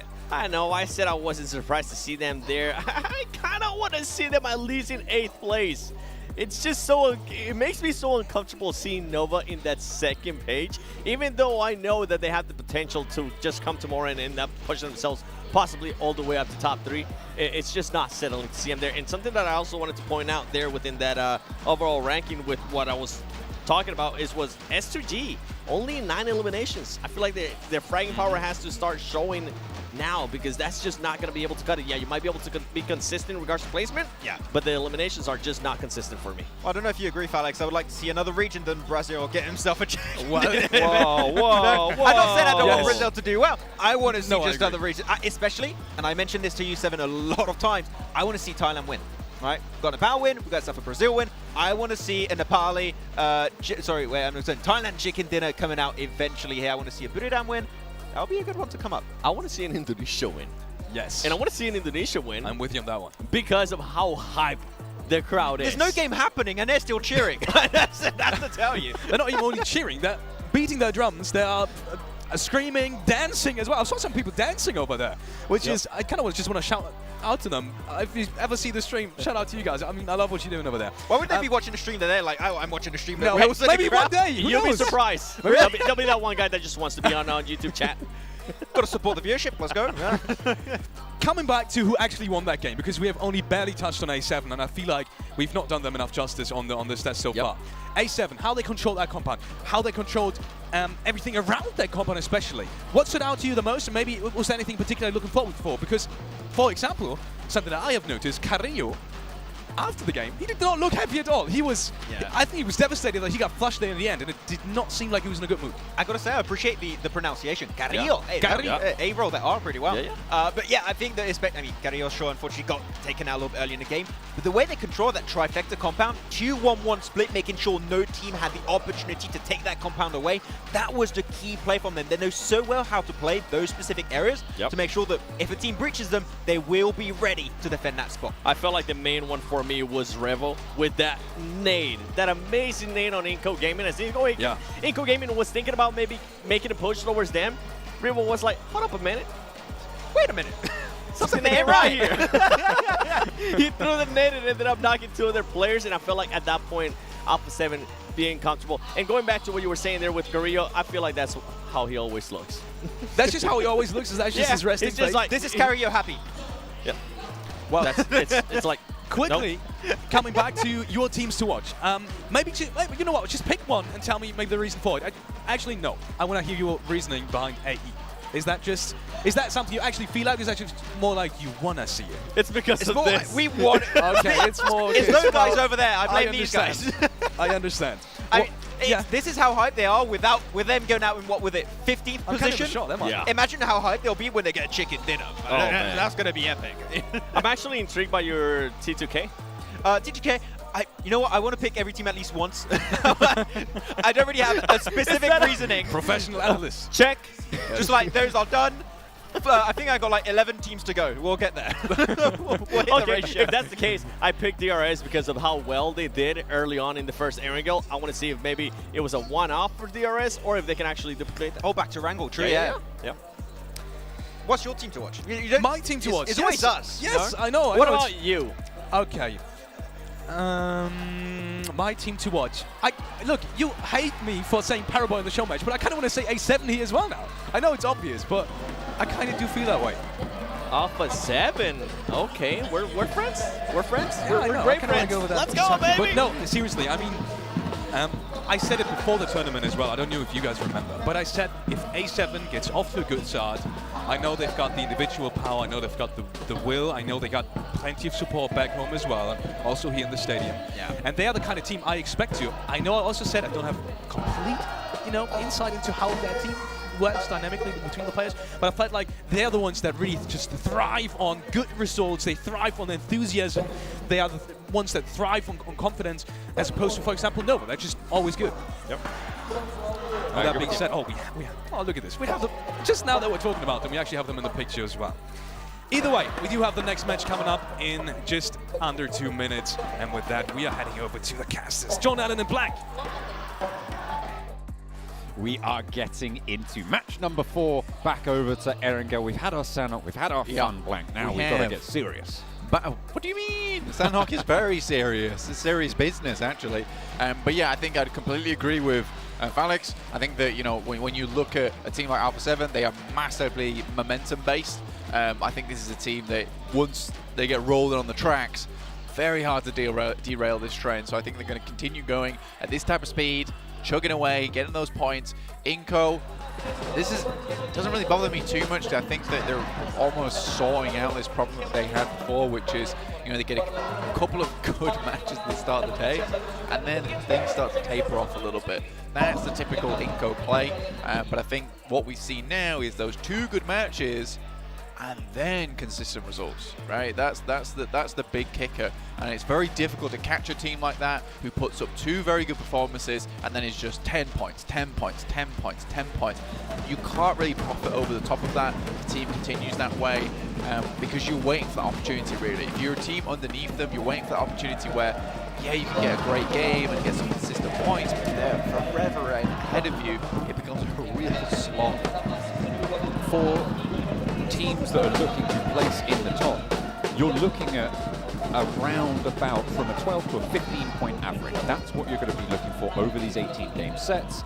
And if you're able to hit 10 points as an average on your bad games, in quotes, right, your bad games, absolutely you're going to have the firepower to be able to blast out and put those 5 extra per game on your really good ones. Absolutely. So we are now halfway through the day, I would say. I think, obviously the show match, 7 matches to play today, but 6 of those are the only ones that count towards the PMGC.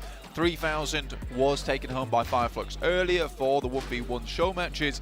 However, now going forward, we're going to be looking at the remainder, you know, the meat and potatoes now. Erangel, Miramar, Erangel. This is where you're going to be able to pick up a lot of those consistent points we were talking about before. Hopefully, some of those teams towards the bottom can maybe change things up, because right now we're having a very top-heavy lobby in terms of points. So Sanhok military base playing all the way up towards Kameshki for match number 4 to kick things off. Nobody really dropping on C block so far in the games today, but it looks like that might change as Vampire out very, very early, but there's a team to join them as well.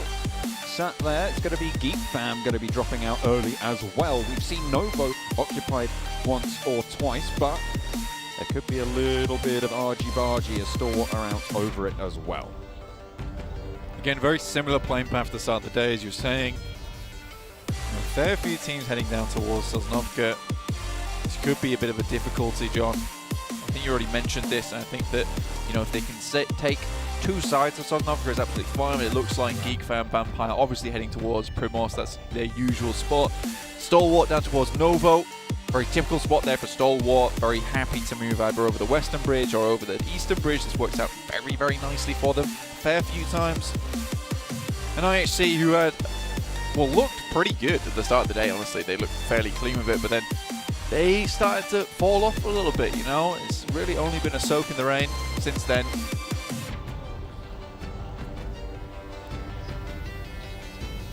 Keeping themselves from being mucky as they're going to have to go forwards into this western circle. Pretty hard shift here, Blank, at the start of things. Certainly going to be a competition to be able to get out to that west side. Absolutely. And they want to win that competition. No awards yet, though. Only the competition. Only the competition here to get through over towards that western side. Massive clump of teams over on the eastern side. I think this is where it becomes a little bit more difficult, because there is a lot of these difficult rotates over towards Rozhok, down towards Ruins. It becomes complicated. There's a few hurdles you'll have to pass. And a lot of these teams become hurdles in of themselves, and leaping over them isn't going to be as easy as before. Has he got some height on him? Nenebete looking to get a little bit of height here against Godless. A shotgun and a pistol in the arsenal here. Godless is left a little bit isolated, but the rest of the team may be looking to provide some backup. We'll have to wait and see how that one turns on out. The Sharks are swirling. T2K have got their own scrap to be dealing with. A really nice pickup there, and timely too for the shotgun. Able to load it on up as well. Looks to unload 1, 2, a third and a fourth, but it's not going to be good enough to find the knocks. Fortunately though, T2K have got a team, and they will be pushing forwards with Legend seemingly unarmed in this scenario. Not too sure what you were going to do on the off angle there. Lutz is coming on through as we head back over to Godless with IHC in below the ground floor. Things are really popping off. And two sides of the map here, some really cheeky little hot drops. That's what happens when you have early circles on a hard shift. In comes the backup from IHC now as Squash on the ground floor taken low. Godless held out for long enough in the meantime as Nenebete goes up to the top floor and will be able to get the flush. Losing a teammate, not quite just yet. Nenebete still with the auto shotgun, playing around the side, looks for the reload as well, and manages to get the magazine back into the breach. Turns the corner and shut down by Ziol. Flush goes through as well, and IHC claim the building. Squash left, down and low. IHC looking for a little bit more. Unfortunately, it will be Vitali and Becker left to continue. Lutz, though, we always say this guy is an absolute specialist when it comes to long-range shooting. He's the sniper of the team, but even if you put that revolver in his hands, you know, I was feeling Western. I was feeling Clint Eastwood. The hay bale started to just pass through. He was blasting. It was very fun to watch. I enjoy that. Don't often see someone be effective with the revolver. And he put his little tan cap on, jumped off the horse, his spurs jingling as he took down the players over on T2K. This buggy ain't big enough for the both of us. This vehicle definitely isn't. That's for sure. Now Fireflux kind of have to just send away Soulless. Very low. Turkey on turkey action here. I mean, I had that at Christmas, but we're having it here over at PMGC 2. I only had a chicken. Really? Yeah. Well, I mean, to be fair, only 4 meat Shame. eaters at my Christmas. Shame. Only four. Shame. It only had to feed 4. Shame. There's no point in having a turkey. Shame. Unless you have to feed more Look, people. I was actually saying, why don't we just have a chicken this year? But then I thought to myself, it's I would tradition. like to eat turkey for 3 weeks, yeah. I made curry sandwich. That's pretty good. 2 chicken dinners. Oh. Yeah. Out of turkey? Well, no. How'd you do that? No. Wow. I'm thinking about impressive. poaching. I took 1 turkey. I took 1 turkey. I got 2 chickens. That's how it works, right? You just put 2 chickens together and you get a turkey. Yeah, absolutely. 3 chickens together and you get a turkey. 3 chickens together, you get a turkey. But yeah, so that was good. It was good times. I mean, I was meant to go see my parents, you see, but that didn't happen. So then I was like, well, I've got a lot of turkey left. I'm gonna go for round 2. He's turking. Yeah. Anyway, back to the game. No more turkey shenanigans. No. No more shaming you. Tell that to S2G. Well, I know, because these guys are looking for a little bit more right now. I think for S2G, it's gone quite well, this game, so far.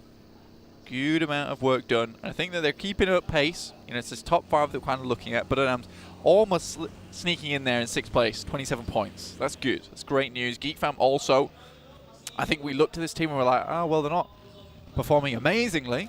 They're not performing super powerfully. However, if you look at them, 23 points in 7th place is pretty good. Chelsea will be shut down there, spotted and taken apart. IHC have been pretty brutal so far in this game. They managed to pull one off of... I think they got one of Inco, maybe a couple more actually, by the looks of their elimination tally there. Inco down to 1 player, picking off another from S2G just then. T2K have suffered, but I think they're in a different area entirely. That's over in the northern side, with just Rig remaining in Severny. They'll have to move down south further. Alpha 7 now in the lead with 58 points total. Just the 1 ahead of Inco, but with 4 players alive, their potential in this game is going to be a lot higher moving forward. Alpha 7 currently moving on the eastern side, just north of Farm, redistributing, grabbing a new vehicle. Doesn't have the fuel to get all the way to where he wants to go on this time around. DRS ahead of Alpha 7 and a little bit further to the south. They'll be playing closer to the coastline as they go for that central area. Absolutely. I think it's going to be a little bit tough. Again, going through DRS as well as the guys from Stalwart. That is not an easy crossing, is it, John? Honestly. It's not. These 2 teams proven themselves. DRS fallen off a little bit. No L+ ratio as of yet. So we're kind of even right now. I think they're still winning. Still looking good. 4th place. It's a 1-to-1 right now. I do think that 4AM is kind of like a surprise pick, but Maxman. Maxman. The Maxi Man, right? Maxi move. He always trusted in the 4AM. He did. I respected that. I liked that from him. Respectable. He knew that this is going to be the comeback from this team. Smart. And again, we were talking about at the beginning of the day, it was a shame not to see them in 2021 because they did so well in 2020, right? 2022, 4AM is back, and I'm happy to see it. 3rd place, though Inco and A7 would not have, well, actually A7, yes. Inco probably further down for me, honestly, and I think that the current performance of 56 is kind of ridiculous. Again, only 1 player remaining now, so potentially falling off the leaderboard just a little bit, but it's going to be difficult for some teams beneath them to catch up towards that 56. Circle back to the mainland, keeps the land on in, so we're not going to have a weird crunch on proceedings. Not just yet. Geek Fam on 4 alive. Still early doors on the game. 56 players remaining. 2 teams, though, down to 1 player, which is quite significant. Those hot drops really punishing so far into the game. Central locations, again, occupied by Wolves, by Nova as well. And are returning to the center as well for the Alter Egos.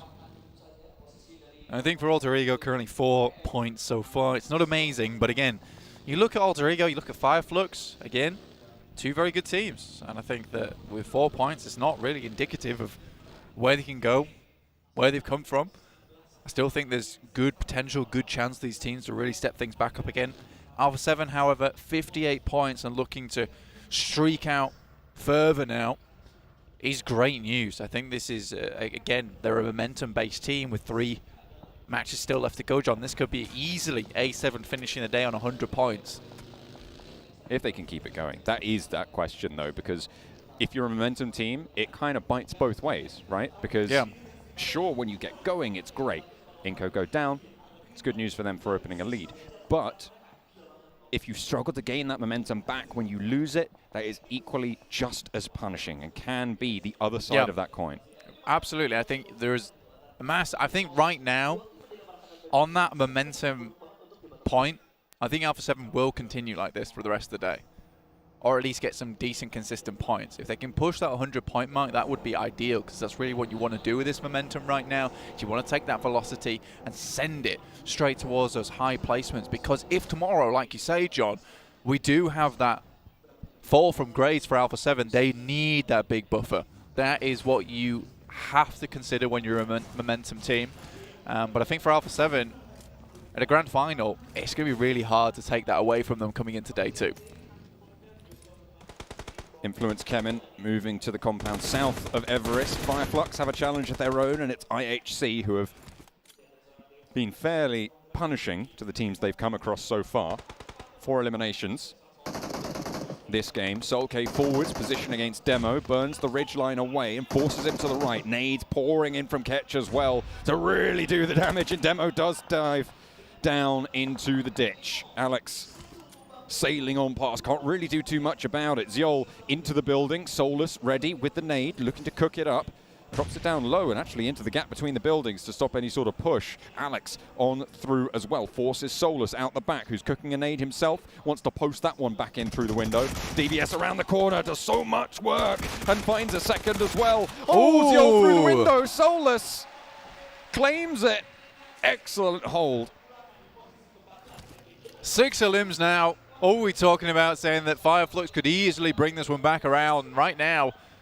With that kind of position, over towards the northwest side and an easy enough rotate downwards. Fireflux has a good chance now. Wolves versus Alter Egos, though. Picking them apart slowly but surely, and 4AM also getting involved on the action. Really unfortunate for Alter Ego. They had a very nice central spot, now down to just 2 players.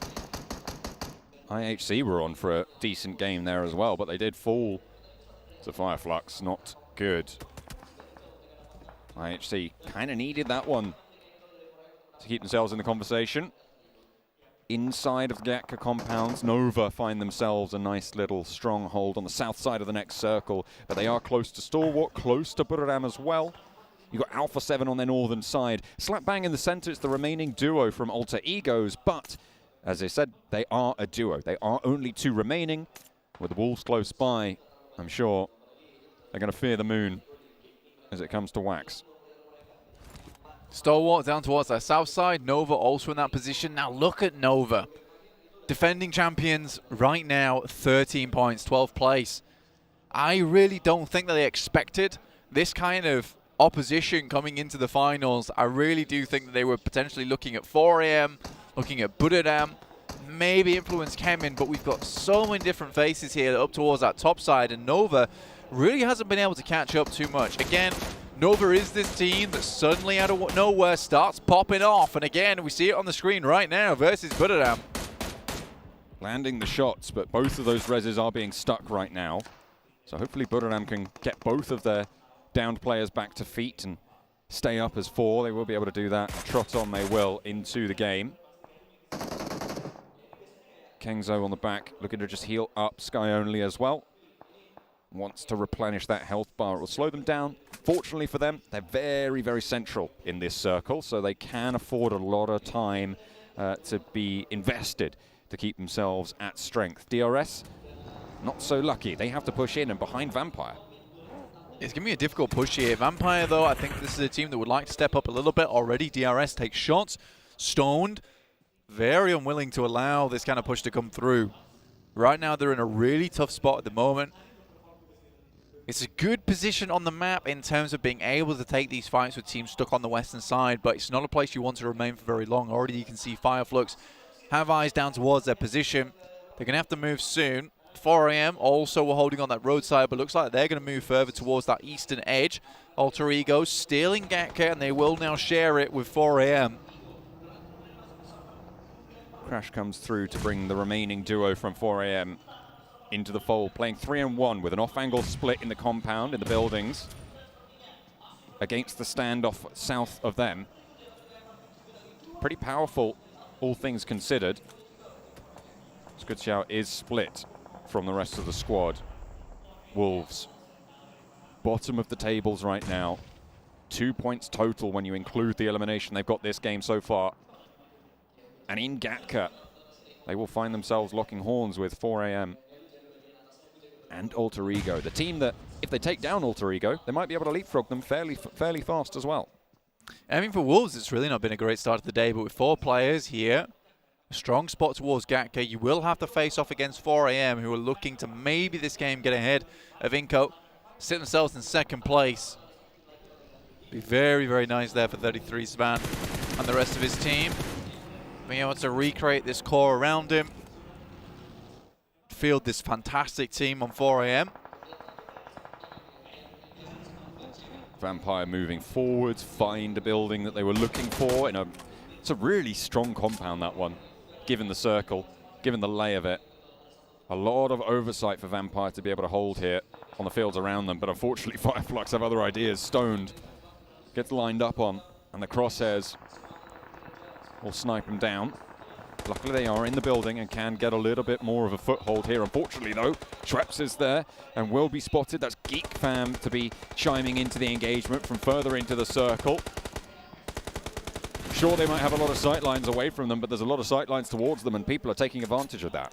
Yeah, for Vampire right now, this is all about just restabilizing. There's not really many teams that can take a full-on push towards their position, so this is the main thing. This keeps Vampire in safety for a little bit longer. They can pull the cape around them, stay elusive and out of the way.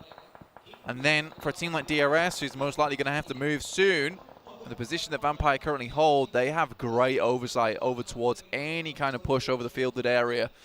So Vampire, it doesn't necessarily keep them in this next circle, but what it does do is allow them to clear effectively. Getting to this position, though, was risky, was dangerous, but they pulled it off. Starting to tick on up on the health bars as well. For Vampire, Nova want to skirt around to the northern side. 3 players alive for them, with Paraboy going down. The claimant to their only elimination so far in this game. Stoned again, getting spotted, getting taken down, but once more they can regroup around it and try and keep themselves as 4.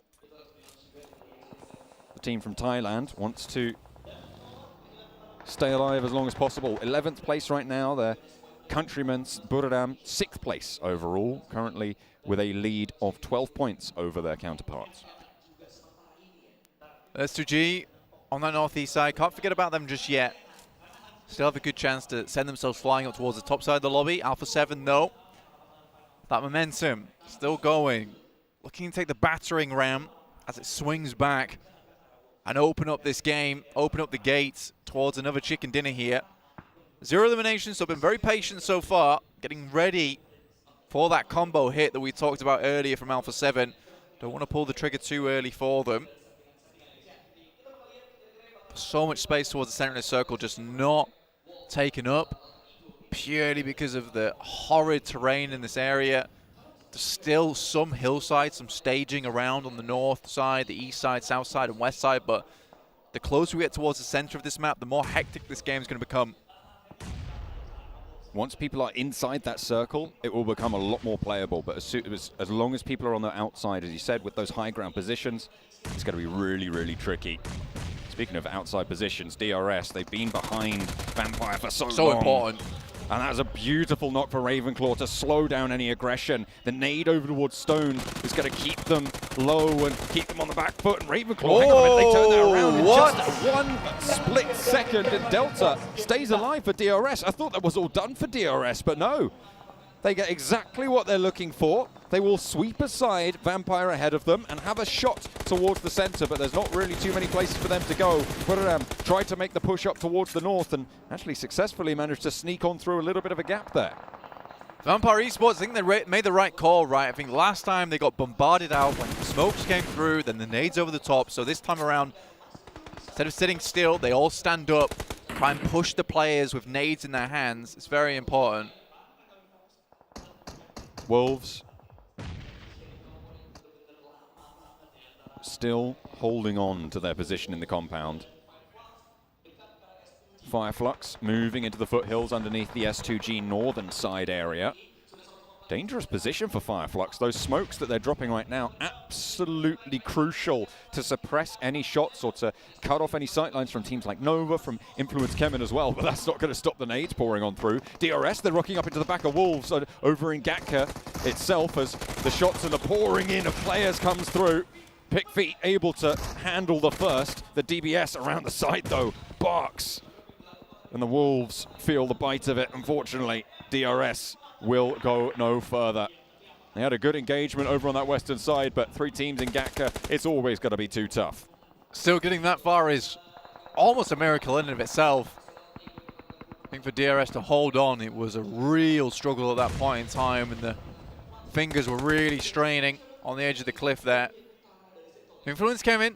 Still have some players though. This might be their game. They send in Fireflux, Soulless one down. Fireflux down to just 2 players. And Solkay's looking to push this one far. Silas from Turkey able to do for 1 onto Solkay there. Nice little knock around the side of the rock. Instantly flushed out as well. But there's the answer. A lineup and a knockdown over on towards Influence Kemen. As S2G and Fireflux both suffering the pressure felt by the rest of the lobby from the Brazilian sides. Nades over the top. And Influence Kemen looking very, very healthy here. All 4 of them up and active. S2G not so lucky. Looking to pull out the broom here. Sweep the guys from S2G. And S2G is immediately retreated to a bit of more of a defensive position where they can turtle up, hopefully restabilize, push back against the guys from Influence Kemen. 4AM do have sightlines towards them. And we will head further towards the center of the circle. I said it was nasty. I said it was cruel. It certainly is. For all these teams over in Gatka, though, leaving is the worst part of this game. Alter Egos trying to stay alive for as long as possible. Only the 1 player now remains for them. Alpha 7, eastern side. Nades over the top towards Geek Fam. Micah, low. Knocked, flushed, will fall, and Geek Fam are down to 2. Wolves are continuing to move through this compound, but the stairs prove too difficult for them to summit. Pickfeet goes down first, and they need to stick this res. Now towards the top side of things, they have Beautiful and Remember, who are pushing WWX up those stairs continuously. The DBS around the corner, and that is a really heads-up little hop out and a hop in, as well as WWX wants even more from the top rope. The turnbuckle is slamming them down. Finally, they put a stop to the chaos, but the damage is done. Wolves are slowed down. 5 eliminations, sure, but can they keep it going from the position that they hold? There is so much more to handle, and 4AM, they do go down. I mean, there's a hop out there, and Nova looks like they picked up that final player. Goodness me, you can see just how good 4AM is. They will not go any further, unfortunately. The top of those tables looking to be a little bit firmer now. Pickfeet, nades over the top. Out into the fields, potentially over towards Geek Fam, but Alpha 7, 4 players alive, looking very healthy. On the southeast side, if they can dispatch Stalwart, they are in a prime position for this next circle. But Stalwart not the easiest to deal with, unfortunately for them. Order picks up 1. King with the Bison as well over onto Pickfeet. King does get shot down towards them as well. Jimmy and Order now the last 2 for Nova, but they are slowing the Wolves down enough to make this exit hard. Really, really tough indeed for the Wolves. Order with the AKM iron sights. Loosen shots from the grass. There's really one only important fight here between Alpha 7 and Stalwart. The 2 remaining 4-player teams. Whoever wins this fight will most likely win the game. Wolves, though, do finally go down. Geek Fam, 4 eliminations, 2 players left alive. Still going strong. We talked about at the beginning of this game. Definitely not out of the mix yet. Stalwart still with their challenge at their doorstep. Shots over towards Mythic behind the ridge line from Action, but Not really getting too much more than that. Repositions coming through from Alpha 7. A lot of damage done actually to the health bars here, and there's the off angle, a third party, and an aid over the top from top. Is going to slam down straight onto Mythic. An answer from Mafioso. The Molotov slows any aggression to move across the way. Mafioso wants to suppress the back as well. He's dealing with threats on two fronts now, as Alpha 7 can influence this fight, but Influence Kemen have their own say in things. As Lil Boy makes it tough. Makes it really, really tough indeed for Alpha 7 to stay alive into this one. Carrillo needs to hold there, but cannot do the job. One player now alive. It's Revo for Alpha 7. Further on into the circle with a position to hold. Wants to just stay alive and open the gap against Inco as much as possible, but Influence Kemen, they want to join their teammates from Brazil up towards the top. Revo, complete clutch player as well in this lobby, so wouldn't count him out just yet. Influence Kemen really dominated control from that northern side. I'll have to continue to put down the damage. Order from Nova, another powerhouse in their own right. Buradam with Sky only. Got a lot of these individual players who are extremely good left remaining in this final circle. What a cool finish here on Erangel. Stalwart. 4 players alive here from Mongolia. IHC kind of stole the limelight from them a little bit, but Godlike Stalwart are playing pretty well here. Unfortunately, they did just take a knock, and they are kind of cornered somewhat towards the blue zone, and a tough run they'll have ahead of them. Buradam eliminated 7th place. Order still going for Nova. Powerful solo, like you were talking about, a stalwart mount up for their push towards Revo, the last player for top team Alpha 7. Pika leads forwards. No nades in the back pocket for Revo, only 2 smokes to be spoken of, but will be able to open up for 1, maybe even look for a flush. It'd be brilliant to see more from him. And a knock over towards Action. Stalwart coming apart at the seams here. They all are going to fall down, crumbling under the purview of Revo. A clutch player indeed, Blank. Influence Kemen, though, with the center of this circle. Yeah, never count out Revo. This is the guy that really took them all the way. But at this point in time, stage 8, it's going to be difficult to stay alive any much longer. Still, 4 teams remaining. Very good possibility now to get a little bit further. 5 eliminations so far for Geek Fam. But only 2 players left. The difficulty for S2G and Revo, there's absolutely no recompense for either of them. They're down, it's done. You've got to think this is Influence Kemen's game to lose. 6 eliminations on the cards with 4 more to gain. They can potentially get a 25-point game here, Blank, if they get everything left in the lobby. A really solid result that would be. Would see them nice and tidy up the tables. Sort of middle of the pack right now. So they want to keep things as tight as they can. Lil Boy looks for one of Geek and will be able to get the flush as well. Revo with shots over towards one of the remaining player, but that's taken away by Law. So 2 of those eliminations already picked up now by Influence Kemen. Alpha 7 with Revo, S2G with Hamzy, the only 2 people who can stop Influence Kemen taking the chicken. It's going to be really difficult for Hamzy G and Revo, but both very, very strong players. From S2G and Alpha 7, they have to work together now. It's the only way.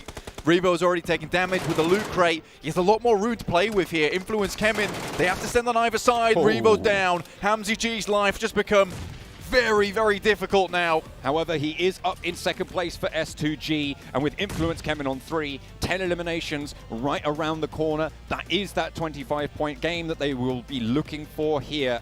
A very, very solid result, but Hamzy G, he's got that DP. If he gets a cheeky little angle, gets a pick, there is potential here for things to go pear-shaped for Influence Kemen, but you got to hope that they won't. I think for Influence Kemen versus Revo there, it is very difficult for them to lose that. But Revo is such a good player, they have to make all the right calls. They subdue Hamzy G on that side, send 2 players out wide so they can refrag off one another, and then send 1 player to finish the job on the edge. So I think no matter what happened to Revo there, this is something that Influence Kemen's always been very, very good at, and that is teamwork and working on the fly to make that kind of teamwork happen. And a quick bird's eye view here to just check exactly what's going on. Again, you got Lil Boy in the back, very covered at the moment. Law, as well as Kariowski up front, ready to refrag off one another, and Lil Boy's kind of that insurance, just trying to spot by jumping. This is what makes a 3v1 almost impossible to lose. The way they've set this up, yeah, I don't think that we're going to see anything but Influence Kemen chicken dinner, and you can see exactly why this is one of the best teams to come out from South America. Maybe not on the tables right now, but Influence Kemen are a force, and they will be reckoning with everybody else in the lobby on Erangel this time around. Match number 4 goes the way of, again, a Brazilian team. Blank, that's 3 in a row that Brazil have been able to win. Yeah, I mean, it's not really changing too much, is it? I mean, Brazil is really crushing the leaderboards today, which is not something we expected, but something that maybe was cooking in the pot backstage throughout the entirety of this year, as we see more and more teams from South America, from Turkey, from all these new types of regions and regions that we've been with for a long time, suddenly finding just the right core, the right team, the right additions, the right players. Again, as James Yang was saying, they had 600,000 plus signups towards PMCO. You can imagine the amount of players that do just get sifted through, get sent through the old blender, honestly. Yeah. And there's just so much new talent and absolutely fantastic players to pick from now. I think anywhere in the world has the chance to have a world championship team. Absolutely, and at the moment, a lot of power being seen from Brazil, but we have seen glimmers from a lot of other regions. I think the big surprise for me is that the Chinese teams haven't been as powerful as maybe we would have expected, coming from a region that has for a long time, well, first of all, holds the defending champions. Give them time.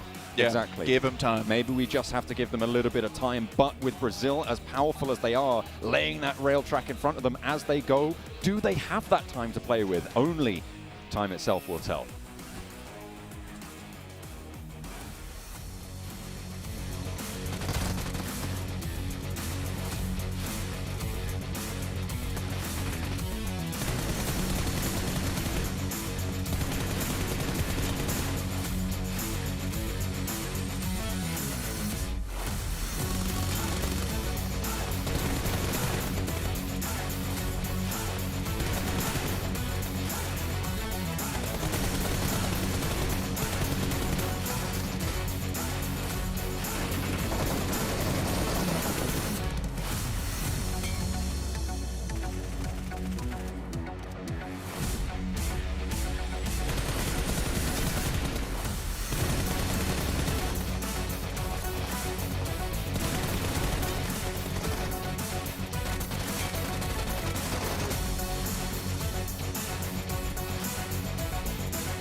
Do Brazil. It does not stop, and it doesn't seem to stop anytime soon either. Honestly, this is sensational from Brazil, not from any team specifically, but from all the teams. Influence Kemen picking up 24 wins, 24 very important points as well. Did I say wins? 24 points, is obviously what I meant. 24 very important points in the context of the overall ranking, which we're going to see later, and also Alpha 7 in 3rd place, picking up 15. And there is one team in the midst of this, which is S2G. And looking at the elims, that is a storyline that we might just want to touch on briefly. It is. I mean, I was talking about it earlier before this match, and they kind of showcasing it here perfectly. This team has been consistent in regards to their placement, but their eliminations are just too low if they want to be able to contend for that first place at the end of day 3. If they want to go for that championship. And to be fair, I mean, little boy, 3 elims, 928 damage. You can see Revo as well, lots from Fireflux. Something I do want to point out, and something that we were kind of talking about there during that game, is that now every Brazilian team has a win, Max. The storyline writes itself, right? You don't even have to say anything at this point. It's just so dominant. You got yourself, Vitaly was looking so strong at the start of the day. Now it's just every single one of them got himself a win. It's just absolutely fantastic to see that unfold. And from Influence Kemen in particular, that third party on the northern side was great, but you're looking a lot more orange than you were earlier. That's what happens when Alpha 7 continues to perform this way. I had to represent for Do Brazil. I mean, to be fair, if you would have asked me, do you think Brazil's actually going to be performing this great like they are right now, I would have honestly told you no. I know I tend to be biased because they are from Americas and I do cover that region, and I've been covering Alpha 7 for now a very long time. I'm just impressed, and I something that I kind of have to agree with what Blank was saying is how much Brazil has improved. And I feel like it has to do with not just one team. It was always Alpha 7. Now it's a bunch of other teams as well. And they're just leveling themselves up and they're showcasing it perfectly here when it matters the most at the PMGC Grand Finals. I do have to say, the player that I like the most also in this game again from A7, while we're already at the point of the team, is Carrillo. I feel like when you look at the team in the mid of the game, it's always him being proactive, shots left, right. He's kind of like a dog you let off the chain. He's like, he does the work. You just have to let him do the work. And he is. He always holds his ground. He's doing as much possible damage to anyone there is, literally. He's kind of like a tower. So it's kind of like a tower defense dangerous tower, yeah. Either way, we want to take this moment to quickly thank our sponsors, and obviously the first sponsor we want to thank, it is kind of hard to miss at this point, is the Sony Xperia 1 Mark IV. Sony Xperia 1 IV and Xperia Stream were co-developed in collaboration with professional esports players. You can play PUBG Mobile with Xperia Streams, total cooling system, and multiple ports for intense gaming and streaming. And also, we want to thank Prime Gaming. Not to forget them. With Prime Gaming, if you haven't heard of them, you can sign up pretty easily. Just head on over to the website. You'll find the links in the socials. And what you can get there is free in-game content for lots of games and also PUBG Mobile. So by chance, if you do play PUBG Mobile, then there is a chance for you to get free items, free content. So head on over and make sure to check that out. And last but not least, we want to keep your eyes peeled on a little thing you might have already noticed in the chat if you've been active there. There's a survey going on right now, a PMGC survey. And you can check that out either in the chat or on the social media channels. You'll find it. So please do let us know your feedback and suggestions about the show. If there's anything that maybe you find positive, anything like negative, make sure to tell us. Yeah. Make sure to tell us. Fill out the survey, and by doing that, that's the best part about it. You may get a chance to win some prizes. So thank you all in advance for sharing your feedback via the PMGC viewer survey. And before I let you guys talk again, there's one more thing. And something that I'm excited about as well. And that is the next update coming to PUBG Mobile, which is the Warrior Trial. My goodness, that looks so cool. It is starting today. Yep, it's out. It is out right now, so make sure to check that and awaken your fighting spirit. We got new weapons coming in. I can't wait for that in particular. For the next PMPLs and stuff like that, it's going to be a big change of meta. I updated my game before this, and I was like, I shouldn't have because I want to play so bad. And with that being said, we might head into a quick break where we will potentially open up some PUBG Mobile and check it out ourselves. So make sure to stay tuned. We'll be back in just a couple of minutes, so don't go anywhere.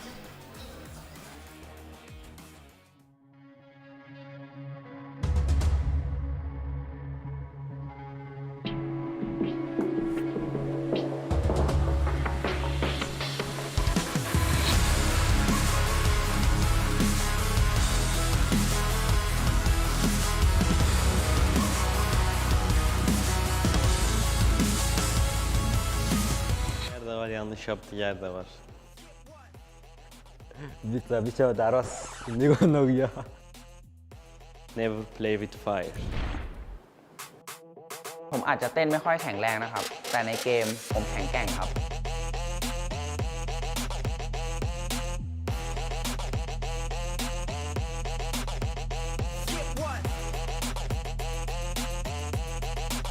You watch me.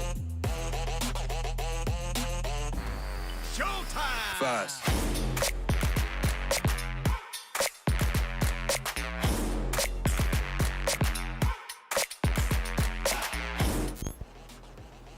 On üzerinden 7. Doğru yaptığı yer de var, yanlış yaptığı yer de var. O yüzden. Şimdi size doğru olanını göstereyim. Fast.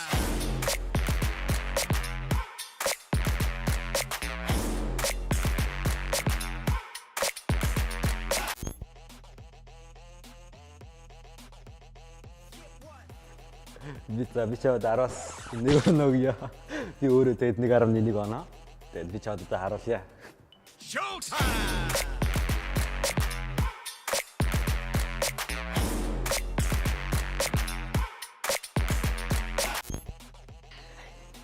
Good try. A bit awkward, but yeah. I would like to give him 5%. Okay lah, not bad. But I will show you what's the real PUBG dance. You watch me. Showtime! Fast.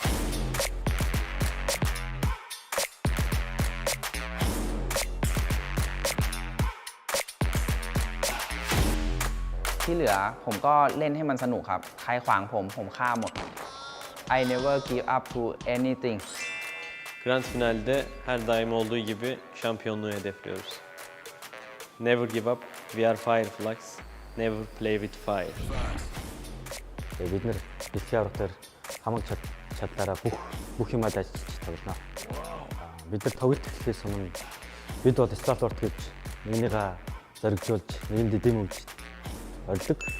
I perform very well, and I will show them my true color, my true pure skill, and I will try to beat them as far as I want to. So that's it. Thank you guys for watching. Don't forget to watch us and support us in the grand final. İzlediğiniz için teşekkürler. Grand finalde final дээр уулзцаа.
Welcome back to PMGC day number 1. It's the 6th of January and we're about to write some history because Brazil, as the region, there's a potential that we might see all of them either in the top 5 or maybe even the top 3 because they're on their way there.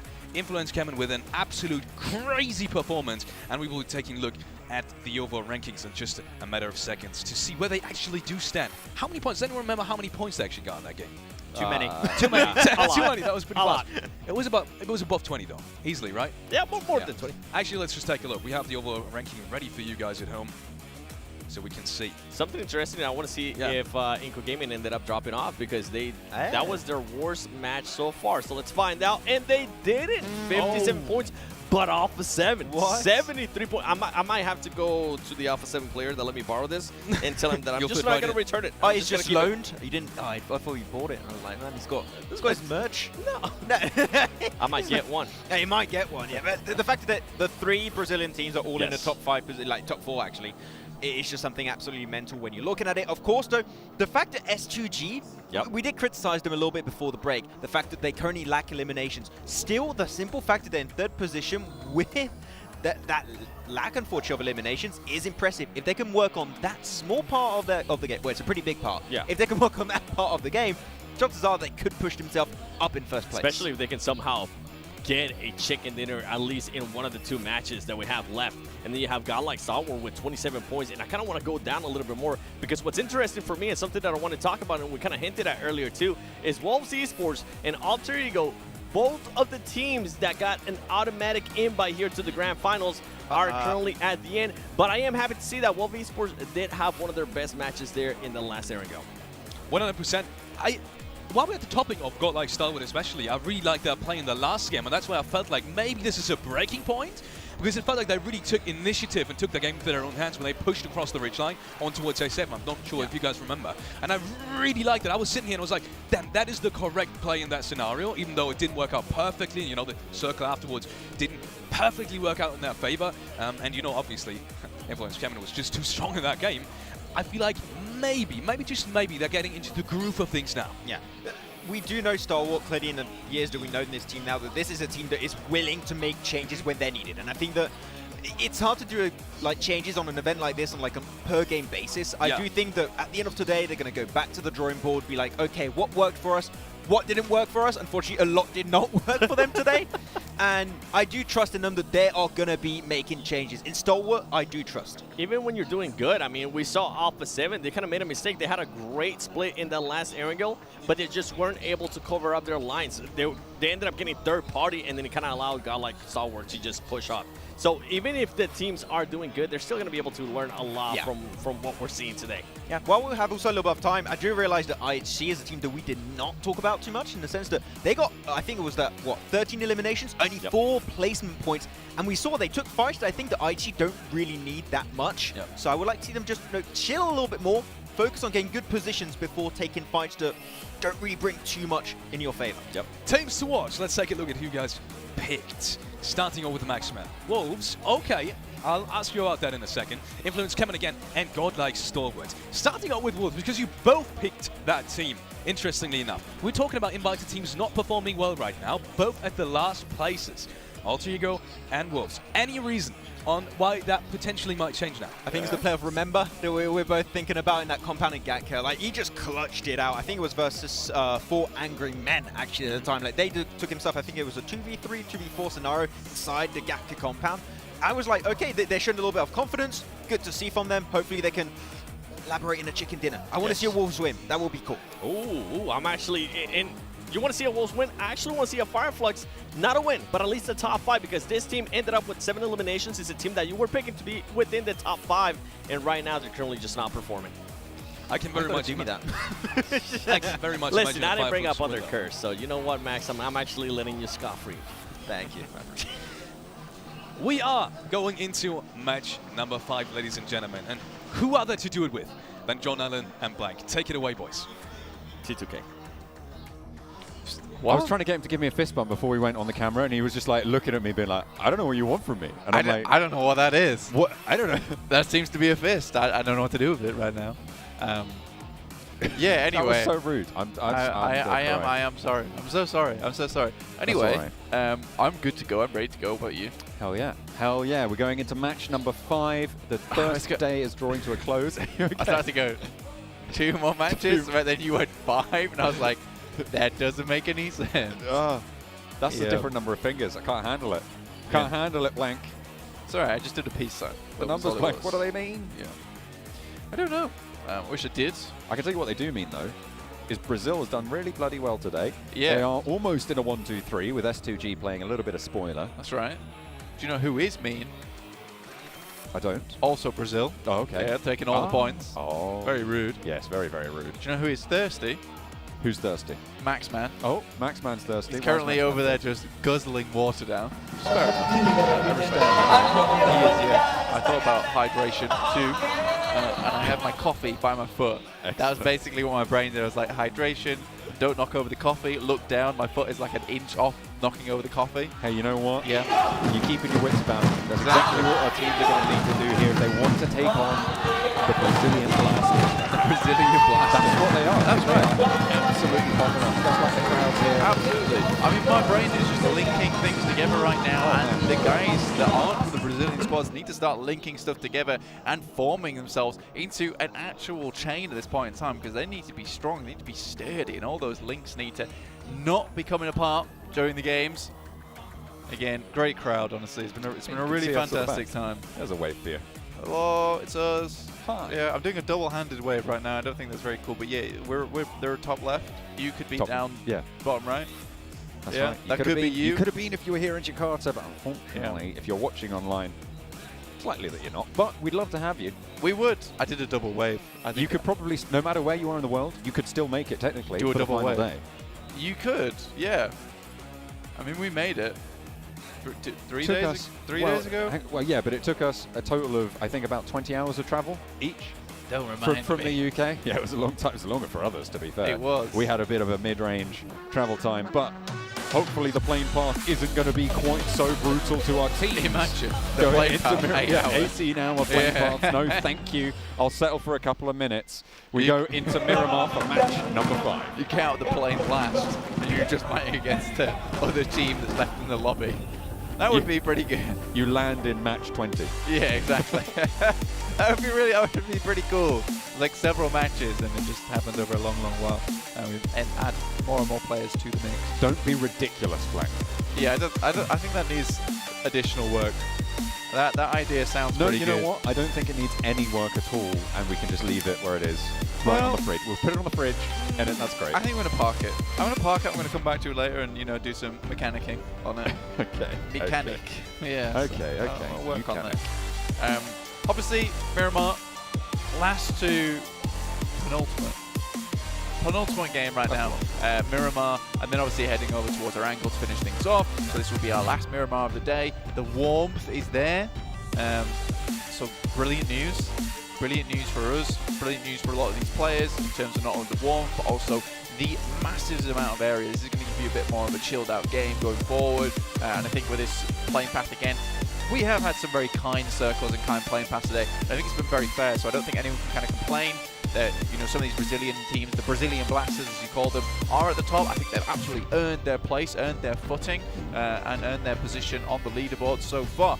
So I think some of these other teams maybe need to step up the game, step up that performance, because there are some teams in here that I think, they really should be further up the lobby. I'm looking at Buradam, looking at Stalwart, I'm looking at Nova, in fact. I'm thinking Vampire Esports. I mean, to be fair to Vampire Esports, they're a team that fluctuates massively, so this could just be one of those things where, they've not able to bring out that similar performance. But again, towards the end of group stages, they blasted out of nowhere.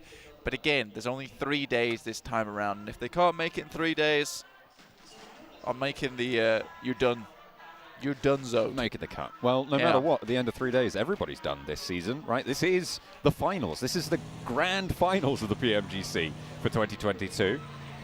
Everything else here on off is going to have 2023 in it, blank. I know we're already in the year, but we've got to finish out last year first. It's only polite. It is, yeah. We're right now we're just putting the final bow on 2022 and seeing who goes home with a beautiful trophy. The team that qualified to the finals with the highest points total from the group stage. Buradam. 300 points was big. Only 19% of people got that right. Yeah. People don't expect it. I think Geek Fan were behind them by a little bit. 293? 292? 292. Something like that. I remember that statistic. Excellent. Yes, don't worry. That's 8 points behind. It's pretty close though. So pretty close. That was over in Group Yellow, I believe, in the third group to play. I do think Group Yellow was an easier lobby though. I think Red and Green were, I wouldn't say equally difficult. I'd say Green was a little bit more difficult, but I don't think it was the Group of Death as people kind of made it out to be. I think in hindsight now, looking back at it, I would say Group Red was just a little bit less difficult than Group Green. A lot of those teams from Group Red have turned out to be absolute powerhouses in their own right. Obviously now looking over towards El Pozzo, teams would like to make their way up over here. Obviously we had that playing path that cut through the center up towards Tierra Bronca, circle over towards El Pozzo. Credit Fields, La Cabrera, all important positions, but realistically right now people just aren't taking up these positions early on. La Triera could be a spot you want to take, but with it being so south down towards this side of the circle, maybe not really on your radar just yet. These positions out in the northwest, they are strong, but as you said, people aren't taking them early. With the plane path as it was, it cut a little bit to the east side and the south edge of it. So they are just big chilling over on that southeast side of the map in general. Going to have to head northeast in just that little bit. S2G making that break first towards the northwest side, leaving Silas up towards Crater Fields. This is a position that typically we would have seen HVVP play coming in from the previous group stages, and to be honest, that is the team that I think people are most surprised is not here. Given their performance, given the way they played, and in general their strength across each of the regions and each of the sections of the progression to try and get here that they had, it seemed like they were a shoo-in, but they were just about pipped to the post. I think, we had a case of there's only so many teams that can make it through, and we had a lot of teams coming through the PMGC, and they were just beat to the post, honestly. I think they were some of the greatest Western European teams of all time, HVP and Mad Bulls. It's just sad not to see them here at the PMGC Grand Finals. Sad because obviously we're Western European casters, but I do think that they would have fit in here. But again, both those teams made big mistakes. I think that you look at Mad Bulls, they fell off hard over on that first week, and I think they spent far too much time kind of posturing and looking for those easy points. I think they had to come out blazing. HVP, on the other hand, get towards that last chance off the back of some very aggressive plays. And then they get to that last chance, and instead of being aggressive, they go all passive. And I think it's that pressure that really gets to both those teams. And I think a lot of the teams we're seeing here made it through to the PMGC Grand Finals are these teams who are just happy to be like, look, we have to full send it. If we don't full send it now, we'll never make it in. We have to make these dangerous plays. That's exactly what Inco did. They're here right now. They're in second place. They're doing wonderfully well for themselves.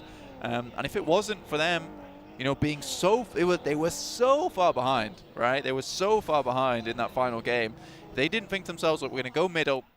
We're going to take it. We're going to do what we always do. We're going to send it into Nitro towards that end. And we're going to take it to the limit and then beat out Alpha 7. If they don't do that, they don't make that decision, they don't make it into the Grand Finals. And these are the moments that make a PMGC team.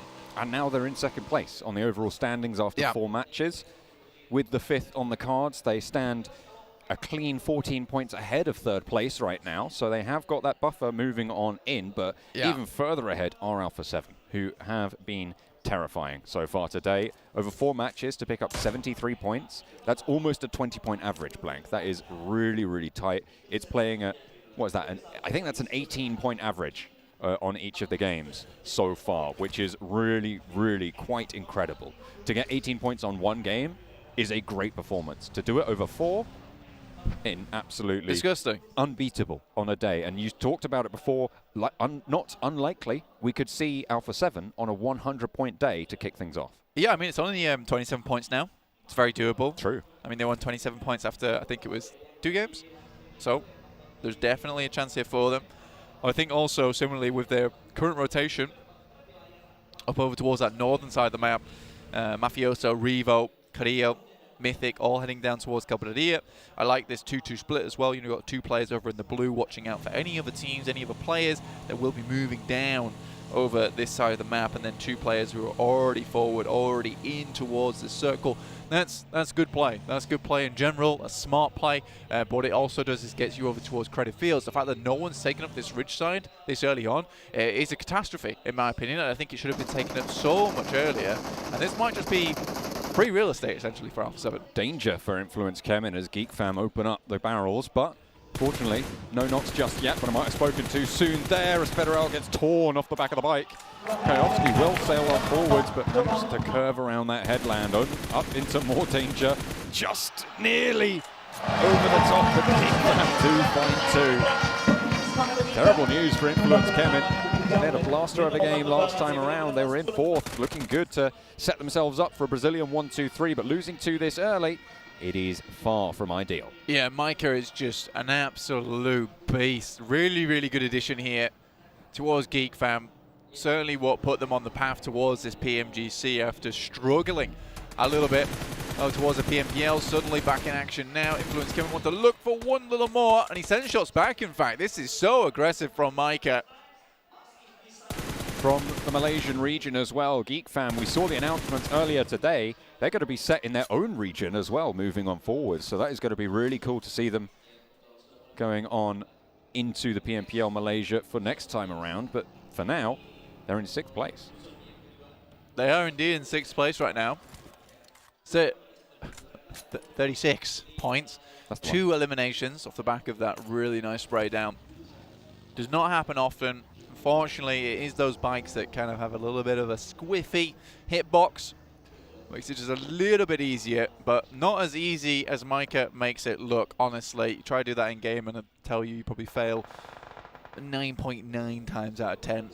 It is quite the difficult proposition to actually field during, especially esport competition, one of this high value. Goodness me, S2G, I mean, they were 14 points behind Inco, but they've already taken 2 of the Inco players down. Squash under pressure, and then they Bete trying to get away from it as well. And 3 eliminations found for pretty much Silas in that scenario. Excellent knocks coming on through for the S2G squad. 4 angry men close by in the foothills here. Nene Bete managing to stay alive for Inco. I say that as he does go down. 16th place. S2G with a chance now to leapfrog if they can keep it going. Geek Fam do lose 1 to Stalwart. 3 players now staying alive for Geek Fam. This is on the northeastern side. Buram going to skirt around this engagement to the south edge of it. They're probably going to be coming into conflict with Nova and maybe even T2K in the next couple of minutes. Nova looking to put us on some points this game.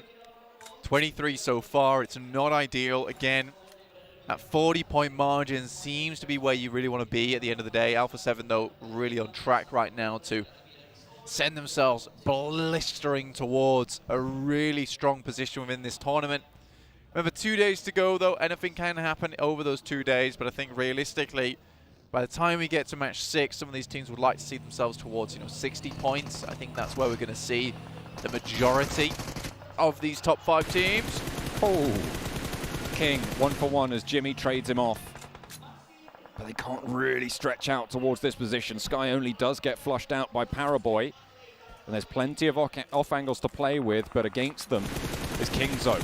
My Name P also laying order down. King is low and out. 2 players now active against the 3 from Buradam. Paraboy and Jimmy looking to reposition for this, but Kingzo doesn't want to let them slow down. Tiger as well, moving up on high, up on that ridge line. Jimmy repositions towards order and might even go straight into the headland that Tiger currently occupies. Jimmy swinging out wide, spots the buggy, knows he has to fade away, needs to win the trade as well if Nova want to stay alive in this game. One of the last 2 players standing for the squad from China, and Jimmy looks for the challenge, will find the shots. And Tiger goes down. Buradam lose their outpost.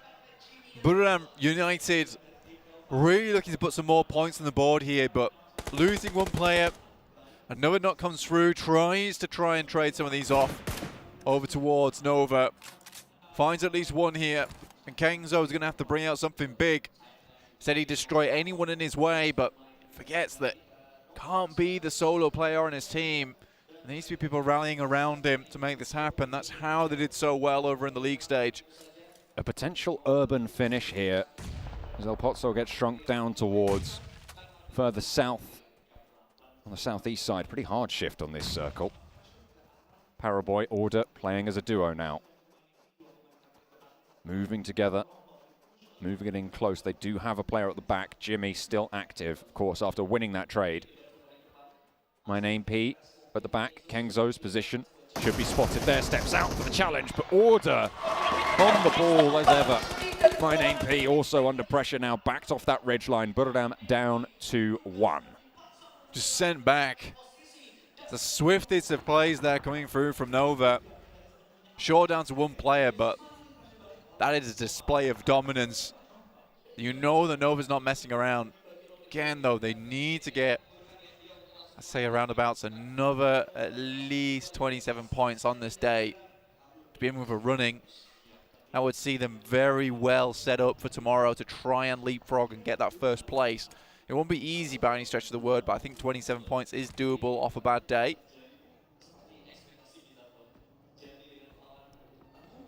73 points on the cards for Alpha 7. We talked about their performance so far, and it has been astounding. They're on the north side, and if it goes more close or more into El Pozzo than it currently is already, they might have a tough time getting into that settlement. However, on that north side, the Wolves have not been powerful at all so far in this lobby. Currently sat in 15th place, 7 points total. Only trumped on the poor performances, to be honest, by Alter Ego. Stalwart off towards that eastern side definitely could also be a problem, but I think they're going to be laid up by Nova quicker than we see Alpha 7 put themselves in the purview, those lads over there. Shots coming through on that side. Alpha 7 can skirt around the crater fields, but we will see this next circle very soon now. Ooh. Okay. Oh, the little crash coming on through. Influence Kevin. Get the cage rattled by the team that the crowd is cheering for the loudest. Alter Ego able to find the final 2 from Influence Kevin. I mean, pure decimation coming through from Alter Egos, and I bet that certainly was an Alter Ego there, because that looked fearsome. Brought something out different, put on the angry face. That's absolutely fine.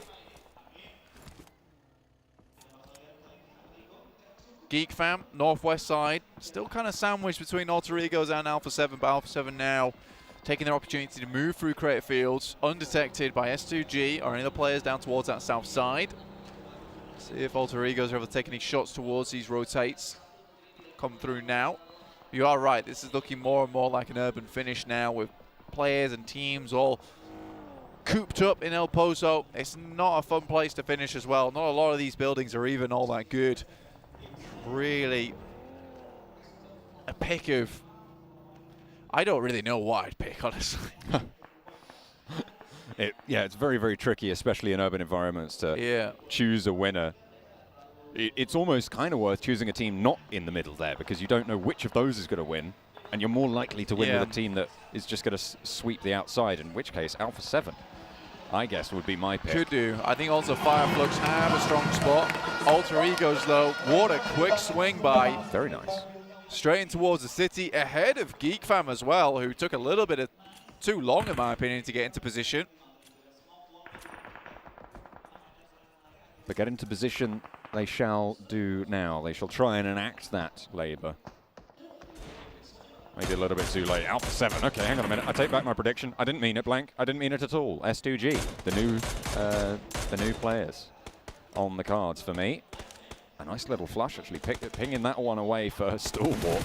Picking up a cheeky little point. So only 2 players now left for Alpha 7 as they try and move to the hills outside of those craters, but it's really, really tough going for them. Carrillo certainly going to bleed out here. Revo up to the cliff face. Mafioso soon to join. Razy gets put back a bit, humbled slightly, but Carrillo will finally get flushed. Mafioso behind the vehicle, and Hamzy can't quite thread the needle. There's always going to be a horrible push for Alpha 7, honestly, just because as soon as we got this circle coming down here, S2G had to do one thing, and that was hold down towards the western side of the ridge. Stalwart similarly knew exactly what to do as well, which is on the eastern side of the ridge. Where does Alpha 7 go at that point? They have to go through the fielded area, in which case both S2G and Stalwart get the clear crossfire.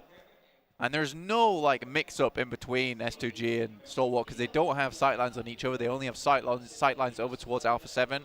So really, really nice stuff. But that will stop Alpha 7 profiting for a little while as they now finally go down. This gives a chance for maybe some of these other teams to start getting a little bit more points, getting into position. S2G in particular, 4AM, Geek Fam. All trying to hold positions in this settlement. Next circle just about to come through in about 7 seconds. All of these teams are going to be so ready, pre-planning in the IGL's minds going on right now furiously. And it keeps quite a lot of the outside of the El Pozo area in this next circle, Blank. It's about 50-50. This is going to be a slow game. This is going to be a slow roast. We'll set the old oven going. And we'll just pop that thing on 180 degrees and just leave it because this is going to slowly boil up to where we want to see it. And then maybe explode over because at this point in time, most teams are just going to sit pretty.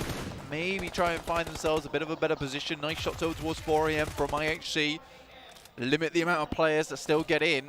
Very unfortunate as well with that just being demo.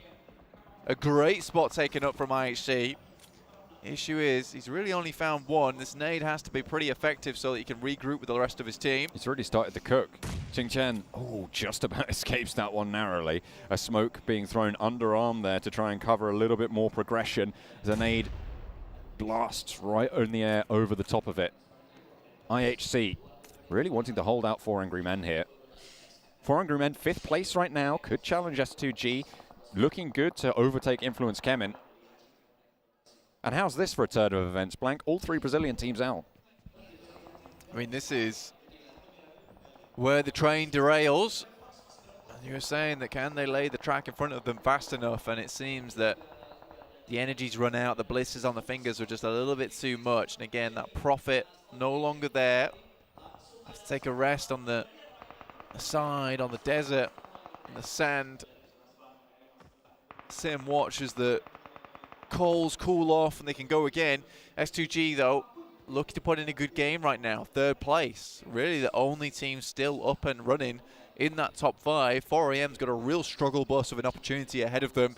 They still have to get Ching Chen into position as well as MWWX. 33 Svan, the only one actually inside the circle.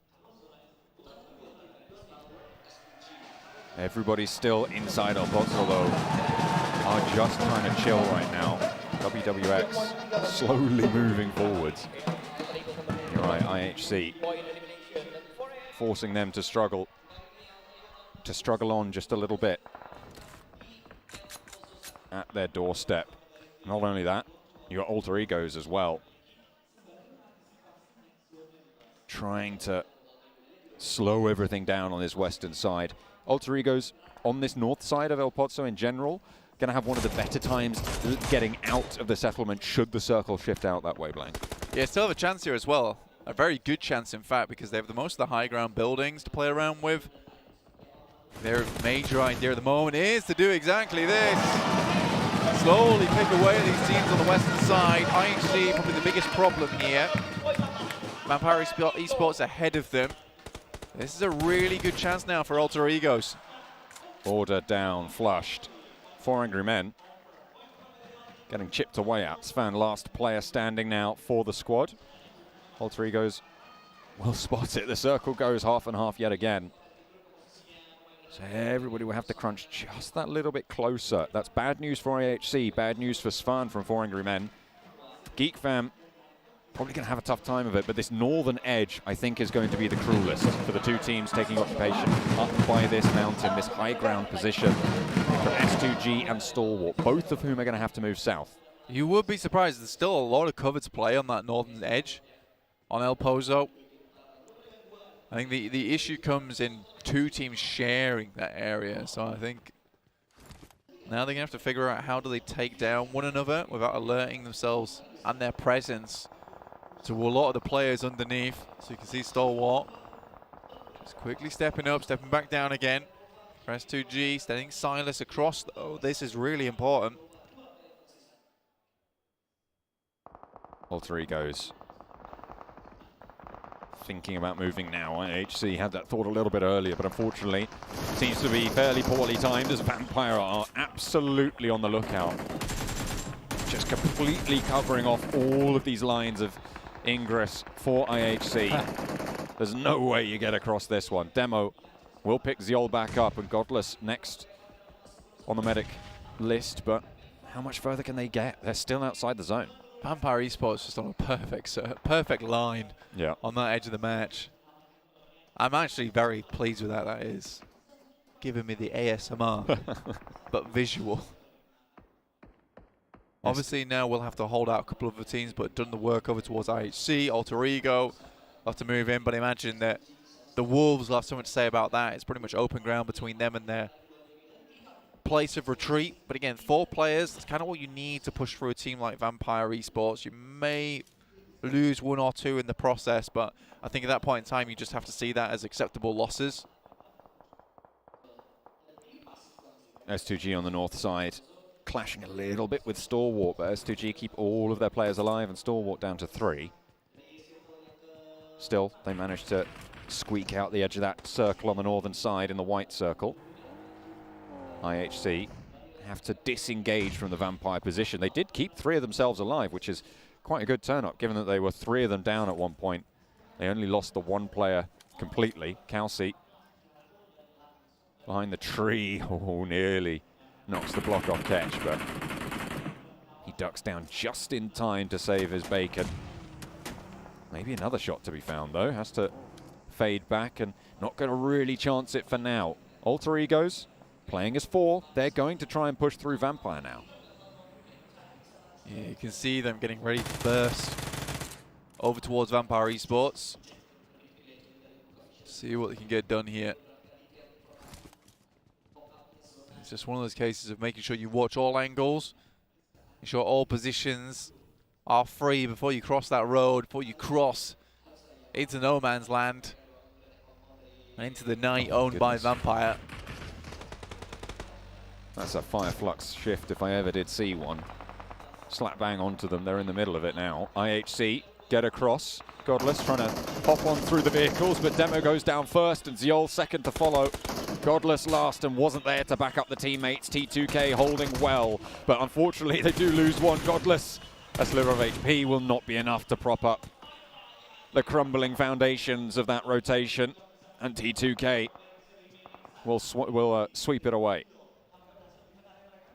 Again now for 4 AM. Alter Ego, Vampire is got their fangs out, looking their way, waiting to leave.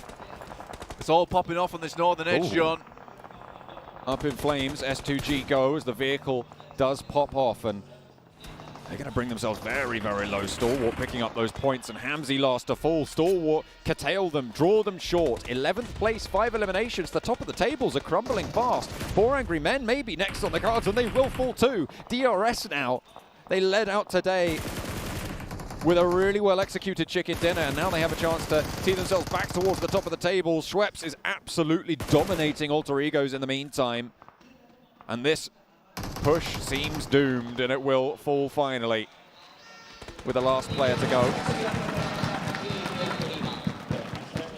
The western side, Vampire property.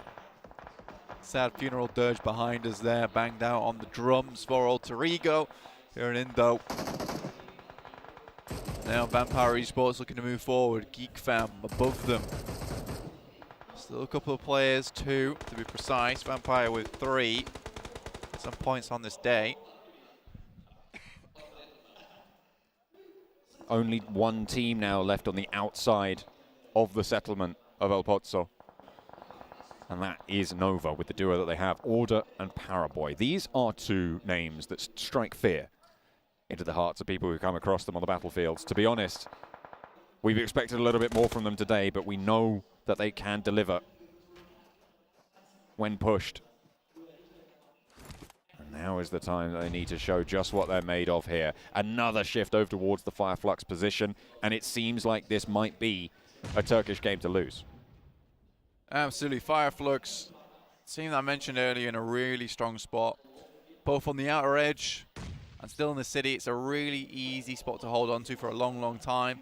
A lot of accessible areas to excavate yourself from. So I think this is a very, very good spot to be playing in.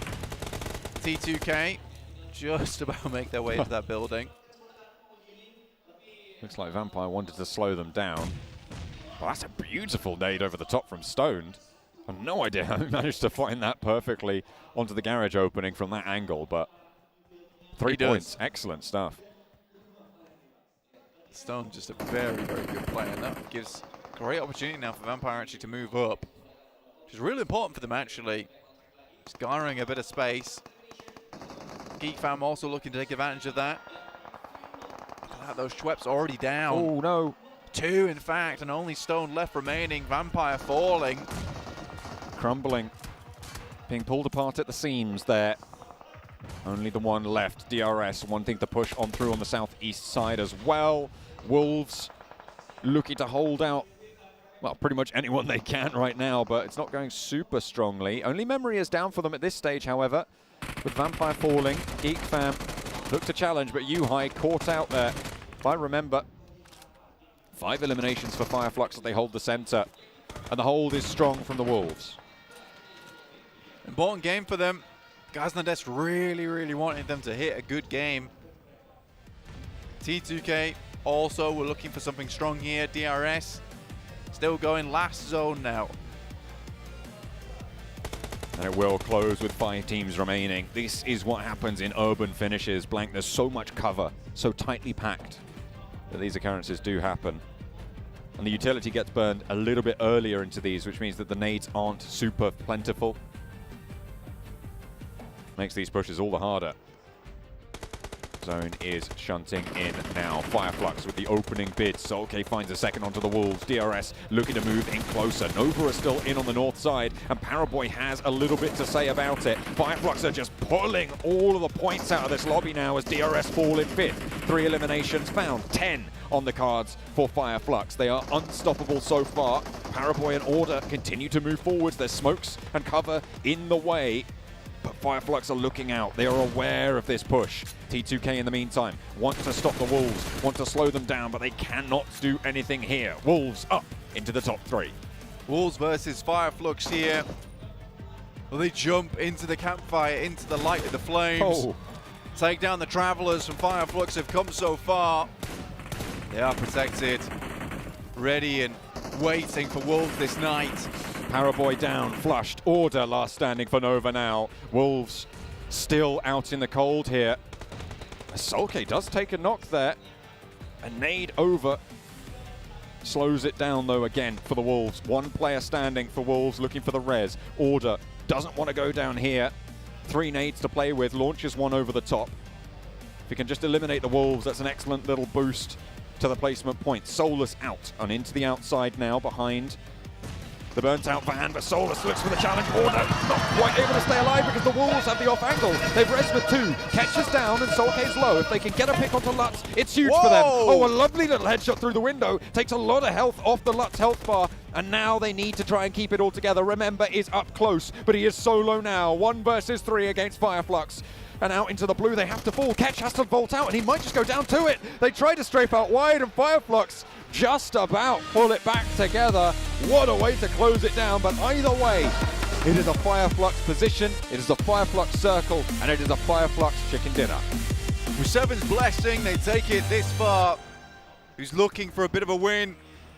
Get them towards that top side. Good amount of eliminations. Can tell from the faces though that this win came a little late for their liking. Still, it was strong. Yes, they were gifted some strong position in the circle, but getting that done from there, not easy. You really have to be very aware of what's going around in the circle to ensure you can pick up all those eliminations, pick up those positions, and know exactly what to do next. 2 Turkish teams performing well today. S2G and Fireflux now picking up that chicken dinner in match number 5. Brazilians as well with their own syndicate. Seems like we might have a little bit of a rivalry between these 2 regions. 100%. A couple more teams starting to come out of the woodwork now as well. Nova obviously getting up towards that 3rd place position. 4AM also making it far. We seem to see both those Chinese teams towards the top quite frequently. Plus Wolves, good match from them. Fortunately not able to finish it out, and when you look at them you just feel like they didn't have that extra oomph that was required. VPE also keeps banging on the doors of the leaderboard. Fortunately, when you look at them though, they are just not picking up the amount of points that we want to see from Vampire Esports. No, not quite, unfortunately. It is not the caliber of team that we saw at PMWI. Yeah. This is what we were worried about coming into this stage in Jakarta. From the performance that they had in group stages, in the last chance scenarios, it wasn't as strong as we'd maybe expected coming from their performance in their regionals. Yeah, exactly. I think for Vampire Esports, when you look at this team in particular, you think to yourself, you know, this is a team that can perform very well. It just takes a little bit of time for them to kind of wind up, and I just don't think that you are given that amount of time here in the PMGC finals with 3 days. You kind of have to be on the money straight away. Yeah, absolutely. Yeah. You have to be on the ball pretty constantly, I think, in these scenarios, and that's what we've seen coming through from the Brazilian rosters, coming in very, very fast and aggressive, and it favors teams that are able to play like that. Unfortunately, that might be starting to run out. I mean, obviously in that Miramar, we saw them go down in 16th, 15th, 14th. All 3 Brazilian teams were out first. Yeah, that momentum only can take you so far, John. At some point, it's going to be a case where you start to just fizzle out just a little bit, and some of these other teams start to take advantage of that and try and lock in some more points. I think for the biggest teams that we saw there, like the Brazilians towards that top side, for S2G, who was not able to get as far as we would maybe have liked from that position. When you look at those teams, that is a horrific place here in match 5 to go down so early on, just because you wanted to keep putting up those points, and now with teams biting still at the heels, now is a real opportunity to catch up. So next match for Alpha 7, some of these teams towards that top 5 has to be strong. Has to be out the gate straight away, but the momentum has been broken. Potentially. I mean, we've still got one more match to play today. We'll see if they can draw on those reserves, pull on the performances from the rest of the day, and just stay alive. That's what it's about here, maintaining that lead at the top. Alpha 7 did have a fairly significant lead at the top of those tables, and a lot of those top 5 didn't do super well this time around. However, that gap will not stay forever, and they need to hold it down. Fireflux will be on their tail.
just when you think you have figured out a storyline in terms of what is happening on day one, it all changes. It all changes from top to bottom. Look at the teams. And it is Brazil all the way down. 14, 15, 16. Alpha 7 influence and Inco. What has just happened? I think we cracked the code with 7. They took a break. They got too many wins. Like, yeah, we'll give a chance to the other team to get some wins eventually. You know what? That's fair. And Fireflux, I mean, talking about S2G looking good, and also right now Fireflux finally gave himself a chicken dinner. I said it, from Turkey, it did pretty good. And there you go, they get the win. Whoa. That wasn't my teams to watch. Slow down there, by the way. For Fireflux, I picked them because I know you didn't want to pick them and curse them. So thank you. I guess I appreciate it. Reverse curse somehow in some weird way. I don't know how it works, man. I don't know. I'm winging it. But to be fair, it's good to see that now another Turkish team is stepping up. We've been talking about S2G. I mean, we can see here Kedge being able to put up 5 eliminations, 709 damage. Yeah. And you can especially see, like, these urban finishes are rough to play, but El Porto, compared to a Los Leones finish, it's so hard to cross from building to building. And you can see all the teams south and west struggled so heavily to make those crosses happen. And then you have Fireflux to have that little warehouse, well, a big warehouse position. Go right to the final phase. It centers up on them. You know, all the teams are going to come their way one by one, and they pick up so many elims. But it's not quite enough to push away Alpha 7 and Inco from first and second place here. And I'm actually surprised that we're still seeing Inco Gaming there in second place, because they have had 2 games now that are not up to the performance of what we were seeing at the start of the day. But for them, 57 points, definitely keeping them there within that second place. S2G, 49 points. I am now starting to see a little bit more of a fragging power out of them. That was my main concern. But in return, their average placement points are starting to slow down a little bit. They haven't really been able to average what we saw earlier on as well. DRS Gaming, we really haven't seen the flashes that we saw early on. And then when we go to the second page, Nova, 36 points. Gale Software, 34 points. And now a big jump up, Maxman, Wolf Esports in 12th place. And we kept talking about that pop-off that we needed. It's not the massive big pop-off, right? But it is still, remember especially, like, he was out in the open. He was getting shot at by some players of Fireflux. Like, he had no cover. And he was, like, almost winning those trades. So, like, remember really standing out to me as, like, the star player of Wolves. And if they can keep it up, maybe a chicken dinner. I mean, you only got one more game for the day, but I would like to see one eventually in these finals. And there we have it, ladies and gentlemen. Match 6 is going to be Erangel once again. And coming back to the team that is almost on the brink, and you said it before, Seven, you really wanted to see Nova on that first page in overall rankings, and they are sitting so close to it. And that's something I personally was really rooting for in that last game, especially because Nova played that so smartly. That was such a smart game. They took their losses early, but they still managed to capitalize on towards the position they had, and they were so sneaky in the way they positioned themselves around Fireflakes. Sure, they didn't win the game, but that was such an important game in terms of collecting points towards that first page. And it was good to see that the duel was towards the end. I know you looked at me, Max, and you said Paraboy and Order are alive, and then Paraboy literally got eliminated right away. But it's good to see a little bit more flashes of them, right? We really haven't seen much of them. The only stuff that we talked about is how they're being eliminated, how they're currently in second page. But now we're starting to see the turn of a page here. And I feel like if they can close out today with the win, it would send a statement to Alpha 7, because Alpha 7 does have a 17-point lead. You don't want to have Alpha 7 finish off the day with a win. That's just going to be demoralizing for a lot of the teams out there. And they're looking so confident it could happen. But I was looking at Instagram during that game also at some point. It seemed like the sentiment we've seen from a lot of people, and I do fully agree with it.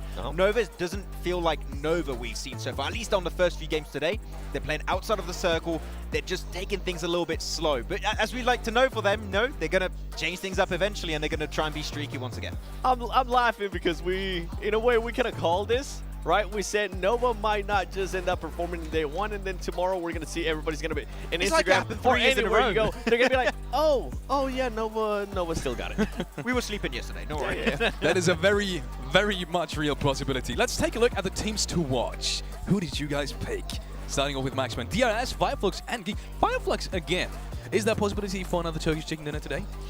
Yes. I would like to see another one eventually, right? I mean, it's just Fireflux is the team that I've been looking at. And I did my pick before they actually got the chicken dinner. I was like, I like their transitions from position to position. They got the chicken dinner on top, so that cherry on top at the end of the day. So yeah, I think Fireflux have been looking good. But especially as you mentioned, I want to see the other Turkish team do well in S2G. It's all eliminations, all placement points. How about both? Please. That'll be good. And that's why I pick SCG, because now I'm starting to see the eliminations, but I want them to narrow down just a good marriage between the both if they want to continue to be towards the top 3, if they want to continue to be towards that top table. I also pick Nova because of what we were just talking about. If they can actually get a win here, they will be able to send a statement to Alpha 7. And I pick Alpha 7 to kind of just counter that point, because if Alpha 7 can get a win to finish off the day, it's going to be massive, and it's going to put him in a big lead point.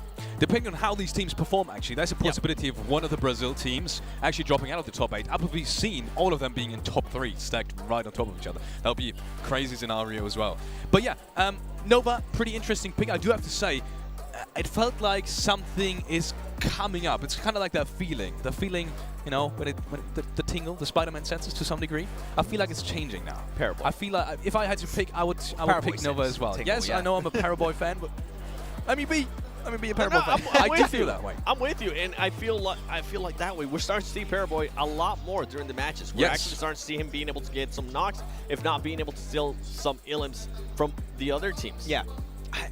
Even that, I would say that we saw some improvements throughout the day, because we saw in that very first game, they lost, I think it was Order to the side of Alter Ego very, very early on in that game, right? And now, we don't tend to see them lose like a player like randomly in the early game. Like, it's a slow like sense of improvement we are seeing, but once they go back to the drawing board today, I think that tomorrow, day 3, that's when we can expect some big step-ups from Nova. I mean, they're not the back-to-back world champions for nothing, right? They are a team that is willing to make these adaptations, so don't count them out. It's just day 1. And another team that I do want to mention on as we are going into the last game, it's going to be Inco Gaming. I want to see a little bit more of what we were seeing early on in the day. They were showing great flashes. It was mostly because of Vitali. I mean, a player that was able to get back-to-back games with 6 eliminations was great for them. We really haven't been able to see Vitali in the past 2 matches, and we really haven't been able to see Nenebete. Yeah, we got a chance to see him here and there with the shotgun, but that's about it. I feel like we need to start seeing those players a lot more. It would be very scary if for those teams it was like somewhat of a flash in a pan. Like, it's a good start of the day. The thing is, this will not carry you for these 3 days. Yes. If you do not follow with at least consistency, it doesn't matter if you don't get chicken dinners, but if you're not consistent and getting points in every single few matches, you might just fall out of that relevancy point. Talking about consistency, as a team, I was very surprised to see that it's still in top 5. It's Full Angry Man. They were still in top 5. They still had, I think, around 43 points, and they were very consistent in terms of placement and elimination points. That was very even scoreboard, and I was surprised because they don't immediately, right? They don't stick out immediately when watching the games. But they're the ones, they're always in the background, they're always working, they're very consistent in their rotations as well. They barely lose anyone early game. They have a very progressive and very methodical approach in the mid game as well in terms of getting to their positions. And I feel like them rotating as a 4-stack and very rarely taking chances in the early game is allowing them to do that. I'll be interested to see how they perform if they actually get a good circle, maybe capitalize on that, maybe get some gifted placing points as well. Maybe there's going to be a breaking point that is reached eventually. Yeah, if they get themselves a good position, I also want to see from them not only just, of course, get those basic placement points, I want to see them capitalize on a strong position, get a ton of eliminations. Of course, as you said, no, that 50-50 split of placement points and elimination is important. Hopefully they can try and pull it off in these next few matches, well, this next matchup today and the next few days. I mean, they already showed us that they can get those eliminations, right?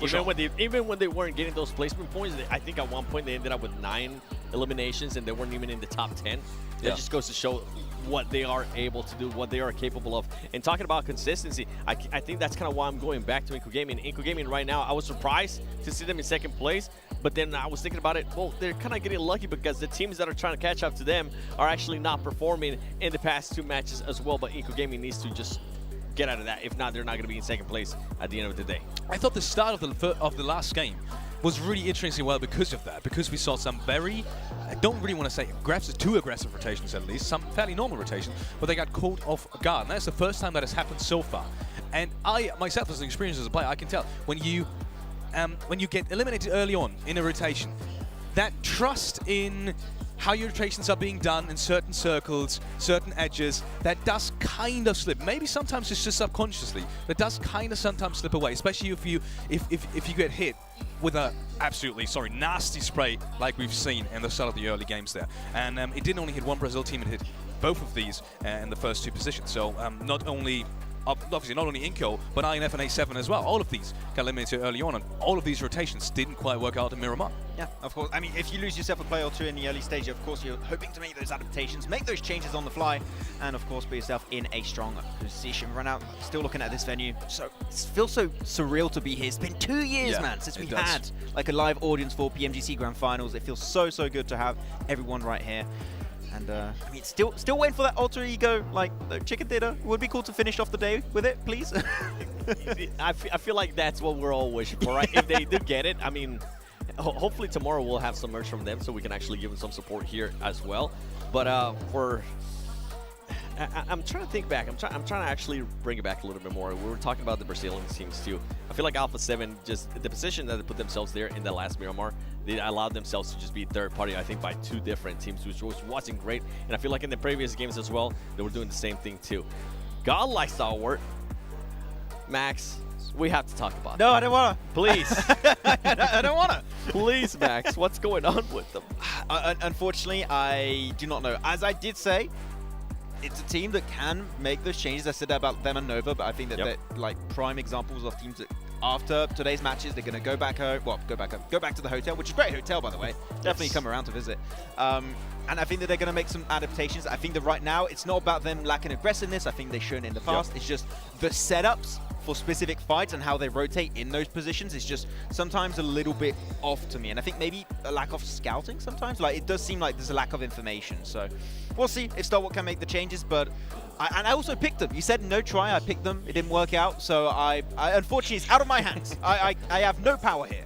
We'll let it slide. We'll let it slide. And something that you mentioned earlier too is with Stalwart Esports. I mean, with Stalwart, Godlike Stalwart, is that they're not going to be making changes throughout the day. It's probably going to happen tomorrow. So I'm going to be really excited to see what kind of changes they do make tomorrow at the beginning of the day. It is super interesting. Just looking at the backstage area and that degree as well, because all of these teams have their coaches ready, analyzing, looking at the map stream while their players are obviously playing and preparing. And it's super interesting just watching on their shoulder on what they focus on in terms of circle shifts. What are the other teams reacting to that circle shift? And that information, as you said, specifically, Seven, that isn't always talked about during the games right now, but mostly after each day, right? So that's when the improvements most of the time actually do come into effect. And for example, I just saw, now that we have Fireflux here, just spoke to the Fireflux coach as well in between the games. And they were definitely looking at some of the Miramar circles. So who knows? Maybe some improvements for tomorrow. But with Fireflux, it's a good bounce back. I mean, this was a team that was towards the bottom of the table when we were looking at the overall. And now for them to be able to get that win, it's going to be completely different. It's going to be a bit of a confidence booster for them too. This is a team that you do have them finishing at least within the top 5. And if with what they showcase, I might start getting behind that, Max. Yeah, that's why I mentioned during the team intros at the very start, like the team that currently, I believe, has the single record of 27 elimination for a single chicken dinner in the full season championship of Europe. And it goes to show this team that if they are in a position where they can achieve a chicken dinner, they tend to just dominate that one specific game. They just give you no breathing space if you're up against them. So that's why I just love so much about Fireflux. And of course, if they have a strong position like that, most of the time that chicken dinner is just not going to slip through their fingers. And I think that's something I actually enjoy a lot that we have seen today. Every single time a team is put into a situation where they are either placed by the stone or they do end up with a great position, they end up taking full advantage of it. I mean, we saw it with Inco Gaming right from the get-go, right? And you mentioned it now with Fireflux too. What other team would you want to see in that situation where they just everything goes the right way and you think they will be able to take full advantage of it? I got to go back to it, but like Buriram, I have just not seen them in that kind of position, because really, if they were in a game-winning position during the league stage, they would just dominate. Like, they would truly dominate. My Name P especially was the one that was just popped the hell off in a lot of these matches. I think we had a Pachinki finish at one point where he just completely shredded the lobby. I want to see Buriram in that position, like a position where, like, okay, this should be their game. Are they going to potentially throw it away, or are they truly going to be trying to secure that chicken dinner, get like double-digit eliminations? Unfortunately, so far, they've been silent as my dark horse team, and it's not been shown up as well as I wanted to. Okay, for me, it would actually be Wolves Esports. I feel like they're finally starting to come into their own. I would like to see what would happen if they are put into that situation, and I think they can really showcase it. And now, maybe they're starting to feel a little bit more the other teams, right? It was going to take a little bit of time since it didn't get a chance to play in any of the group stages or anything like that. They just got straight sent to the Grand Finals. I feel like this team can definitely showcase a lot and can actually surprise a lot of people coming into tomorrow as well. Well, we're talking about teams that are actually have the potential to surprise us. I want to talk about AE because they do have surprised me. They did have surprised me in that last game. Did you guys see that breach? I was looking at it backstage in the monitor, and you could just hear, I think, 3 buildings further down the street, you could still hear the screams of everyone in the audience. That was one hell of a breach. And with that kind of confidence, with that kind of explosiveness and the quick decision making, I could, once again, I know they haven't been performing that well today. I could 100% see them coming back. I'm actually really happy you bring that up because when we look back on that first game where we criticized them quite a bit, right, Seven, where we said they just didn't really want to defend their position on the edge of the circle, too passive, actually retreating further in the circle, which caused them to like just crumble apart at some point. That breach that you mentioned there, Falex, just showed a little bit more confidence. Like, okay, that didn't work out. We're willing to make that change of overall, like, the mentality of we just want to be a little bit more aggressive. If there's a fight that makes sense to take, we will take it. No hesitation. And that's the alter ego I want to see, not only for the rest of today, hopefully for the next 2 days of play. 100%, and I feel like if they would have played the group stages, right, if they would not have the direct invite, I think they would have already been in that position. I think this is a perfect symptom. Just like Wolves, I know we've talked about it already, but it's a perfect symptom of just not being 100% used. Not, you know, there is this subconscious process where you have to get used to a lobby. Used to your lobby, used to these names, used to these rotations. It's every tournament is the same. There's this learning period. Yeah, another factor with Alter Ego has to be the fan base. I mean, we can hear him, right? We can hear him trying to get hyped up. At what point does that start creeping into their mind, saying, hey, we're actually like not performing well and so many people came to support us? I feel like that extra pressure is going to be big on their shoulders coming into the next 2 days if they don't start performing at least a little bit better. I got to say, the audience though is absolutely wholesome. Like, even when they have a bad game, they're like, hey, let's go, next game is going to be fine. So I got to say the support is 10 out of 10 right now. Wouldn't change it for anything in the world. Yeah, 100%, but I feel like it's still going to be eating the players in their mind. Maybe a little bit. You know? That's a fair point to make though. As you can see, the energy is still absolutely phenomenal here in Jakarta, Indonesia. And with that being said, we are heading over to the casters for the last game of PMGC 2022, day number 1. John Allen and Blank, take it away, boys. We are getting into the final game of the day, Blank. It is only one more round to go so far, and then we will be 1/3 of the way through. Thank you very much for the welcome to Indonesia. For Nova, though. That's for you specifically. Oh, is that Nova? That's for Nova, yes, not me. Otherwise, I would have Telemaka said that. Oh, well. That bad boy. Ah, well. Ah, well. A lot of Malaysian support, apparently, in the crowd time. as well. Big time. It's really nice. It's really, really nice. Showing up for the Geek Fam. For them Geek Fam, the Geek Family, I am ready for this last game. I think you are. Yeah, I got my eyes peeled right now. Quite literally, I got a potato peeler earlier, and I was ready to go. Yeah, I was wondering what you're doing, man. Yeah, that's to ensure I can watch this game. Nothing's going to slip by me. I'm ready. Well, we did have potatoes for dinner. I'd wondered if you'd been doing the catering, but no. Yeah, I had potato dauphine. That's right. Dauphine. Dauphine. Had a little bit of rice with that, and we are going to be making sure that the final game comes with a perfect chicken dinner, maybe with a side of potatoes, if you are lucky. Frank will peel them for you. Primorsk to Lipovka plain path, a little bit further north than that, but it's going to be fairly kind yet again. No real drama on the plain path. That's right, John. I mean, I like my chicken dinner, I like my dauphine, but can I get a whoop whoop? My dauphine, wow. Whoa, whoa. Thank you, bro. I appreciate it. That's what I really need today. I need this circle to head onto the screen shortly, but right now, playing path fairly smooth. Down from Primorsk, all the way from Chinky School, up towards Mansion. It's happy days. It's a very, very nice playing path. It's been simple all day long. PMGC 2022 have not thrown us any of those curveballers, right? I've been ready with the bat. We've been batting them backwards, and there's been no foul play. It's really good to see. I love when this is the case because fair play makes me feel like I'm getting the right winner for PMGC. I don't think that there has been a game where I thought, oh, well, that was lucky. Maybe the Sanhok. Maybe the Sanhok.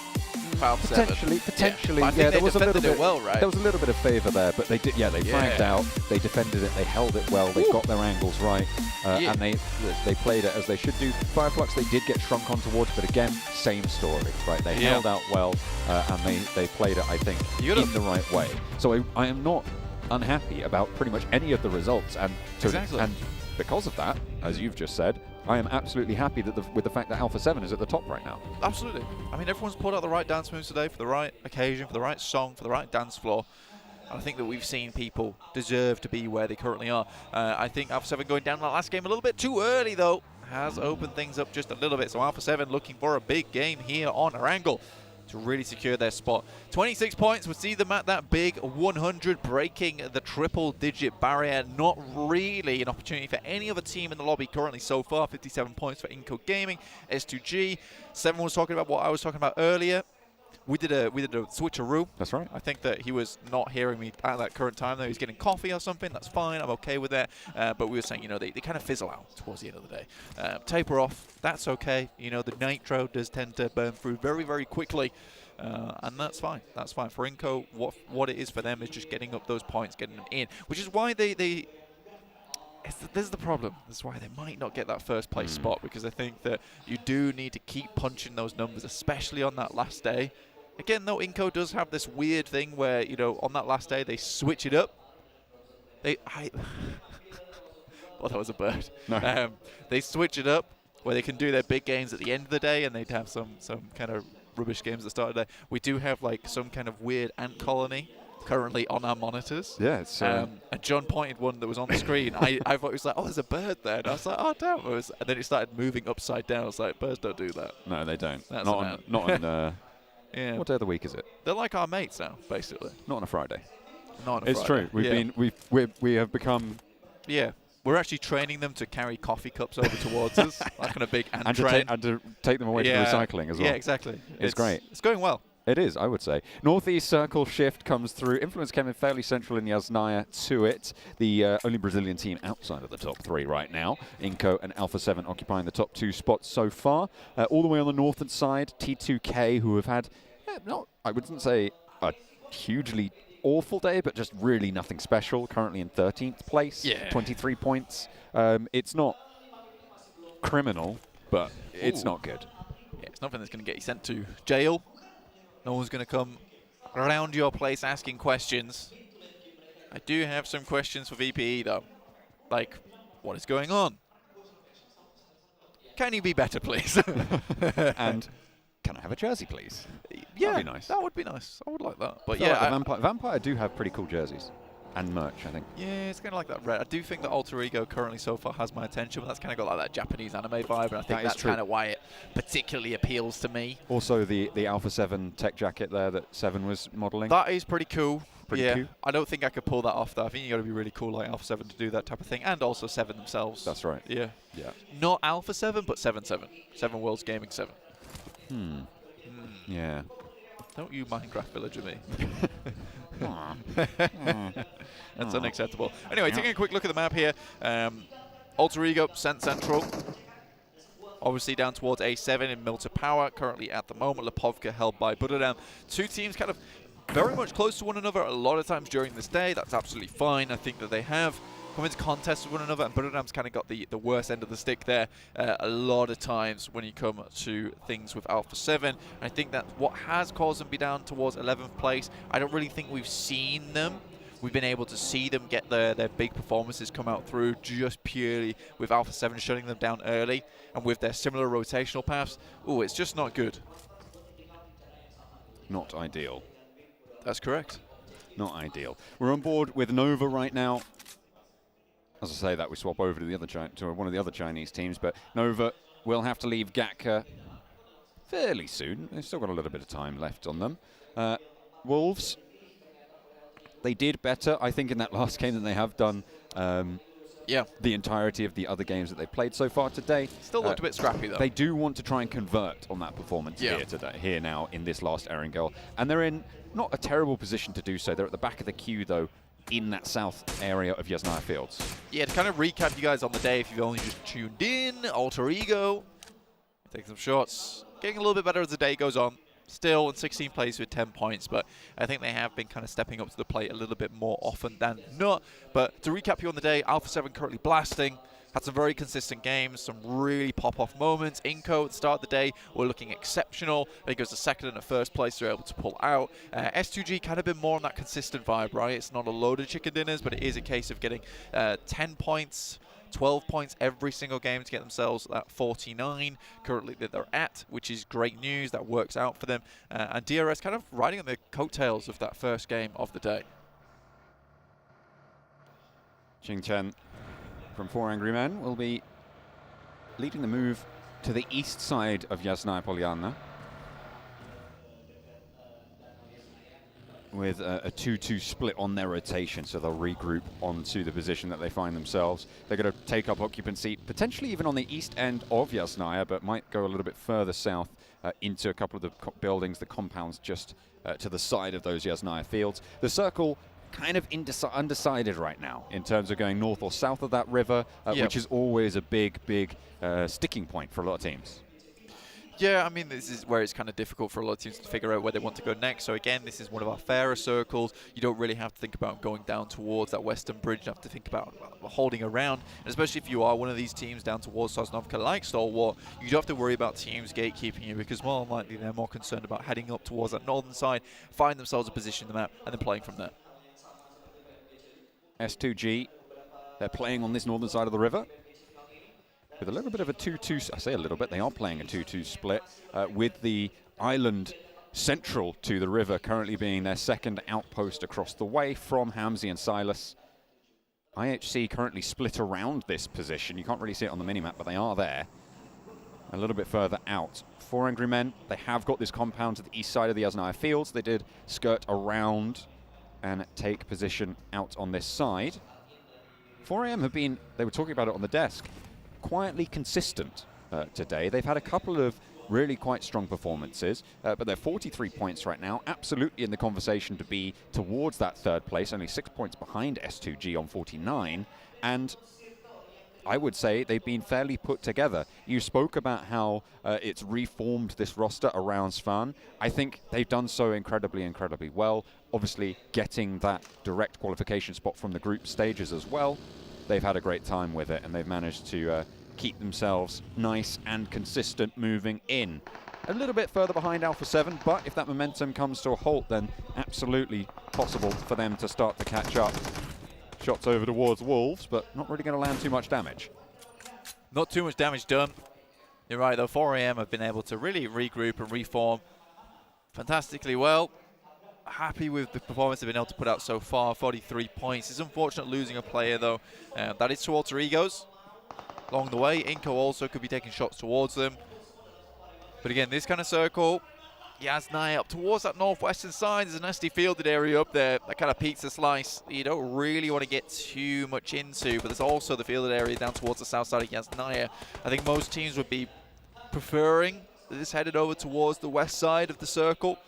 Give them a lot more opportunity to play, a lot more opportunity to take some, I'd say, preemptive action. You know, holding on the sides of the bridges, taking some positions to hold out, rotate. If you head over towards Yasnaya, it's just going to be a free-for-all who can get into Yasnaya compounds the fastest and the best ones. Inco needing to keep up the pace.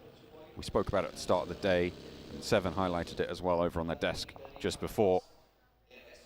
This is a team that they started out strong today. We absolutely knew that they were capable of doing that, but we were worried, and you said this as well, that they do fall off, they lose that momentum in a way that some other teams, like Alpha 7, kind of don't do. And we've pretty much seen that come to pass here. In the final game, though, they still find themselves in second place, so maybe they can reset for tomorrow. Yeah, again, this is what I was talking about at the beginning, is they will continue to do well, and I think for Inco, honestly, a top 3 spot would be fantastic. That would be really good for Brazil. It would be really good for them in general as a team.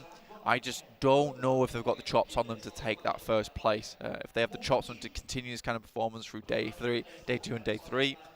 They've proven me wrong more times than I can count, though, so I'm not willing to count them out just yet.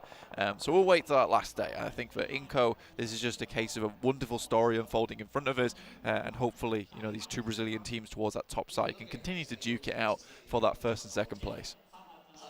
Inco central position. They have a compound to the west side of the Yasnaya fields. They're in probably a prime location for a south side circle shift to go to the south of the river. If it goes north, though, they might struggle just a little bit. We might even see them try and go through the river and ford the river between the 2 bridges, because if they send south, they'll hit opposition.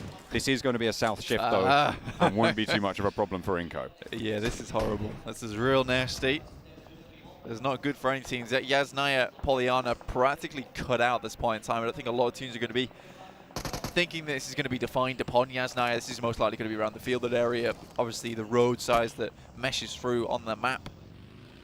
It's going to be a rough one. It's going to be very, very difficult to play. S2G, though, can wrap around Yas Lake. So can Fireflux. The two Turkish teams taking very similar rotations at the moment. See exactly who could find the better position. Fireflux, though, rotating 2-2 currently with S2G at a full 4-man. So you might see Ketch and Lutz get into a bit of trouble. Scry, though, the first one to tangle with a Mini 14, the wrong end of one anyway. Not going to have a good time with that. S2G have managed to get around the headland to the east side of the Yasnaya Lake. Behind them, as you said, Fireflux just a little bit behind on the queue. Wolves get spotted out, and actually Memory is going to be flushed away. T2K on the north side of the position held by Inko on those hills near the bridge crossing to the west of Yasnaya. T2K will spot the Wolves, and the Wolves are kind of penned in at this stage in their position. They can't really find a way out without having to take a fight. Yeah, this is where you push the Wolves into a corner. You kind of don't want to be around for this. Depends if you can continue to move forward, maybe try and take them out on a very aggressive push, but I think at this point in time you just leave them there, happy with the knowledge of their position. Try to pick up somewhere better to play from. Inko, really nice spot at the moment. Very, very, very good spot within the circle. And it has surprised me. A lot of these teams tend to be playing these outer edges. And Inko's just like, well, that is the priority compound within the circle. We're going to take it. And I think it just is that sense. So a lot of these other teams are assuming that it's already taken at this point in time. So essentially the only team that is taking it is Inko, because everyone else thinks it's already taken. I kind of like it. It's a bit of a weird false sense of security for Inko, though, because they are just sending towards these spots, and I think it's more careful gameplay by a lot of these other teams that is allowing these positions to be open. But hey, what the hell? If Inko can take that, and they can play from that position, let him.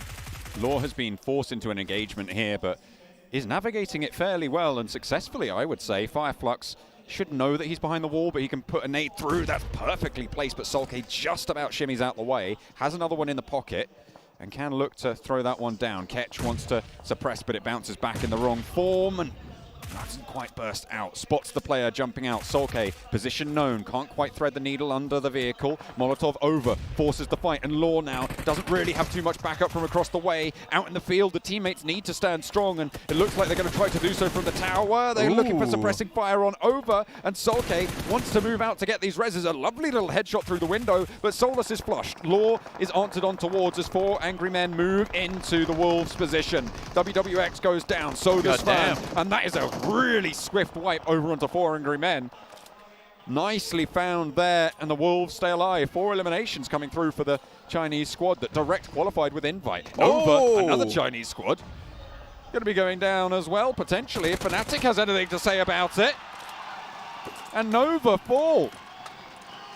Alter Ego, 4 eliminations, meaning they picked up all 4 members of Nova, the current reigning champions. I think if anything's a win today for Alter Ego, that one right there is it.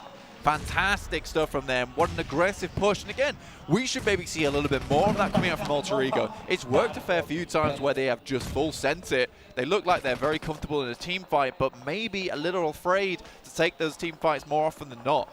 Very well done there to Alter Ego. They're going to be hugely happy with that. They also managed to slam a knock over towards Vampire, so that's going to slow down Vampire's position. With the circle as it is, they have a valuable south side area under their control in the buildings that they occupy. The high ground that they have, valuable, certainly, to be moving on with. Geek Fam, ooh, they've been rolled on down. It's actually not even sure who managed to pick that one up. I think DRS did manage to get the rundown and the flush through. Fireflux, they are getting pressured on towards as they tried to send out to the western side away from Yasnaya, as Influence Kemen do pretty much control the entirety of Yasnaya fields from the central area. Fireflux will fall down and out of the final game of the day. Match number 6 will end there for them.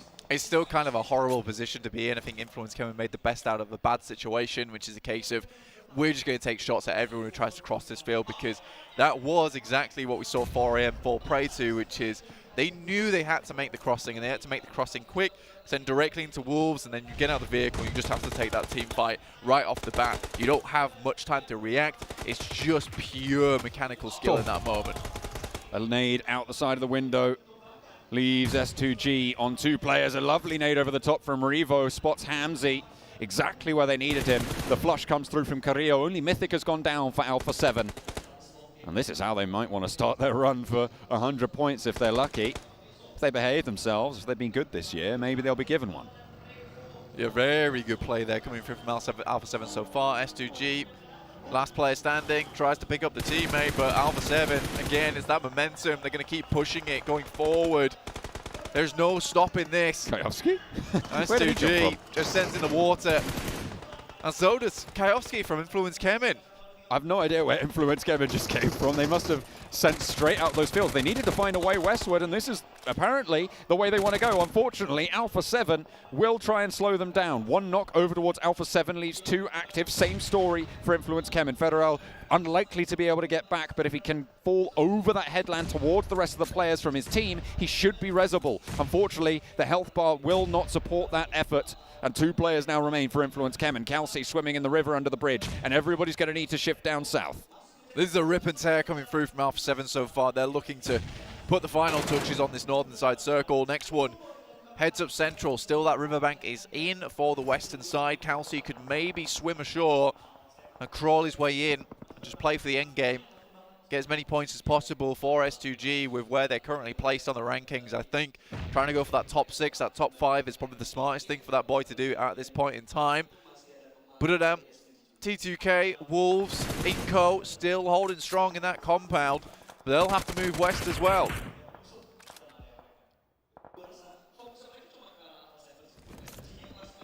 Alter Egos on the southeast side will have to hold off against Geek Fam and potentially even push in against Vampire.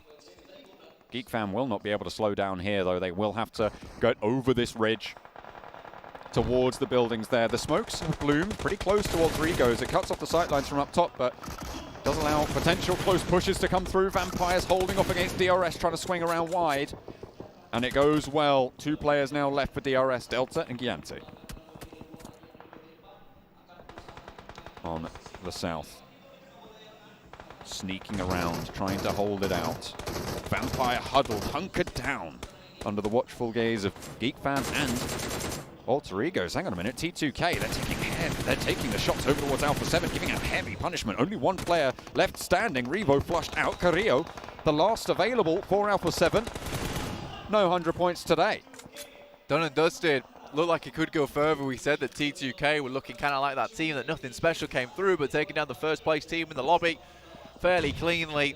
It's certainly something to be proud of there. With 7 eliminations, takes them up to 30. Placed them just behind Buddham so far in 11th place. Great nade.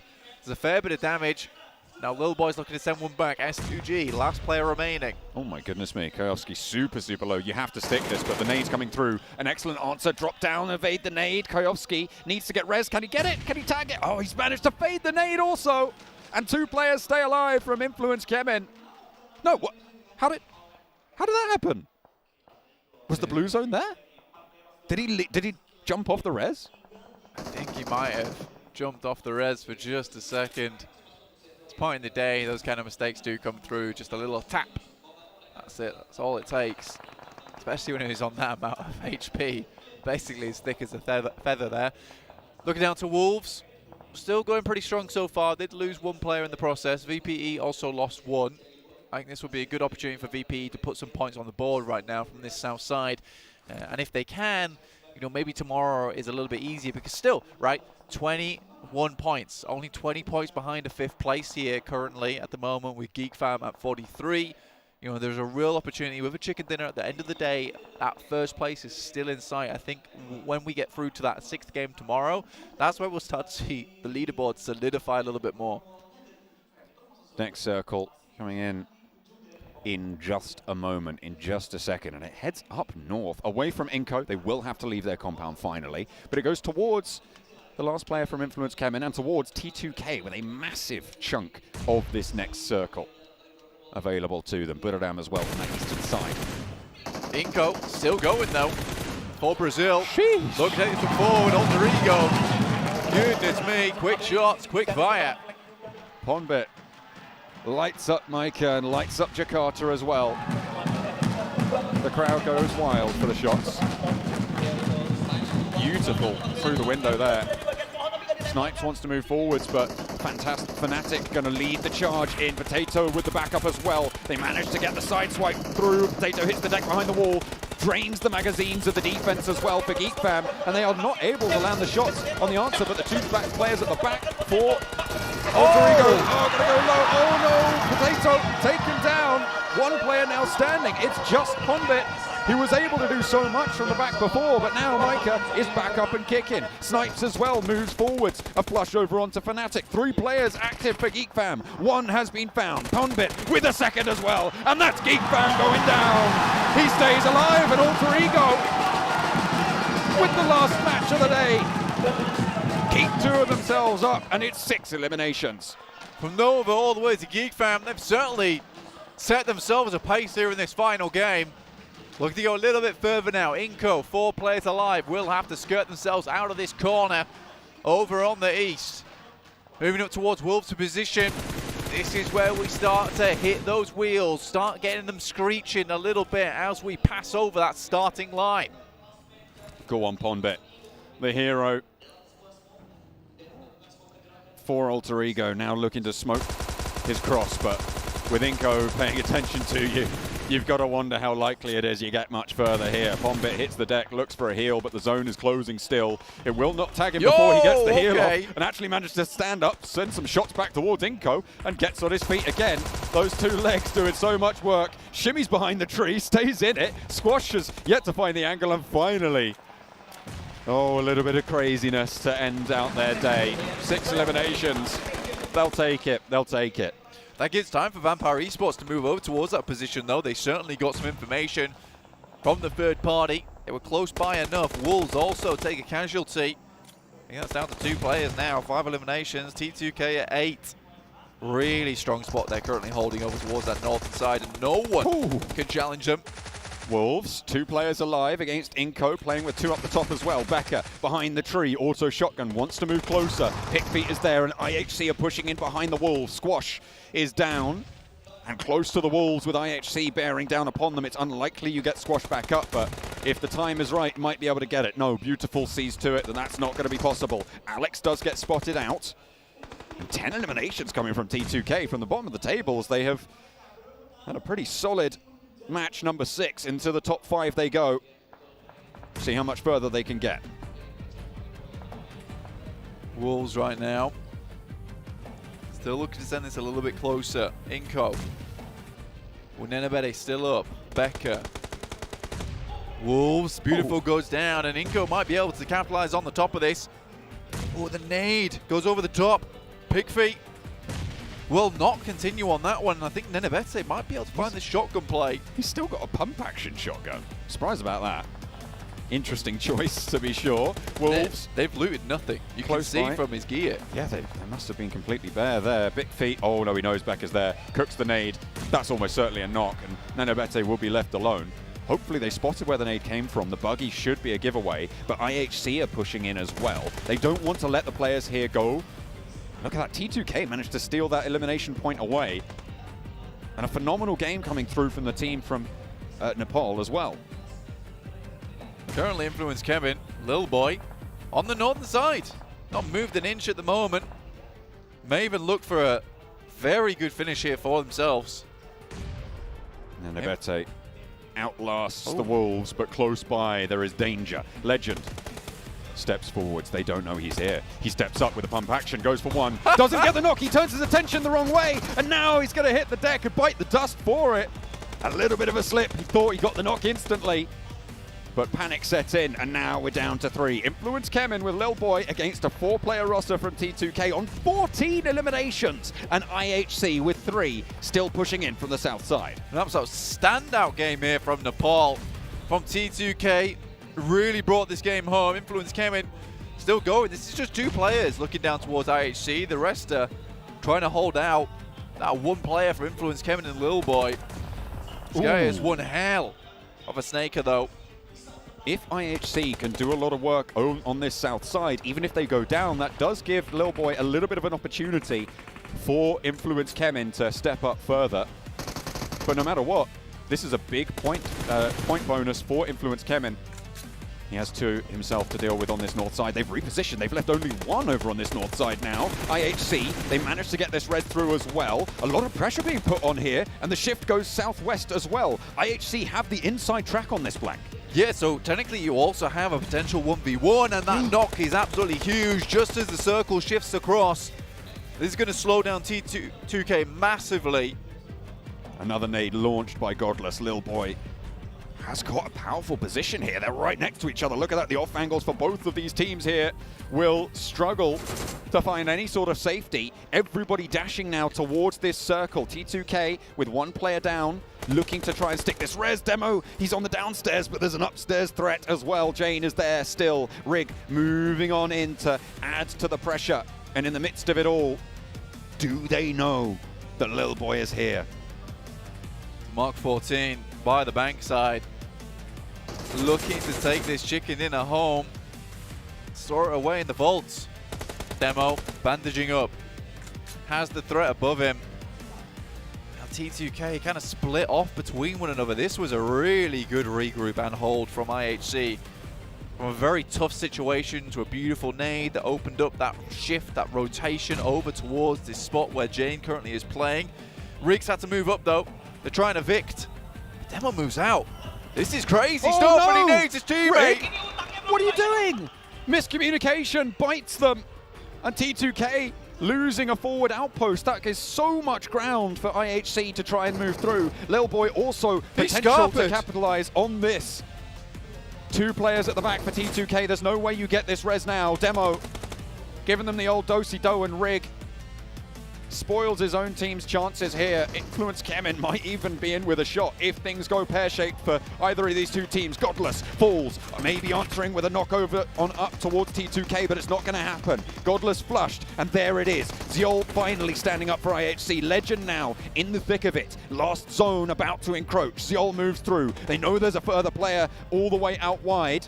And IHC, probably the only team with the full information here that there is a solo snaking around. Demo, you can see that he is moving through. Ziol, a really brilliant opener. And there's two players from IHC active. Low HP from Ziol. Rig looking for Demo, hits the deck for the drop shot, and maybe able to find it. Demo falls down, and there's a chance for Influence Kemin to come through strong here. Rig last standing for T2K will keep them going. Ziol is there. And it's 1 versus 1 versus 1. No chance of reses. And Lil Boy is still going. Ziol from behind the rock looks for the challenge. The burn forces him back, and Rig looks for a second. Managed to get the heal off, so he's got the HP to play with. Full magazines on both sides, and in they go for the flush. Rig still active here. Ziol, no nades to fear. Pushes up high on the rock. That is bold as brass. Ziol still fading it around the edge. And Lil Boy's just being quiet. Waiting for this fight to conclude. He has full broadside over towards Ziol. Ziol's done a marvelous job to take down the majority of the players of T2K. Keeps looking down towards Influence Kemin's position here. Rig goes for some HP. A little bit more. Kemin found. Ziol is absolutely putting on a masterclass right now. Looks to finish it off. There it is around the side of the rock. It's IHC. To be able to take things down right at the closing moments. T2K, a disastrous nade from Rig. Started a collapse that brought down the House of Cards. I mean, Ziol, from the moment he stepped up to the plate there, he just looked marvelous. I don't think he was going to let that one take away. As soon as he saw that nade from Rig hit one of their teammates, obviously at that point in time, T2K is absolutely scrambling for help. They're looking for anything they can find, and Ziol just capitalizes on the panic like Batman, drops in, swoops in, turns off the light. Quick 1-2 punch, and T2K are running scared. Now that's what I call vengeance from IHC. That off angle was so pivotal as well for him to be able to operate so freely in that area of the map without the threat. I mean, the fact that he took that position, tried to bait Lil Boy out whilst also maintaining pressure onto Rig there, it's a really, really hard play because you are splitting your attention in a 180-degree angle. Being able to go and see you're behind, look towards your front, look towards your behind, make sure Lil Boy's not moved out. Yeah, I think it was a great play as well because he exposes himself to Lil Boy, knowing that Lil Boy's waiting for that fight to conclude. He doesn't want to take the fight with T2K who can get behind that rock. He wants to fight Zhol, so it gives Zhol all the time in the world. It's just so good, and that's why I call it a masterclass, because that is tactical play coming through from Zhol. And not only that, even if you know that Lil Boy is going to try and chime in on that fight, it's likely that he's going to target the player that you're fighting because you're looking the opposite direction. It's more likely that they're going to be a threat to him, right? Yeah. So he's going to try and take down that threat to him instead of shooting you in the back and potentially just being spotted by the player further up the hill and going down you just want to wait. You just want to wait for that fight to conclude and then take down the player that you have broadside on. It is very smart from Zhol, and I think he played to the mindset that we saw Lil Boy in there, which is a little bit greedy, honestly. I think if I'm Lil Boy, I'd just take the shots over towards Zhol, but it was Lil Boy wanting the chicken dinner. I mean, you got to respect it. They want the points. To be fair, Influence Kemen, they are the furthest down the table of the Brazilian rosters right now, but still a third-place finish there. I didn't quite catch how many eliminations they had. I think they had a couple on the board, but still, they managed to put up some decent numbers. T2K, however, I would say they lost that rather than IHC won. Yeah. Obviously with Zhol's exception. I think, yeah, I'd suppose so. Anyway, see you guys later after the highlights tomorrow, but for now, the desk.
Welcome back to the desk and the match rankings after one of the most interesting games that we have seen so far in PMGC 2022 Grand Finals. I don't even know where to start, honestly. T2K was first. Even after they lost the game, I just saw 28 points, even after losing that game, a game that I was so sure they had in their bags. Maybe they forgot it was not the show match anymore. I know. Maybe. 28 points. Did they really lose the game? I wouldn't really count that as a loss. Actually, I still do. Yeah. Technically, I guess it is. Okay, chicken dinner did go the way of IHC, but hey, IHC taking himself a chicken dinner. But Zhol, absolute masterclass there. Yeah, I think he understood at a split second. He's like, wait, I should be taking a 1v2 right now. Yep. But if they still had two players, they would have pushed me together. I would be dead right now. There must be a solo somewhere remaining in the shadows. And he instantly turns over, spots Lil Boy, takes him down to go back onto his 1v1. That is an insane play from him to allow to get their first chicken dinner. The awareness that he showcased at that moment, it was tremendous. And I love that he was able to kind of look towards where he thought that player was going to be. And then he just kept going back until Little Boy finally made a movement and he went for that shot. I feel like Little Boy, man, he should have realized that he was spotted and he should have taken a shot. With fire, yeah. He waited too long. I do want to say one thing. Something that's completely got overlooked now was Demo actually staying in that tower for so long and disrupting the ability from T2K to just focus on towards one side, because that is what they ultimately lost them their game, right? Ooh. They had to refocus, turn around. Nice. Wow. Let me just finish that one for 1 second. Then we can look at the over rankings. They had to turn around, focus on Demo. That's where the mistake happened eventually, and that kind of split their forces after what was almost a perfect game for them so far, right? They focused onto watch both sides almost perfectly. But looking at the overall rankings, top 3 is all Brazil. Wow, and look at that. All the 3 Chinese teams here from the PL are just not looking too hot on this first day 7, unfortunately. Go Brazil, but where's go China? No, now does not have any opportunity to do so. It's day 1. We can see some changes, but the clock is ticking. Remember my pick at the beginning of the day for the show match? It wasn't a show match. Actually, that was your prediction for the day. I didn't want to tell you guys that he was my You were prediction seeing for the in the MVP. future. But Revo being able to come out on the MVP, 13 eliminations for himself, 2,800 damage, that's impressive. And that was what I was talking about too at the beginning of the day. That player has been able to perform so well for this whole season. He continues to perform that way too. It's not just about Carrillo. It's not just about the other players like Mafioso, Mythic. Revo is showcasing what he's capable of here. I really have the impression that not only for Alpha 7, but the Brazilian teams as a whole, Brazil is known to be a very, very aggressive kind of like region as a whole. It works so well right now in terms of elims, so keep it up, boys. It's great. That will be it for today from us at the Dish from the casters. PMGC Day 1, we will be heading into an interview, so stay tuned and see you tomorrow. Stage where we are joined by one of the team members of the leading team after day 1. We are joined by Revo from Alpha 7. Congratulations and, maintaining first place throughout today. This can be seen as a double-edged sword because in the one hand, you have this huge boost of confidence after day 1. But on the other hand, going into day 2, you kind of have a target on your back. There's a bit more pressure. Do you feel that? Então, parabéns pela vitória de hoje. Ele disse que, por ser campeão no primeiro dia, tem a vantagem que vocês vão ter um aumento na moral. E o problema é que também pode ter uma pressão aqui, por causa que todas as outras equipas vão vir atrás de vocês. Vocês se sentem assim? Não, acho que aumenta a confiança e isso é bom pra gente. É bom até certo ponto, mas a gente tem que saber regrar isso para a confiança não atrapalhar a gente. So he said, of course, you boost the morale for the whole team, but of course they have to be careful to not to go overhead. Oke, teman-teman semuanya, kita sudah bersama Revo di sini dari Alpha 7, salah satu tim yang memang hari ini luar biasa sekali permainannya. Dan setelah mereka mendapatkan posisi pertama dari leaderboard untuk hari ini mungkin bisa dibilang adalah sebagai pedang bermata dua untuk mereka semua. Bisa jadi ini menambahkan atau meningkatkan tingkat kepercayaan diri mereka atau justru memberikan pressure tersendiri untuk mereka semuanya. Tetapi menurut Revo sendiri, yes, ini meningkatkan kepercayaan diri mereka, tetapi mereka tetap harus hati-hati untuk esok hari. Apalagi besok hari kedua adalah hari yang paling menentukan juga. Well, you and your team played very consistently today, but it was that 14 elimination chicken dinner that really made all the difference when it came to the points. Now, going into that match, were you always planning on going in that aggressively? Então, ele disse que vocês jogaram muito constante hoje, mas que fez a diferença foi a vitória que vocês tiveram com as 14 eliminações. Indo para essa jogada, vocês queriam mesmo jogar muito na ofensiva? Acho que o estilo do jogo da Alpha 7 é agressivo. Quando a partida realmente encaixa, a gente, quando ganha com muita kill. So for the team, they actually play on the offensive. So when they win, normal they win with a lot of kills. Oh yes, of course. Dan teman-teman sekalian, karena memang tadi kemenangan mereka yang paling berkesan adalah WWCD plus 14 total elimination point yang which is itu sangat besar sekali. Dan tadi memang Revo mengakui kalau memang playstyle dari Alpha 7 ini agresif. Jadi ketika mereka mendapatkan WWCD atau kemenangan, biasanya mereka memang mendapatkan double digit atau banyak eliminasi point. Now, speaking of play style, let's talk a little bit about tomorrow because being in first place after day 1 kind of gives you a luxury of choosing how you want to play day 2. So, speak about tomorrow. You could play a bit more passively and just play for those position points, or you could go out the gates aggressively again. What's your plan? Então, como vocês ficaram hoje em primeira posição, tem a chance de escolher amanhã como podem jogar. Vão continuar jogando na ofensiva ou vão jogar na defensiva, só mantendo os pontos? Acho que a gente vai continuar da mesma maneira, continuar agressivo, porque se a gente mudar nosso estilo do jogo pode acabar prejudicando a gente, então é isso, continuar agressivo sempre. So no, they keep the same aggressive playing for tomorrow because they are afraid if they try to change the way they play, they might be a disadvantage for tomorrow.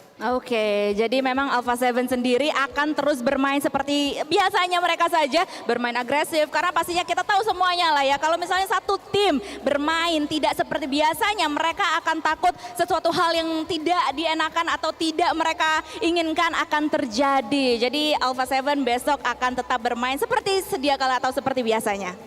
Well, Revo, thank you so much for joining us here on the main stage for your interview. Congratulations on all your success for you and your team after day one, and we wish you all success going forward for the rest of the weekend. Thank you. Everyone, give it up one more time for Alpha 7.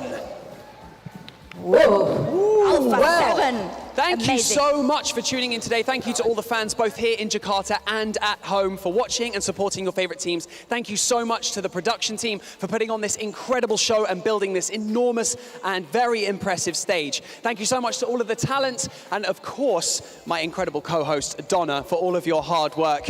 And tomorrow we're going to have 6 more matches and things are really going to start to heat up as we get ever closer to that trophy and that $1.5 million prize pool. My name is Banks. You're not going to want to miss it. I'll see you tomorrow.